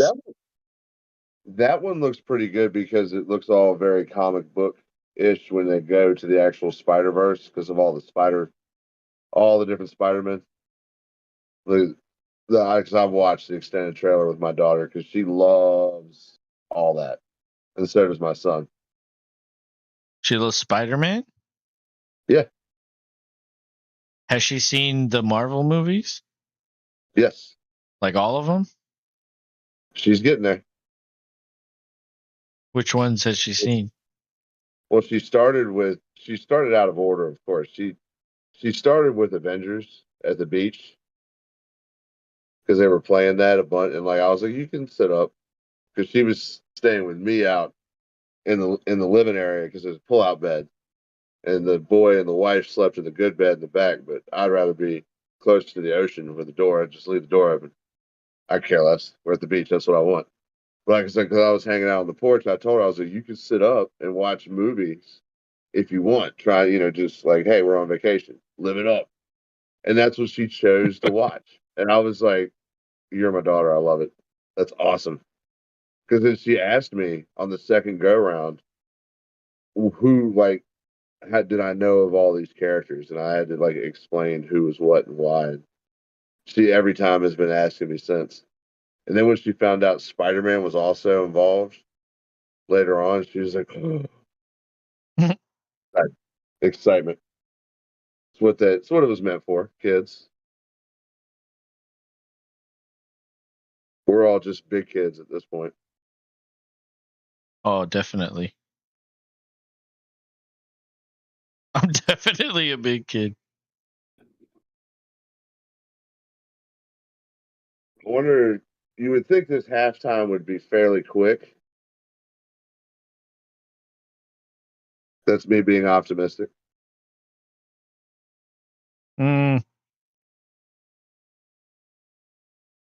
I think it'll be normal.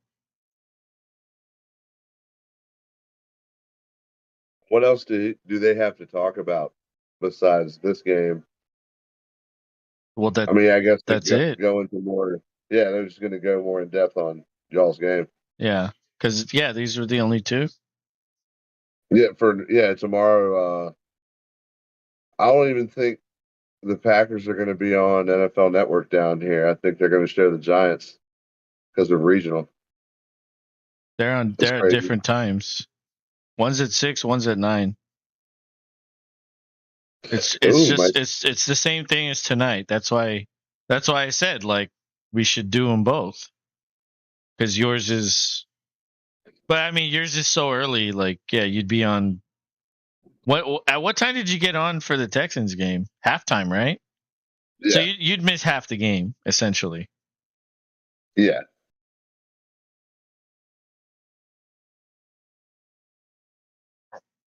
But Oh, look at that. Second half coming up. They didn't even get to sit there and bullshit and look at her. well, they did earlier. But both these guys are doing pretty good. 10 for 13, 105, 1 touchdown. 14 for 20, 139, 1 touchdown. The difference is Minnesota's running the ball way better than Seattle. I was going to say it again, San Francisco. What's Smith and Jigba's stat line for the night so far? He ended Or the probably same. for the night. It was the same, 3 for 25.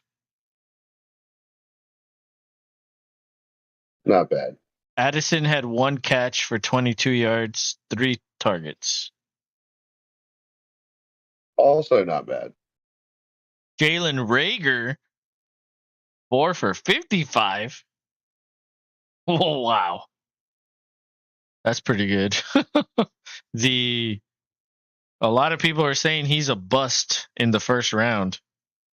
It's actually kind of funny because Jalen Rager went before Justin Jefferson in that draft. And then Minnesota ended up with both of them. Because Rager was with the Eagles, I think. They let him Yes. go. And then they let him go. They're like, yeah, we fucked up. We're just going to cut you. It's funny how, like, as much as you do that's good with drafting, there's always situations where you fuck something up. But somehow, like, that always gets overlooked. Always. Especially if your team's good. Nobody ever talks about that.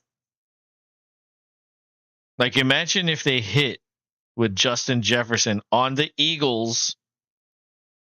AJ Brown wouldn't be there. They wouldn't have needed to trade with him for him. Yeah. And then what?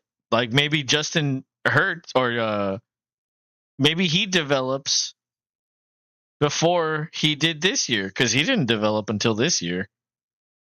And even then, his passing numbers weren't that great.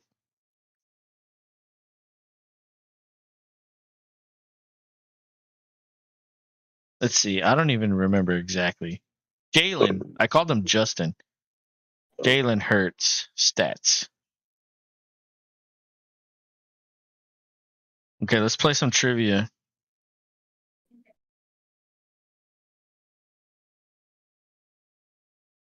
Hurts' record this year was 13-1. True or false?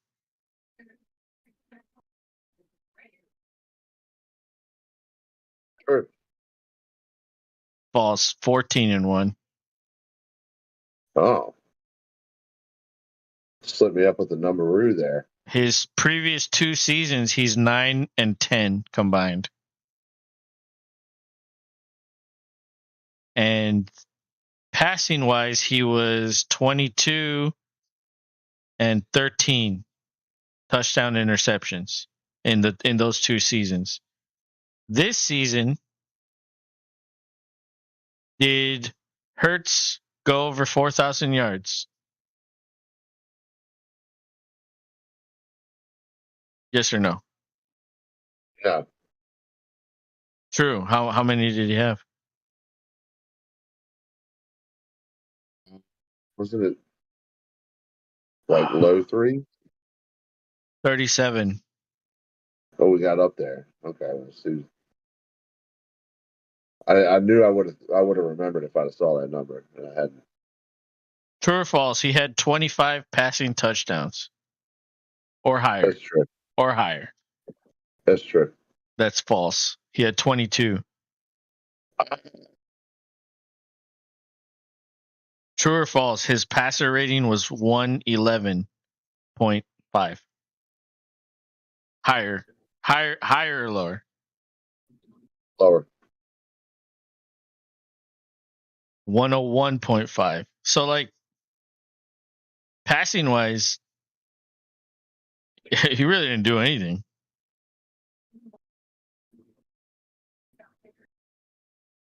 Rushing.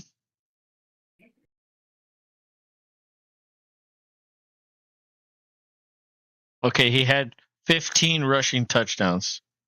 True or false? False. Yeah, more. You're correct on false, but you're wrong on more. He had less, 13. He had 750 yards rushing. True or false?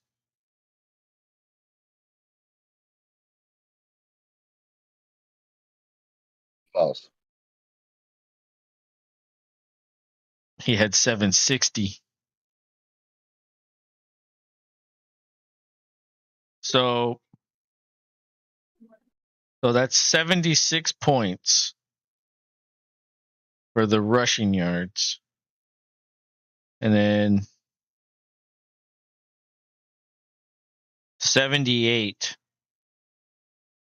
for the rushing touchdowns, which is 13. The passing yardage, or the passing statistics, I should say,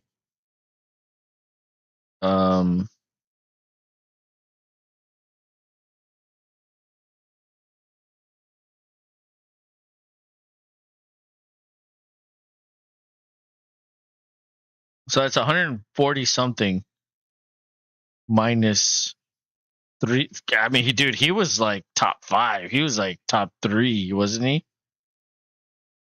In fantasy? Yeah. I'm pretty sure.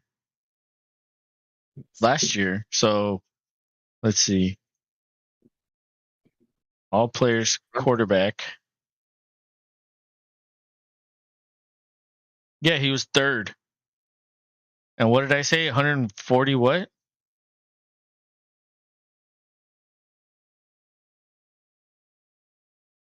Okay, 13. 78 plus. I think he had 780 yards rushing. 760. So that's 76. So 154. He had 388. So he scored 234 points from passing alone. That's it. His passing numbers were 234 because literally his passing numbers were 3,700 yards, 22 touchdowns, and 6 interceptions. The guys around him in points, 5,250 yards, 4,283, 4475, 4113, 4438, 4282, 4577, 4564, or 94, 4739, And it isn't until quarterback 11 that you get to Daniel Jones, where he's 3,200 passing yards. The difference is Daniel Jones only had 15 touchdowns and 5 interceptions. That's a big difference in numbers. So, like, and then that's just the yardage. Patrick Mahomes, 41 touchdowns. That's almost double. Josh Allen, 35.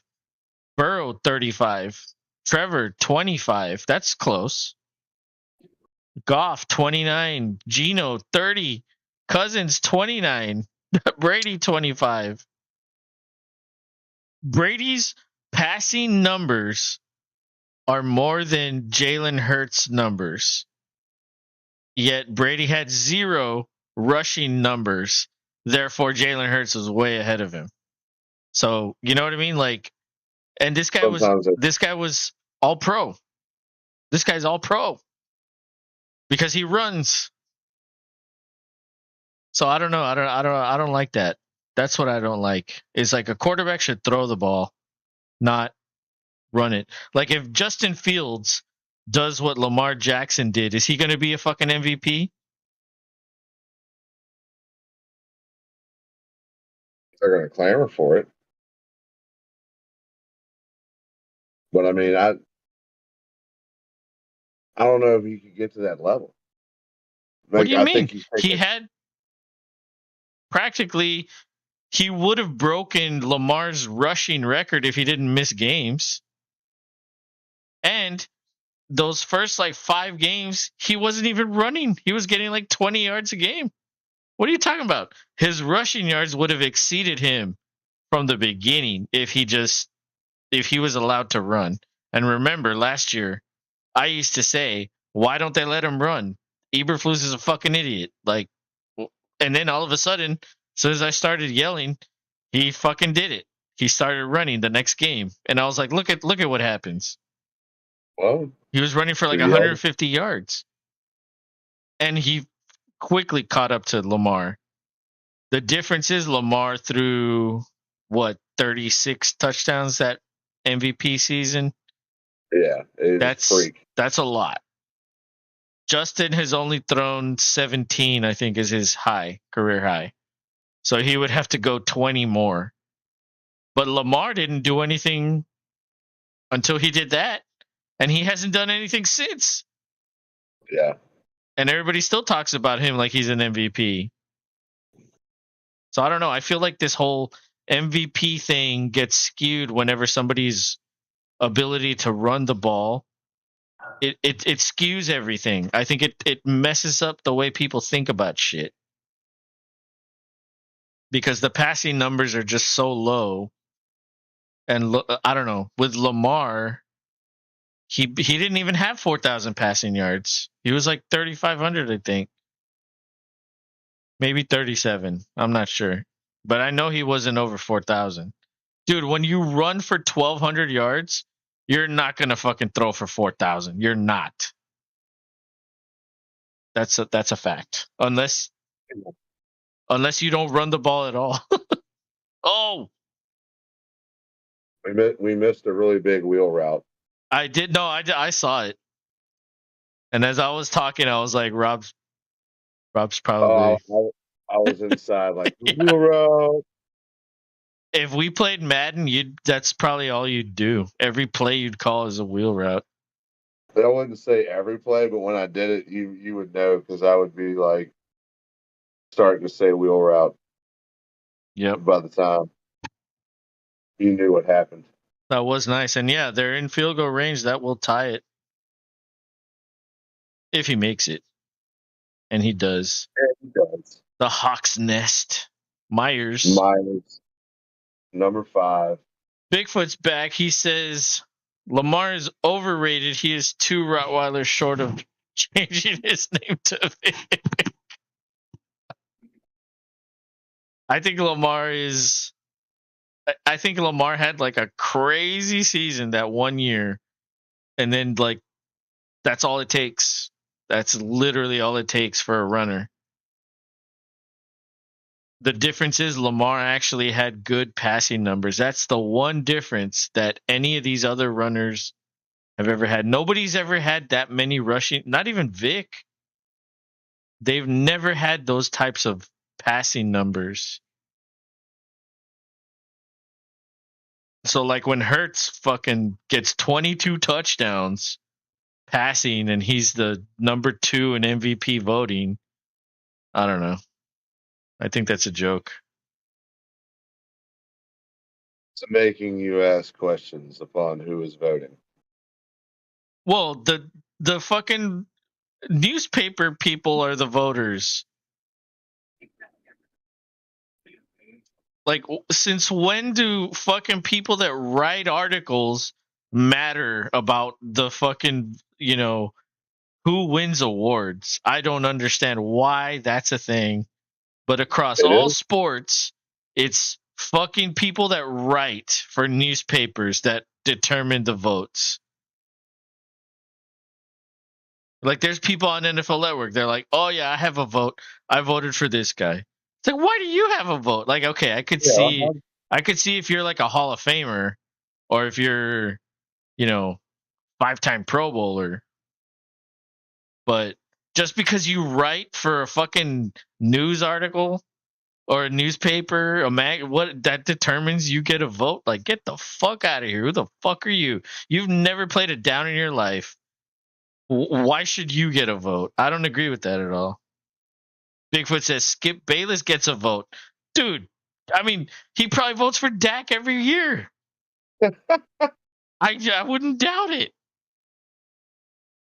Just to throw it all off, like nobody else voting Dak with him. Dak, Just to fuck up the unanimous vote. He's the one that's like, oh, everybody voted except for him. He was the one guy that voted for Dak. Again, yeah.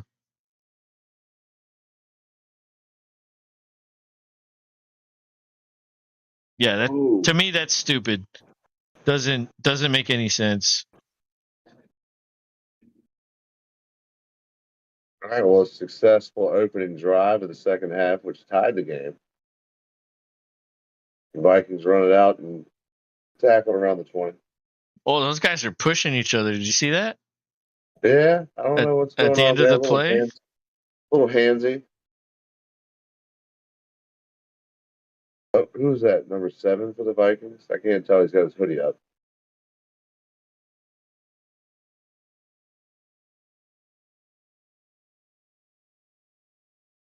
I don't know.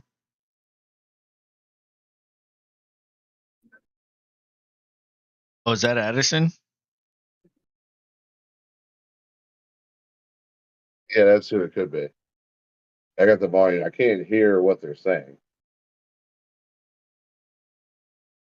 It sounds like Charlie Brown parents. Yeah, exactly. Oh, it's Byron Murphy Jr. Mm.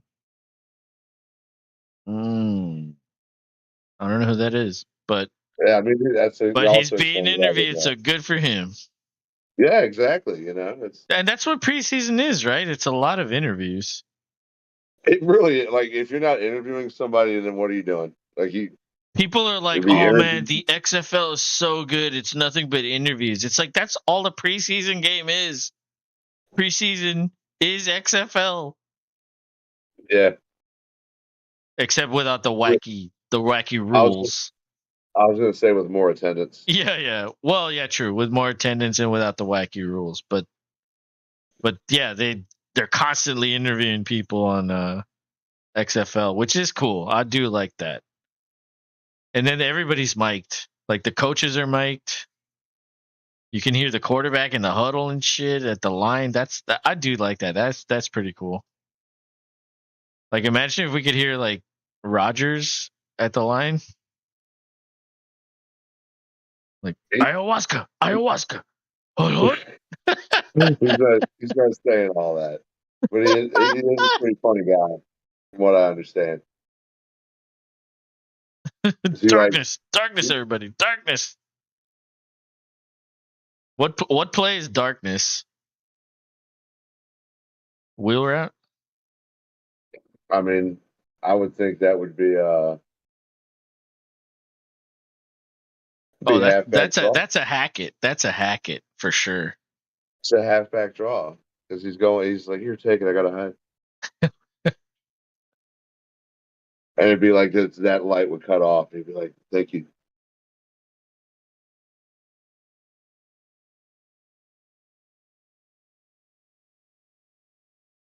Oh, that's hilarious.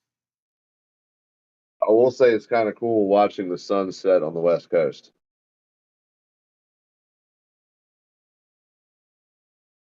Yeah, true. Yeah, I mean, you're like literally on the East Coast. Yeah. Well, maybe not literally, but you're pretty close. Yeah, normally not games this late as far as football. And baseball games definitely try not to go this late if they can avoid it. Well, unless you're in California. Yeah, those are the times. But they tend to start earlier, so it's still light outside. Or it's Well, just like just where you got to turn the lights on. That's everybody's favorite. well, yeah. I mean, they started at 7, but it's still 10 your time. And by the time it's sixth inning, seventh inning, it's like darkness. Shit, can you imagine when before they put the rules in place to speed shit along? Oh, dude. You're up late, and sometimes you're just like, "Fuck it, I gotta go." Well, I yeah, gotta. that's why I hate those games. Like whenever the Astros go to Seattle or LA or Oakland, which is literally like every fucking team in the division other than Texas. It's like, why are Yeah, we in the same division? Like, why are we in the division with California motherfuckers? it is a little weird. But, whatever, that's the division we're in. So, like, we're always there. And it's like, God damn it. Like, I don't like these games at 9. Unless it's on the weekend, then I'm okay. But if it's like a Tuesday and it starts at 9, literally by like 10:30, 11, I'm fucking tired. I'm like I start to get sleepy. I'm like, yeah, I'm gonna go to sleep without knowing what happened, and I'm like, the first thing I do when I wake up, I'm like, Yeah, check the like, phone. Check the phone. What happened? what happened? It's like Tucker, yes, Tucker, motherfucker. Somebody on social media was like, I don't understand why they call him King Tuck. He should be called Friar Tuck. And I was like, oh my god. I was like, yeah, let's be a friar instead of a king. That makes sense. But people were No, shitting on him. People were shitting on him. They're like, dude, maybe like, maybe he's maybe he's a man of God. You never know. well, Might be could might be be, godly. could be. But I don't know. For some reason, he wants him to be called Friar Tuck. It is a bit odd. I will give it that. Like King Tuck, I think is like no. What do you? If I was him, I'd be like, no, don't take that from me. And then he was Uh, like, his older brother would be the king, not him. So he should be Prince Tuck, if anything, amongst royalty. And then it's like, oh my god, yeah, like but it's not that serious. It's just a fucking nickname. I know that's why people were like giving him shit. It's like, dude, shut up. Like, shut the fuck up. Like, what are you bitching about? Like, he's like, well, it should be Friar. It's like, okay. And See, that was just he was like, he even has the fucking beard of a friar. And I was like, what? Like, he doesn't have the hair of a friar, like the top part. But anyway, that was there was a lot of Astros fans that were like, damn it, we had the fucking win today, because the game ended at like early. It was early. yeah, that would have been a cool day game to go to. Fuck yeah, there was a lot of people there. And Oh yeah, a bunch of people playing hooky from work. you know what I saw? I saw there was an Astros fan that posted a video of Game 1 in the outfield when Tucker hit the ninth inning home run or grand slam. Yeah. And like he was in front. Obviously, it was just nothing but Baltimore fans, and they were all doing like to jinx Tucker. Yeah. Like everybody in front of him was doing it, and then boom, and then he was like, "Oh!" Like as the fucking home run went, and he was like, "Oh, what the fuck does that do? Like nothing. Like ah." And he was like, "Oh shit, Tucker did it," and then people literally walked away, like just walked out. Oh yeah. They just like started walking. Like, okay, I guess I'll get a head start on the traffic. Yeah. Well, I mean, depending on which way you got to go, 95 is right behind the stadium, so it is convenient for exiting. And then there was a guy in the comments that was like, I've seen people do that same thing with the fingers and it never works out for them. Like, why do they do that? You know? And it's like, damn, well, I mean, how else are you going to jinx someone? You know, you do what you can. Spirit fingers. You said it right. It ultimately doesn't matter. Yeah, it doesn't matter. Nothing you do. I mean, besides in certain aspects, noise can be a factor, but not so much in baseball. Yeah, for real.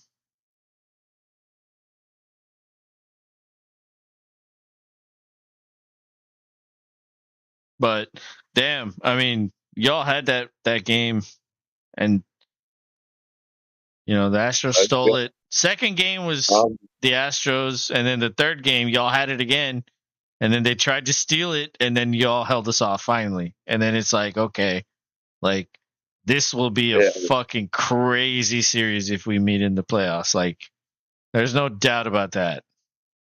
Oh yeah, lots of hits. Yeah, it's it'll be crazy good, but you know the Astros were coming on the end of their road trip to face Baltimore, and I'm just fucking glad they're coming back home. Even though they're not even that good at home this year, they're better on the road. So everybody's like, why don't we fucking just be why are we trying to win the division when we're better on the road? If we're the wild card team, we can just play on the road. Yeah, play on the road and be better because, like, record wise, we're not great at home. And for whatever reason, I don't understand. I just, we haven't won. But at the same time, they've had so many injuries this year. It's like the numbers they're skewed, I think. And so, I don't know. But dude, even then, there's still so much time left in the playoff or in the regular season. Like, dude, anything can happen. Literally anything can happen. Oh yeah, there's a chance that the Astros don't make the play. There's a chance that Baltimore doesn't make the playoffs. There's that much time left. There's like 50 games left, 40 something, 48, something like that. And then I think I saw that the Nationals were starting to win games. So I'm like, they might be in too much of a hole. Oh yeah. I mean, the Braves are literally kicking everybody's ass. Yeah. Yeah, the Braves are pretty good. And then the wild card run in the National League is insane. So is the AL, dude. Well, that's true, but there's one more team in the run in the NL. Like the AL's kind of got it down to where like there's 3 wild cards and there's 3 teams just below them that could fuck it up and get in there. Or at least last time I looked. That could be different now. Yeah, no, you're right. But there's still so many games to play. Like, dude, anything can happen. It's like just because y'all are on top, that doesn't mean shit. You gotta finish it. Absolutely doesn't mean Yeah, shit. you gotta finish it. And Absolutely. Houston's like, what, 2.5 outside? Even though they've been outside the first place in the division, that doesn't mean they won't end it that way. But I just keep telling people, dude, it's a long season. Like, chill the fuck out. Yeah, it's still only August. There's a lot, like you said, there's a lot more games to be played in. A lot of shit It can't goes happen. until October, dude. The Astros Which is have a crazy. game in October in the regular season. Are you kidding me? It's crazy. Normally We're gonna. October's for. I know we're gonna have fucking regular season games all of September. Like literally the whole way. We're gonna have baseball overlapping all of September into October, and then the playoffs will start. So it's like, oh shit, I'm gonna have to deal with hockey and football and baseball. Well, no, actually, no. Hockey starts at the end of October. Yes. So I think hockey and basketball will be right after baseball ends, or right around the time baseball ends. So it'll be baseball and football, and then it'll be football, hockey, basketball. Then it'll be hockey, basketball. Then it'll be hockey, basketball, baseball. Then it'll be baseball, and then it'll repeat again. It's that's the cycle. That's the crazy cycle of fantasy if you play them all.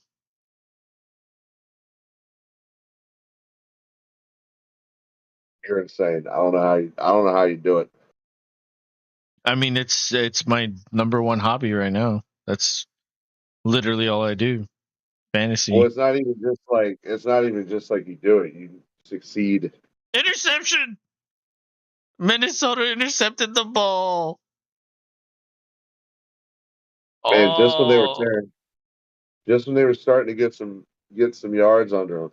dude, Seattle was moving, and Oh, that was a fucking terrible throw I too. know what the hell was that. And then they all pose. I like the one dude Yeah. that's like on the ground like this. That's hilarious. I know this is your favorite thing that they did.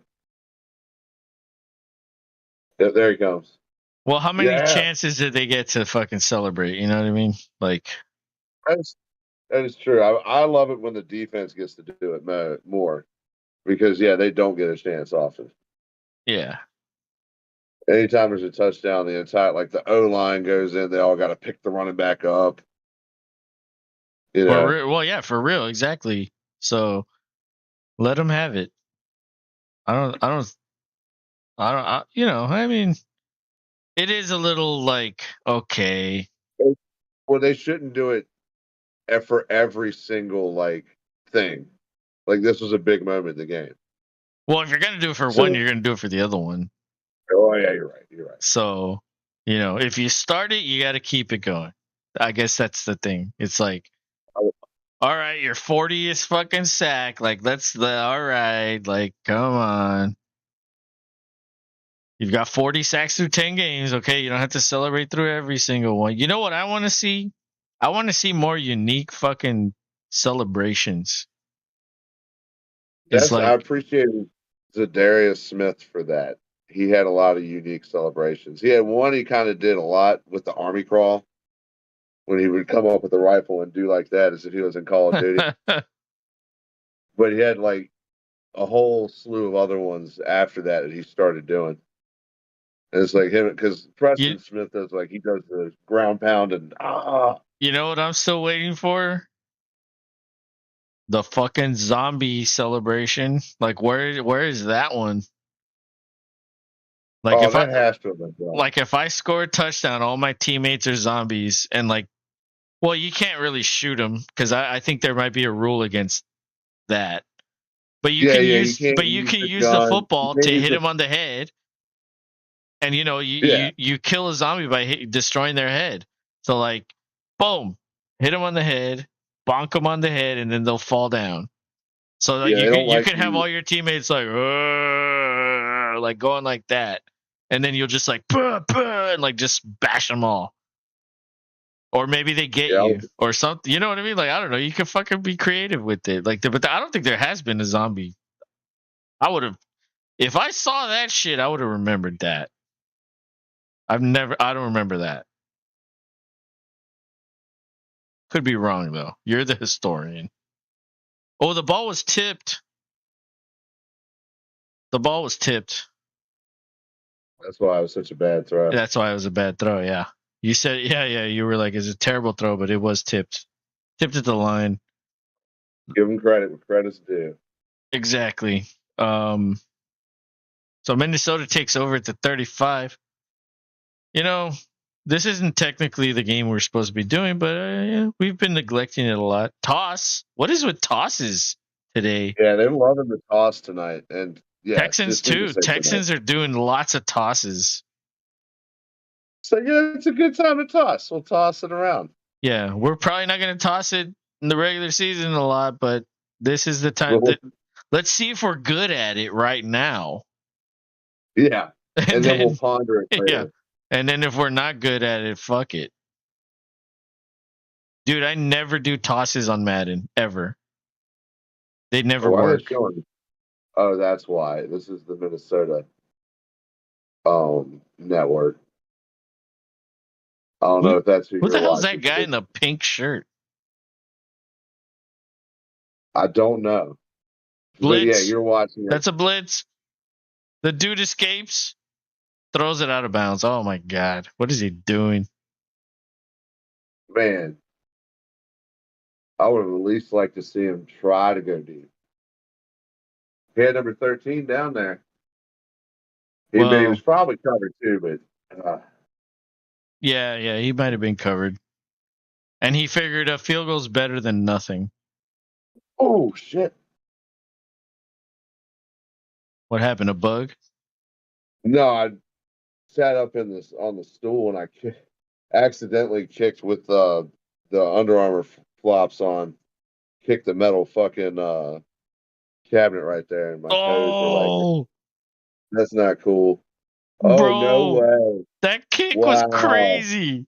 Wow! Did you see that kick? Dude, that was insane. That kick was like fucking like all wobbly as hell, and it fucking bent backwards inside the goalpost. That's crazy.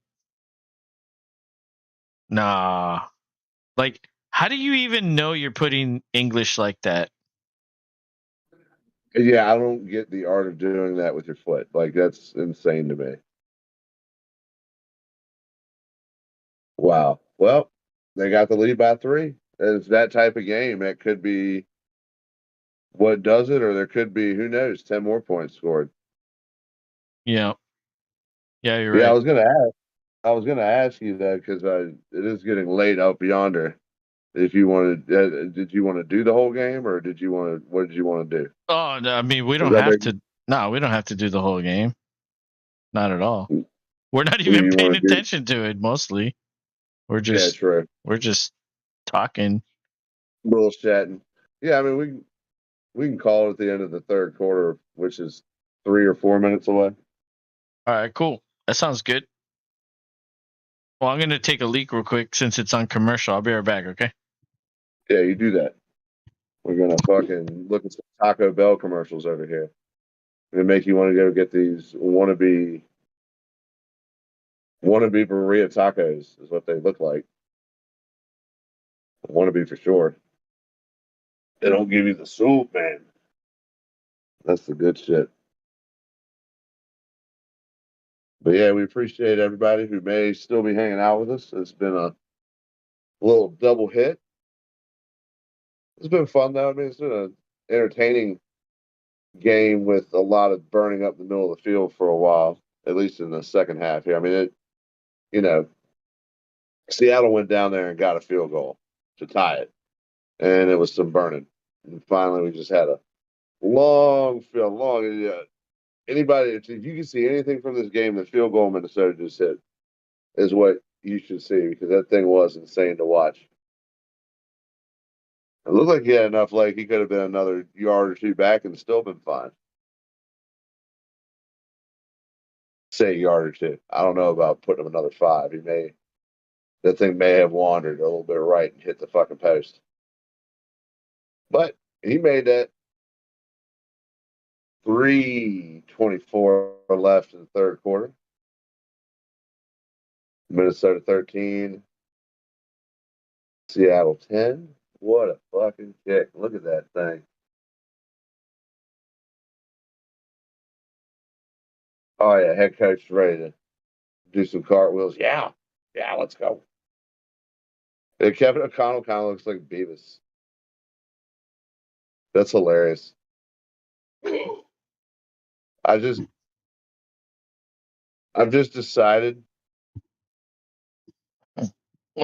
Kevin O'Connell kind of looks like Beavis from the side. Beavis. He does when he turns his head to the side. He's got that chin in the nose, like Beavis does. I need to see Not him. the guy, not the guy in the purple shirt here.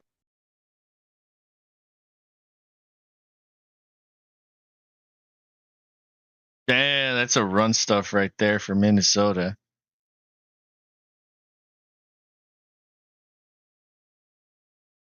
Still watching an interview. Oh yeah, me too. But they showed the play. Now there's the run stuff. Bam. How do you say his name? Jeez. Is that still Drew Lock? Yes, he's been in the whole game. Wow. Yeah, I guess it's like, well, Gino's our guy. Dude, Lock 16 for 22. One touchdown. He did throw an interception, one sack. Honestly, that's pretty good. Yeah, I was just saying that, Better than you know, Stroud. Damn, like that's pretty fucking good. I was just I'd saying, be I mean, ecstatic if Stroud did that. Holy shit.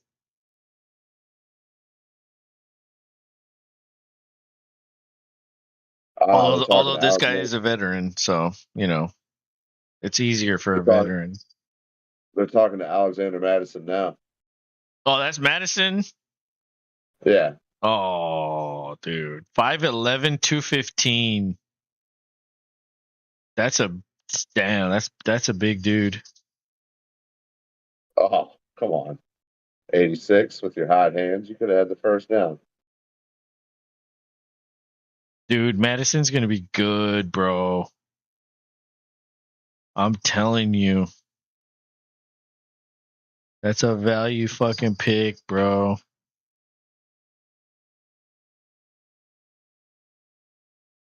Oh no! Oh no!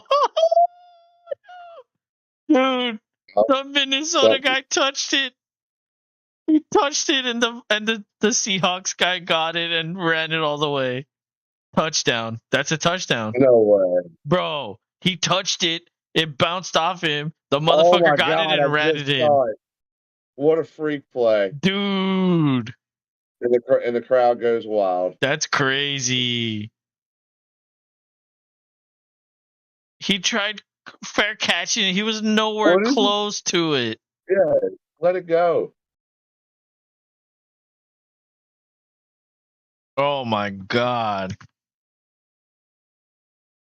Well, we Hebert. just switched back. Not Herbert, but Hebert. Man, well, it jumped up and hit him. And then that's when he tried to like go up and get it. And that's what really made it go south. Wow. What? That's terrible. Hold on. They took the score off the board. What? They took the score off the board. Pete Carroll's gonna fucking chew someone's fucking arm off. Can they not advance that? I don't see any reason why. Is that a. Hold on. Yeah. Oh, yeah. Pete Carroll's going ape shit. Dude, that could change the entire game right there. And McConnell's like just smiling. Hey, chew your gum, old man. Yeah, McConnell's over there like,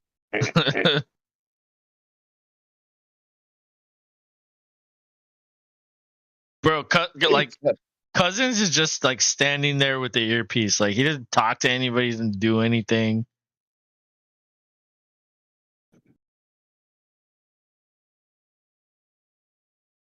Harry is talking to somebody. Now he's not talking to nobody. Now he's just He's just standing there. standing. Hey, he's just standing there. I'm just standing here. I'm Kirk Cousins. Praise be. Praise be, my paycheck be in my bank account. Oh, in the show, he has a fucking room dedicated to all his memorabilia. And the guy that built it, yeah, and it's hidden in one of those like it looks like a shelf and it opens into a door into a room. So that's his like hidden room of like all these like memorabilia things that he's collected over the years. And he's like, yeah, my mom was collecting things ever since I was a kid. So here's like all the Pee Wee stuff and like, and then he's like, these are all the game balls I got from the NFL. And the guy that built this room said, you got to save a spot for a Lombardi trophy. And he's like, that's it right there. And it's like all empty. It's like just a bare ass fucking cupboard. And he's like, that's where it's going to go. Yep. That's where it's going to go. And I was just like, oh my God. I was like, bro, you better fucking YOLO it to Justin Jefferson all the time if you want to fucking win. And you better not get hit. Because dude, he was getting hit last year and he like I'll defend him and say like he's a tough son of a bitch, but he can't handle it. It's like Rob, like, okay, do you want to get paid $40 million to fucking like have your body destroyed? Like, not everybody can do that. It's a tough thing. Yeah. It's a tough thing that he endured. I'll at least give him that. Singleback. No. Seahawks with their weird ass fucking highlighter green uniforms. Yeah, I'm not a fan.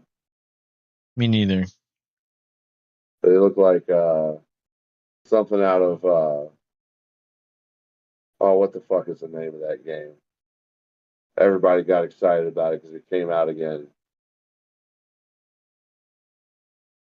God damn it!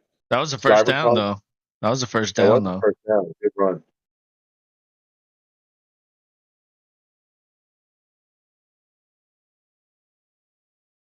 Let's see what Drew Lock can do. He's played the whole game, bro. Wow. Are they going to put in a guy in the fourth quarter? Oh my God, he fucking evades a guy and only gets 2 yards out of that. Hey, I like the way the fucking highlighter looks on the cheerleaders though. That looks pretty good. Oh, I'm about to see that in a second. He just hold the phone. Lock for 2. Oh yeah, they're doing good. What does your wife say whenever we talk about women? Does she hear that? Does she care? She didn't care? Okay. No. Empty backfield for Drew Lock. Time ticking down in the third quarter. He escapes, goes to the right, throws deep. Oh, incomplete. Pass breakup. 9 seconds left in the third quarter. This guy's mobile, dude. Like, he can move. He can move around. And the throws don't look bad. Yeah. There's a reason why teams are like, he has something. He just hasn't put it together. So it's like Davis Mills. You see glimpses, and then it's like, but there's just something missing. Like the dude needs more. Right. And I think they're calling a timeout. Somebody's calling a timeout. Seattle's calling a timeout. with 9 seconds in the third quarter. For some reason, Pete Carroll's like, I ran out of gum. Somebody get me my fucking gum before I take off my shirt. Yeah. You really want to see my old man titties? My old man titties are better than your fucking 20-year-old titties. I'll prove it. Watch. Yeah, watch. Yeah. I'll show you. Yeah, he even walks with a swagger. I think that's just old. That's old man swagger. I don't think that's like a bad. That's just like I'm old and I'm like, like, ugh. It's like, oh yeah, he's bad. Nah, he's just old. He still gets out there and tosses the football around in pregame.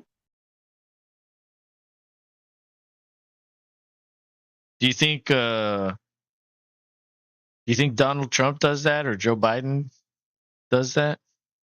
What? Toss the football around in pregame? Like on Thanksgiving or some shit. Oh, touchdown! Oh my god! No way. No way! Oh my god! What a fucking route and what a fucking throw! Holy shit! I'm about to see it myself. No! Oh, that was Oh pretty. my god! Got that touchdown back. Oh man. Nice, Wow! nice. Dude, that was perfect. That was perfect. You're right. That was perfect. Drew Lock's looking good right here. If anything happens to Gino, I think They, I they think might be all right. Locke's all right. Yeah, it might not be exactly the same, but it might be okay.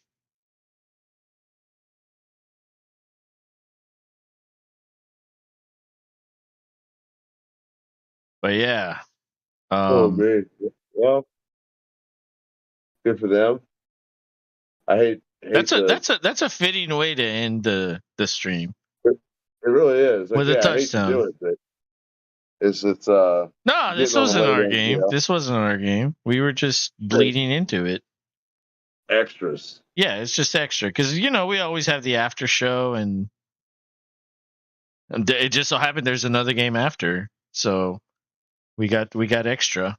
But no, Got the by no means are we going to finish this one. But yeah, I'm glad the Texans won. I'm a little disappointed they didn't help Stroud more than they should have. Yeah, hopefully see some more of that in the next one. I hope so, because yeah, they didn't look good at all. But I kind of predicted that Mills would do well, and I think it's all in an attempt to trade him. That's what I think. I think you may be onto something, but only time will tell us for sure. Yes, but it was a good preseason. We're not going to do tomorrow. I mean, shit, we don't even have anything scheduled after this, so Yeah, we'll figure out. we haven't even talked about it. So we'll figure it out. Could be baseball, could be football. If it isn't, I don't think there's a Monday game. Is there? I don't know. I need to look at that. We'll see. I don't If think there is, so. we should do that. If there is, we'll do that. If there isn't, maybe we'll do baseball. But either way, we'll be back Thursday for. There will be a game on Thursday, so we'll do that for sure. And before that, maybe we'll be baseball, maybe not. But either way, thanks to Bigfoot for coming in here, talking shit. All the time, all the shit. And of course, Turbo Duran. Yeah. Thanks for questioning our drug use. Thanks Appreciate it. Yeah, I know, right? What, like, why are you judging? Like, come Yeah, on, for real. why are you judging? Like, Judge Jenny. yeah, like, who are you? Good night, good stream, and we'll be Oh, yeah. back next week with another edition of preseason football and possibly baseball. So look out for the stream. Rob, good night. Good night to you, sir. And we'll see everybody next week. Bye.